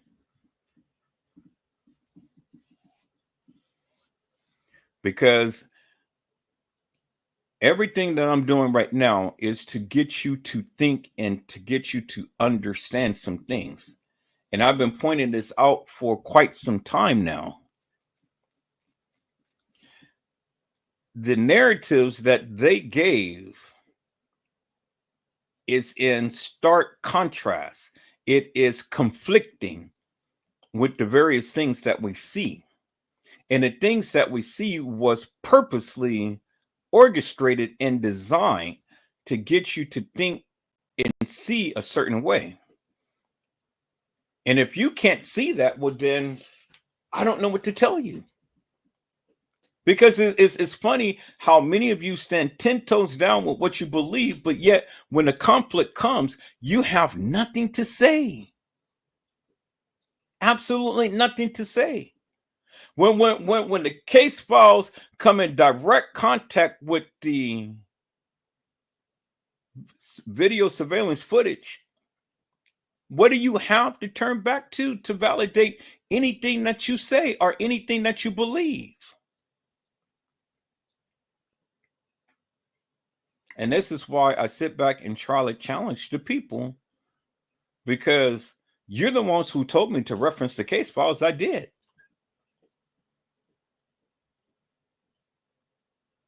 And I found discrepancies. But yet you're so hell-bent upon your narrative that you can't even see that what you're saying, it doesn't even match up or line up. And so since it doesn't match up and line up with that is in your possession, how do you rectify that? How do you justify that? Because you got to justify it, people. You can't just let it slide and let it go unnoticed and let it go without a great explanation. You can't.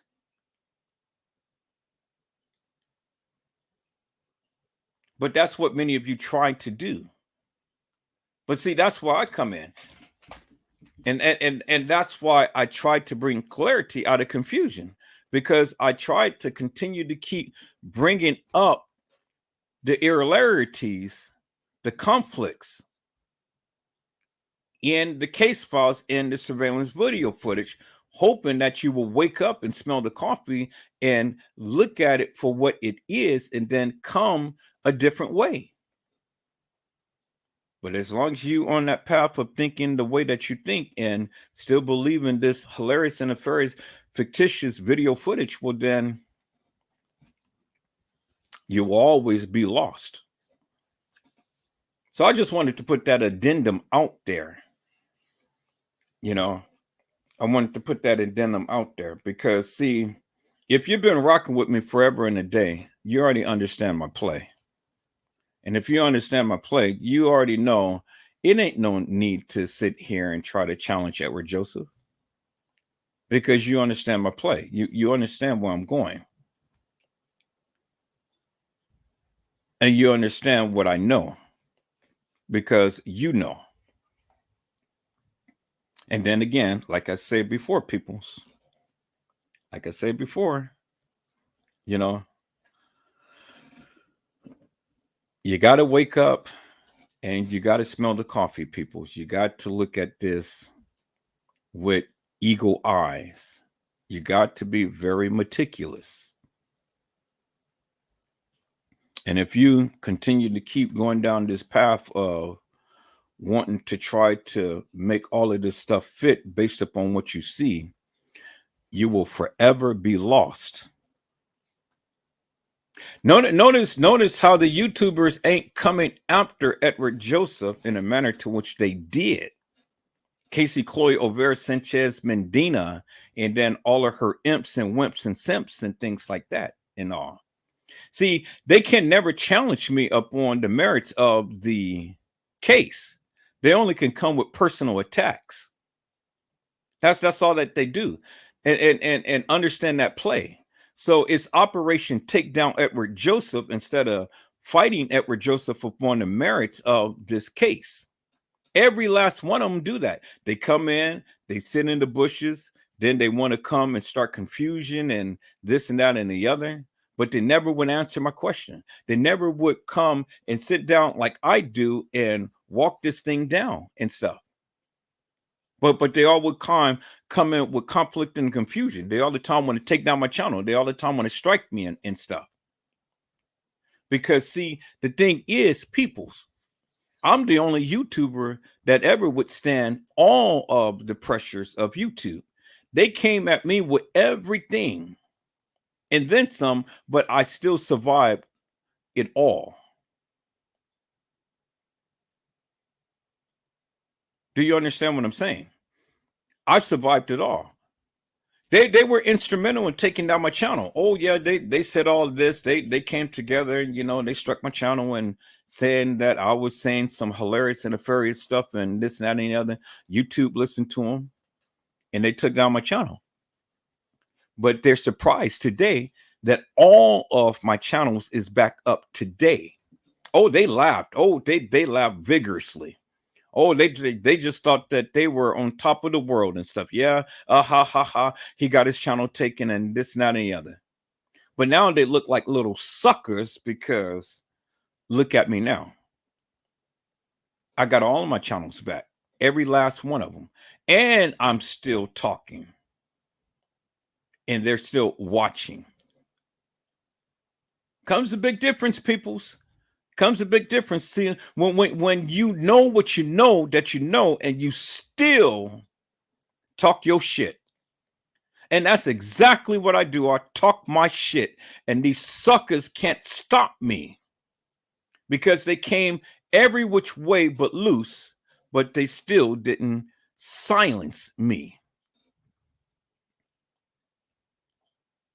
Now, how are they going to come this time? Because they tried to defame me. They tried to strike my channel. They tried to call me crazy. They did everything under the sun. They came after my kids. They came after me. Talked about my mama. You know, they did everything that they possibly could, but none of that stuff doesn't hurt me now because I have already grown a thick skin to it. You can't talk about my picture because my picture is out there. So what more can you go to say to try to defame Edward Joseph? Nothing you can do touches me, peoples. Absolutely nothing. So which way can you come to try to get to Edward Joseph? You can't. And that's what frustrates the people. They can't. So you know what they do? They give up. But I don't give up because when my eyes and my mouth is on you, oh man, it's on you. And you can't take it for the various things that you dish out. You can't take it. You run and hide. You be silent in things, hoping that it's going to blow away, but it never will blow away, peoples. Never will blow away. See, I've learned to forgive you for the things that you do, but I never forget. And then when you want to come up and you thinking that you all bad and you want to go and try to forge a relationship or a bond with other people thinking that you're going to take Edward Joseph down, you better think again. I'm God's child.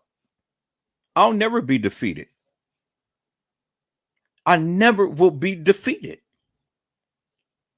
And no matter what you say, how you say, what you come with, how you come with it, or whatever and stuff, y'all came with everything under the sun and then some, but I survived and I'm still here.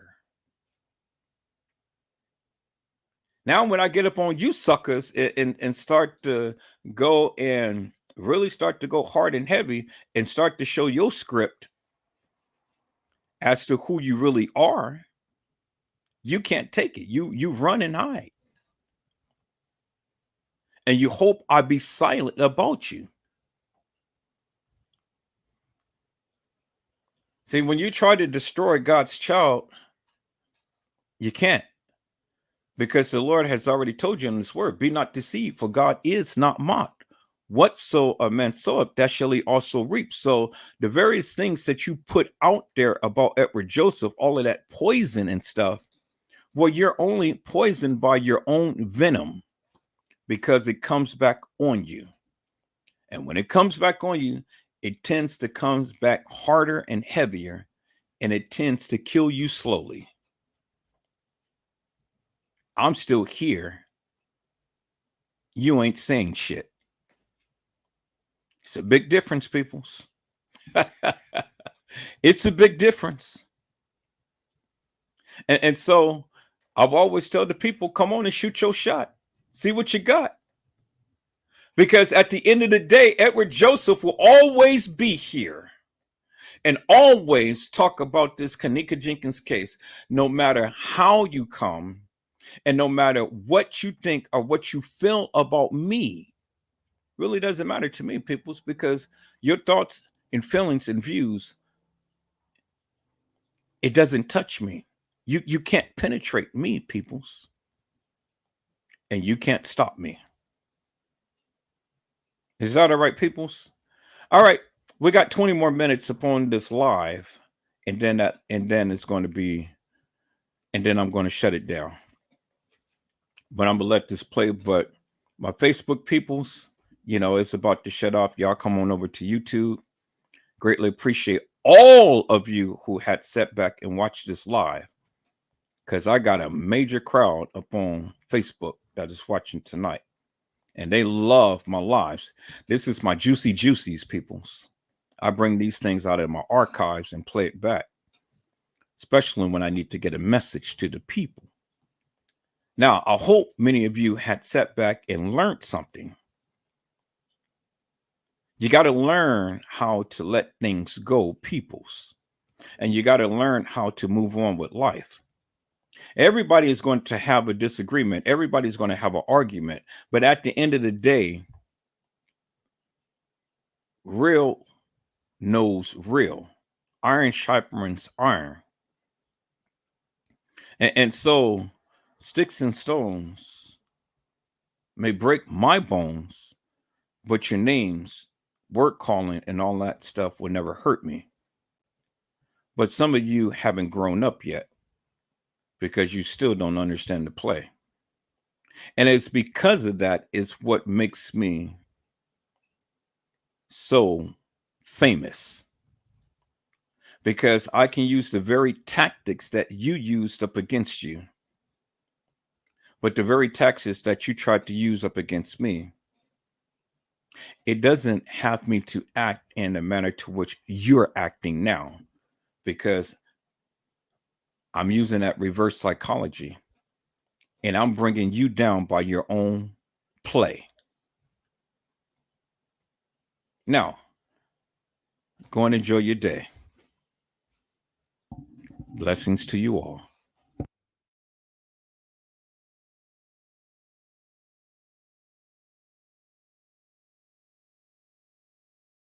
I got him on that bitch. I mean, it really, to me right now, it really doesn't even matter what she say. TM, Monifa, Shamar, Bree. No. I really don't give two rats asses now, because I understand. I get it.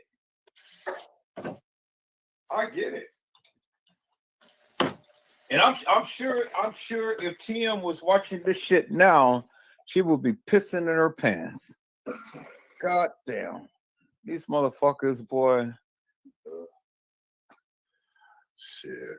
I ain't politic with her in so long. For real. I ain't gonna lie. If y'all listen to shit, I was politicking with her. You know, trying to get justice for her daughter. Shit. We was going back and forth. But shit, we ain't politicking in a long time. And shit, it ain't even about that. Shit. I'm trying to see what's going on. And see, the thing is, I don't have nothing against her. I really don't. I don't have nothing against none of them and stuff, but I understand now. I see it clear as day now. And I don't even have to have the court files in order to understand now. Hell no. Clearly understand now. So I'm good. It took 6+ years, but I'm good. I'm good. If I don't ever say nothing else about the Kenneka Jenkins case, people, I'm good. Shit. Know that you can sit back and have what you have, and kill however the fuck you want to now. Yeah. Leave that back. For real, leave that false ass battle to them. Even if you want to pull everybody together and bring them out, do that. Shit. Do that. I ain't giving a motherfucker a gateway to nothing. You gonna have to search. Yeah.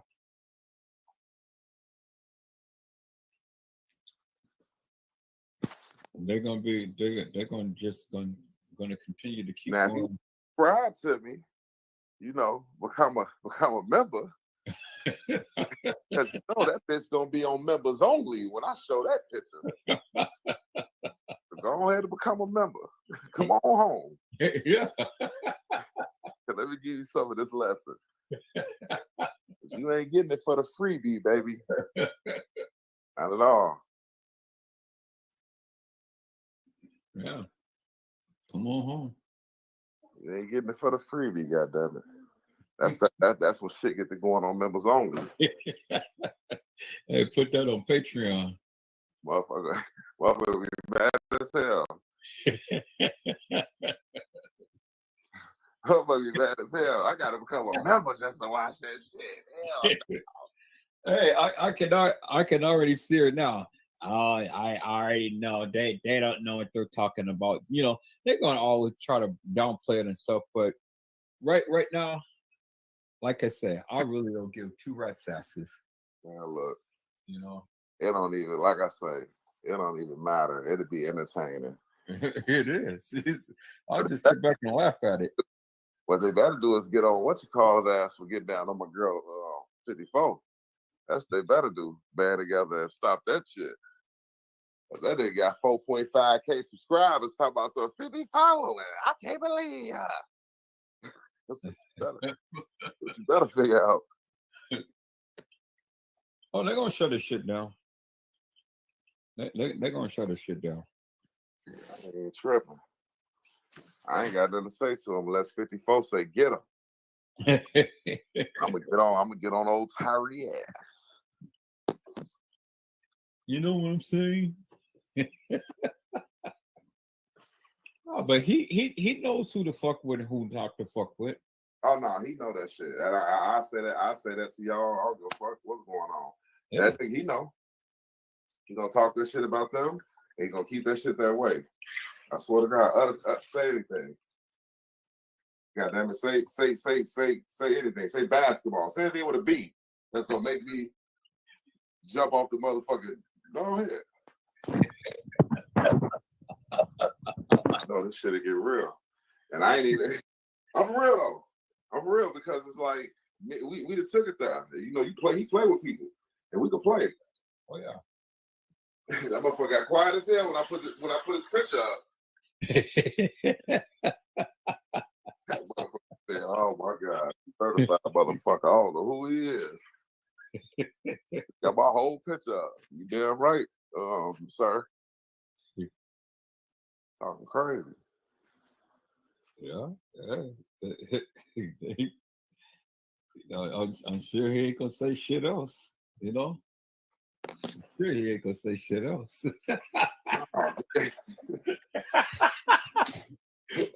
Ninja Turtle. Tell him, motherfucker. You know he is. Oh, motherfucker. He was like a Ninja Turtle over there talking about some payal and all this shit. Payal, Jack. All right, peoples, that is it for me for tonight. It is going on 12 o'clock, and we're almost at the 5-hour mark.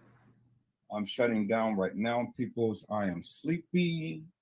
I'm going to get me some sleep, but I greatly appreciate you guys coming in, hanging in with me this late night and stuff.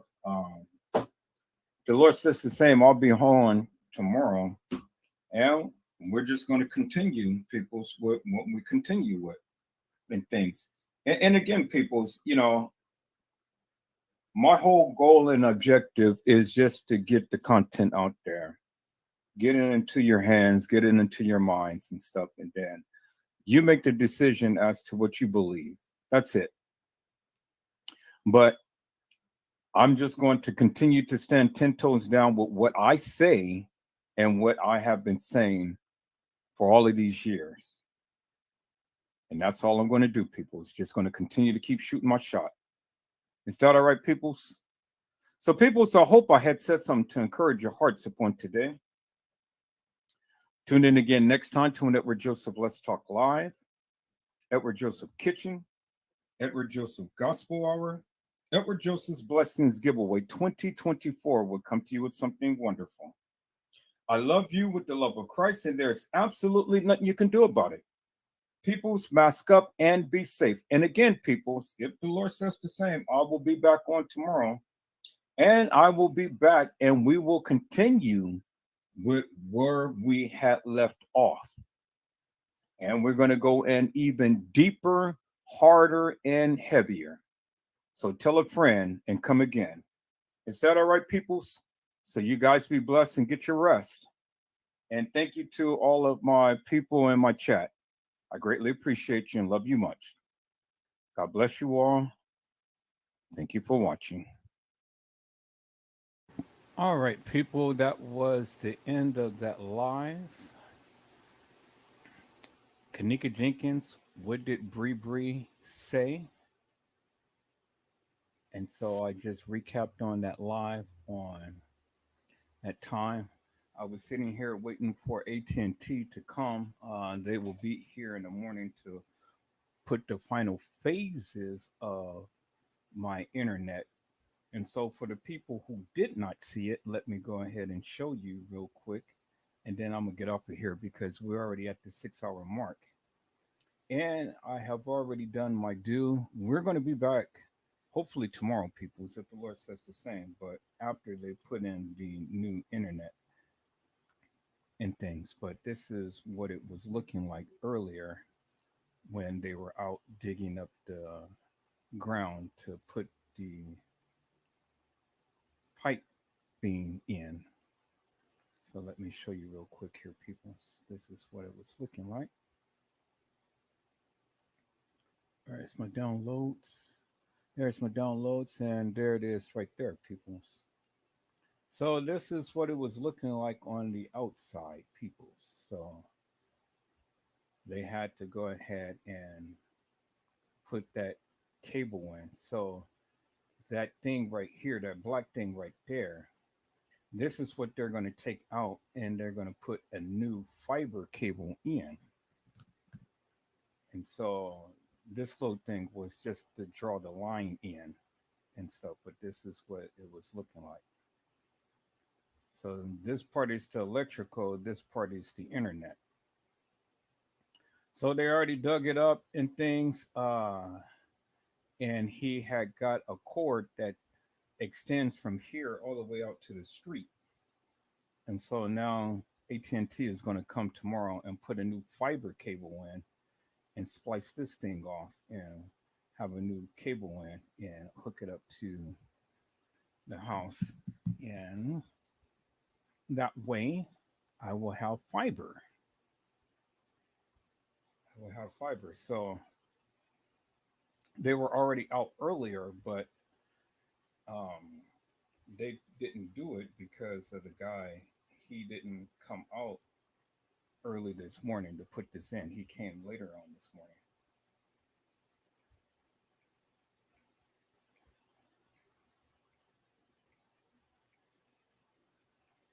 And so now he's already got a new pipe already dug down, and he's got the string dug down from here all the way to the street. And so now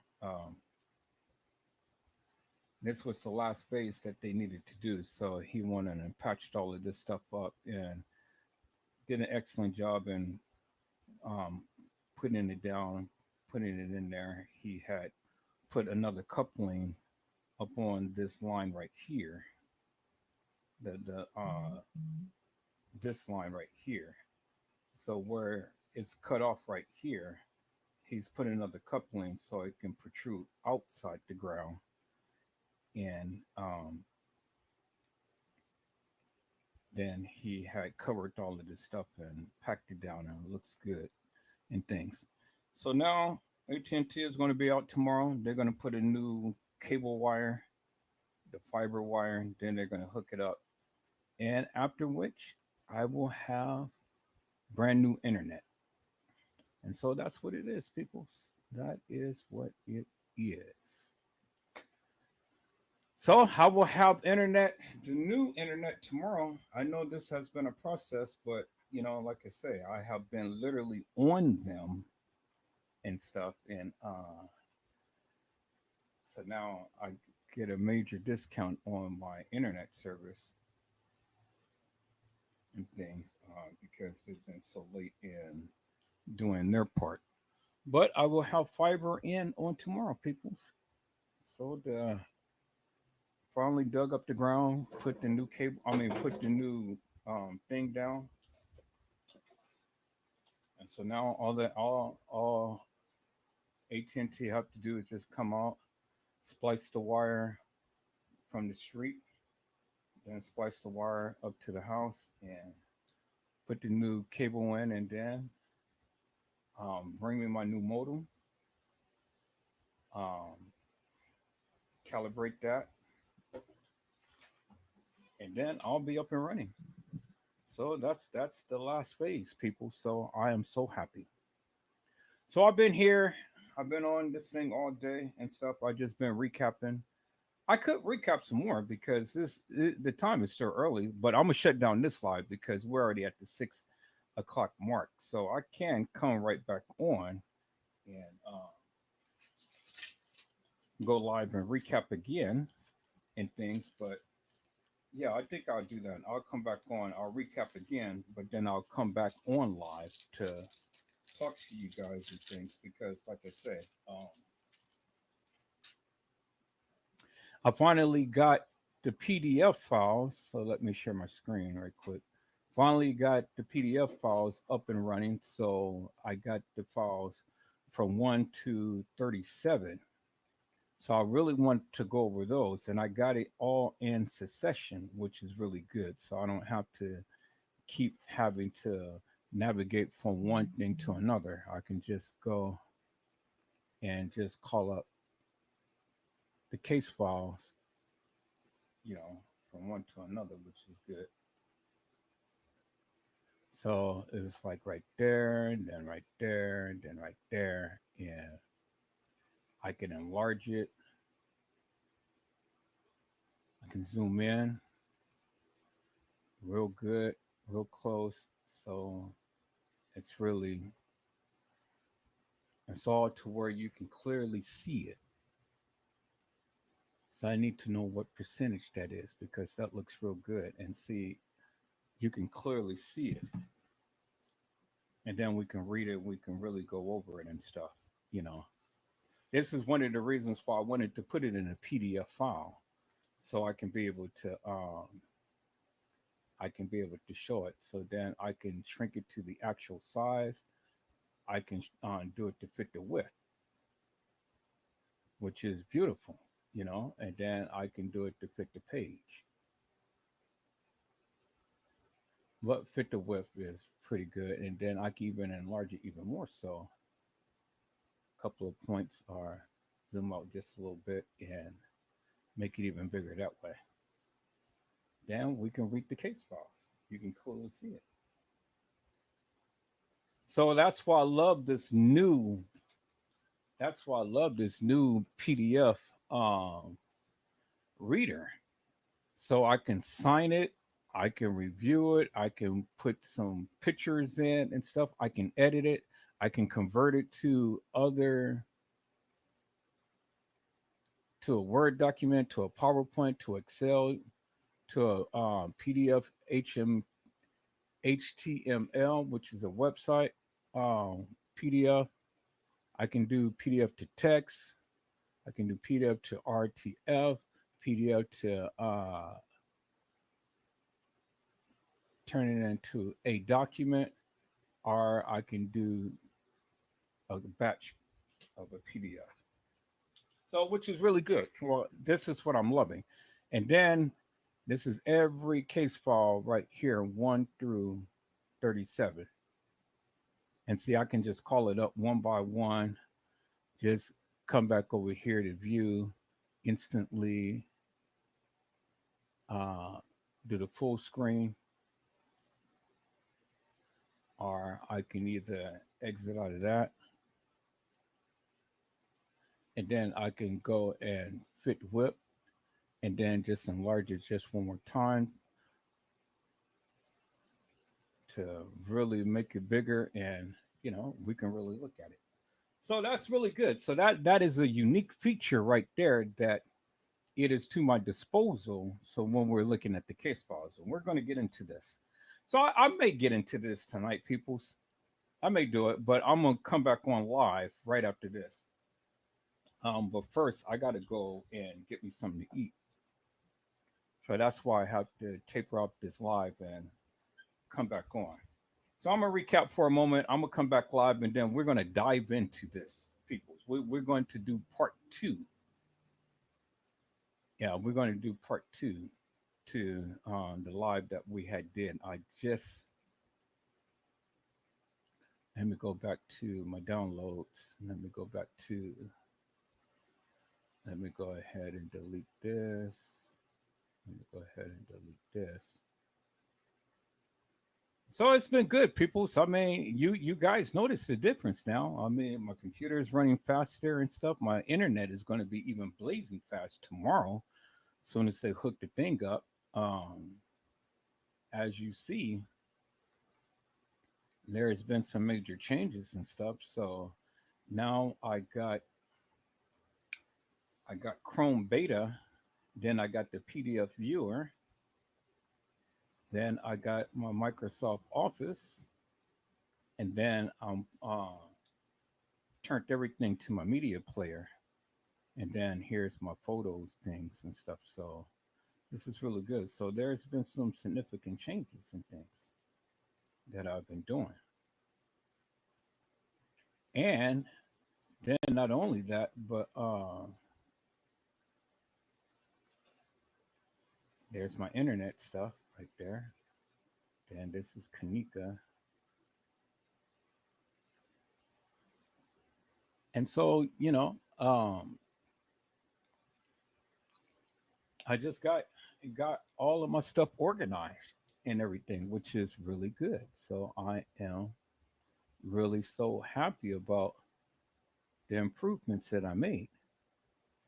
And then, I had went and bought some more memory for my computer. So that is running blazing fast. So next week when I get paid, I'm going to buy even more memory to boost it up to its max. Get it to its max and stuff. I don't know why I'm doing that, because I'm getting ready to go and get it upgraded. I'm getting ready to put in a whole new blazing system in my computer. So, but just for the time being, that's what I'm going to do. So there is a whole lot of changes that is being made to my channel, and things, and just everything is just going absolutely beautiful. And then I got my new software, and then I've been really getting in here and learning my editing software, which is really good. So I'm happy. I'm really happy. And so they're getting ready to come out with a Pinnacle 27, which is really good. So I can't wait till that come out. But I'm really learning my Pinnacle 26, and I love it. So between both Pinnacle 26 and then my Power Director editing software, I mean, man, it is absolutely beautiful.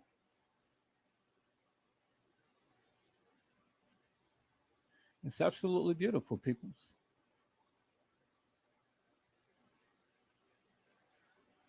So I have really behind the scenes just been looking into all of this and been doing a lot of training. So which is really good. So really taking advantage of that I have at my disposal and stuff. And so now you guys are going to start seeing even more creative things from Edward Joseph. And what I've learned is they have I think it's Photoshop. Photoshop has a new background thing to where you can have all of these beautiful, wonderful, creative backgrounds and stuff that you can be able to upload. So I'm gonna test it out because you have a period of 30 days to test it out. I'm gonna test it out and see, try different things and stuff. And if I like it, then I'm gonna purchase it. But there you have it, people. The channel is growing. You see how I'm streamlining everything and stuff, and everything is looking good. I mean, it's just beautiful, peoples. Beautiful. So now the only thing that I really have to work upon is learning how to do my thumbnails. I really haven't got down pat of doing my thumbnails, but that's what I need to work upon. But I'm getting there. I finally got the time now to settle down and really focus a lot more upon my editing and really boosting up my channel and things. And so I'm happy with the things that I'm doing right now and stuff. So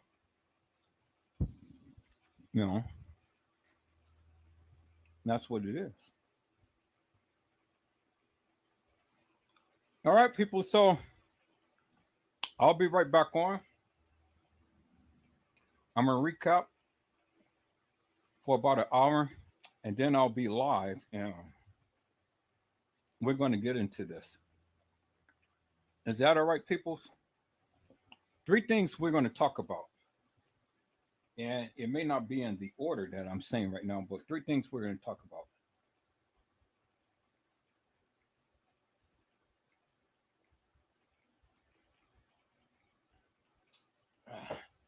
I had to drink me some water.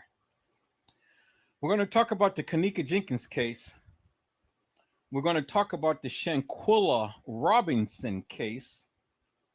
And we're going to talk about the Sonia Massey case.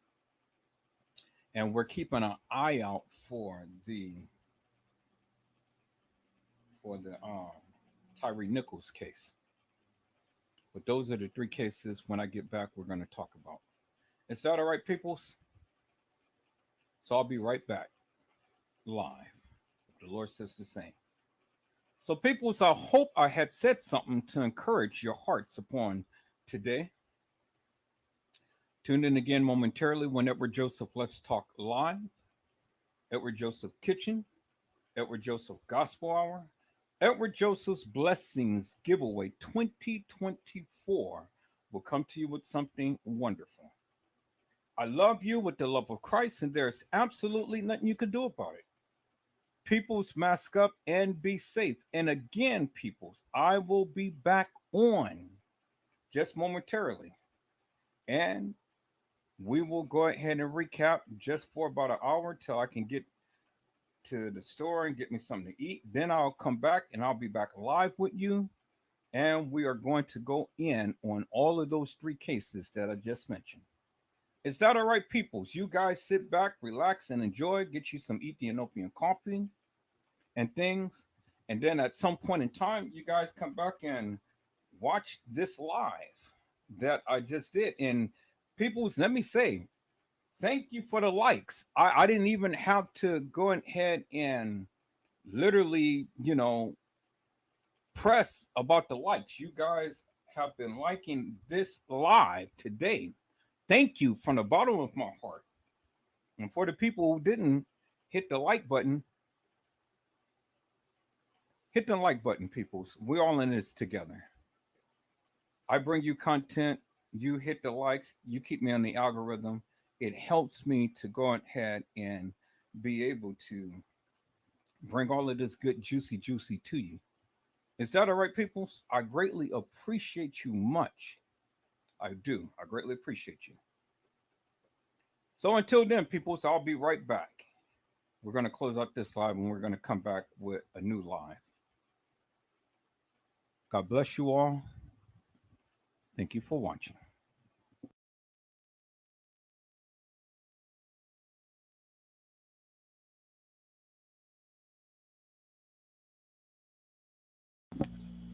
Okay, peoples, I've already closed out the live, so you guys be blessed, get you some rest, and if the Lord says the same, I will see you on later on today.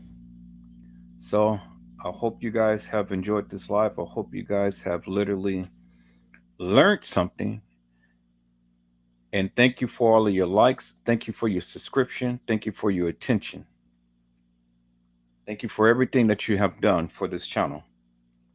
Be blessed. Get you some rest, peoples. And if the Lord says the same, I'll see you soon. God bless you all. Thank you for watching.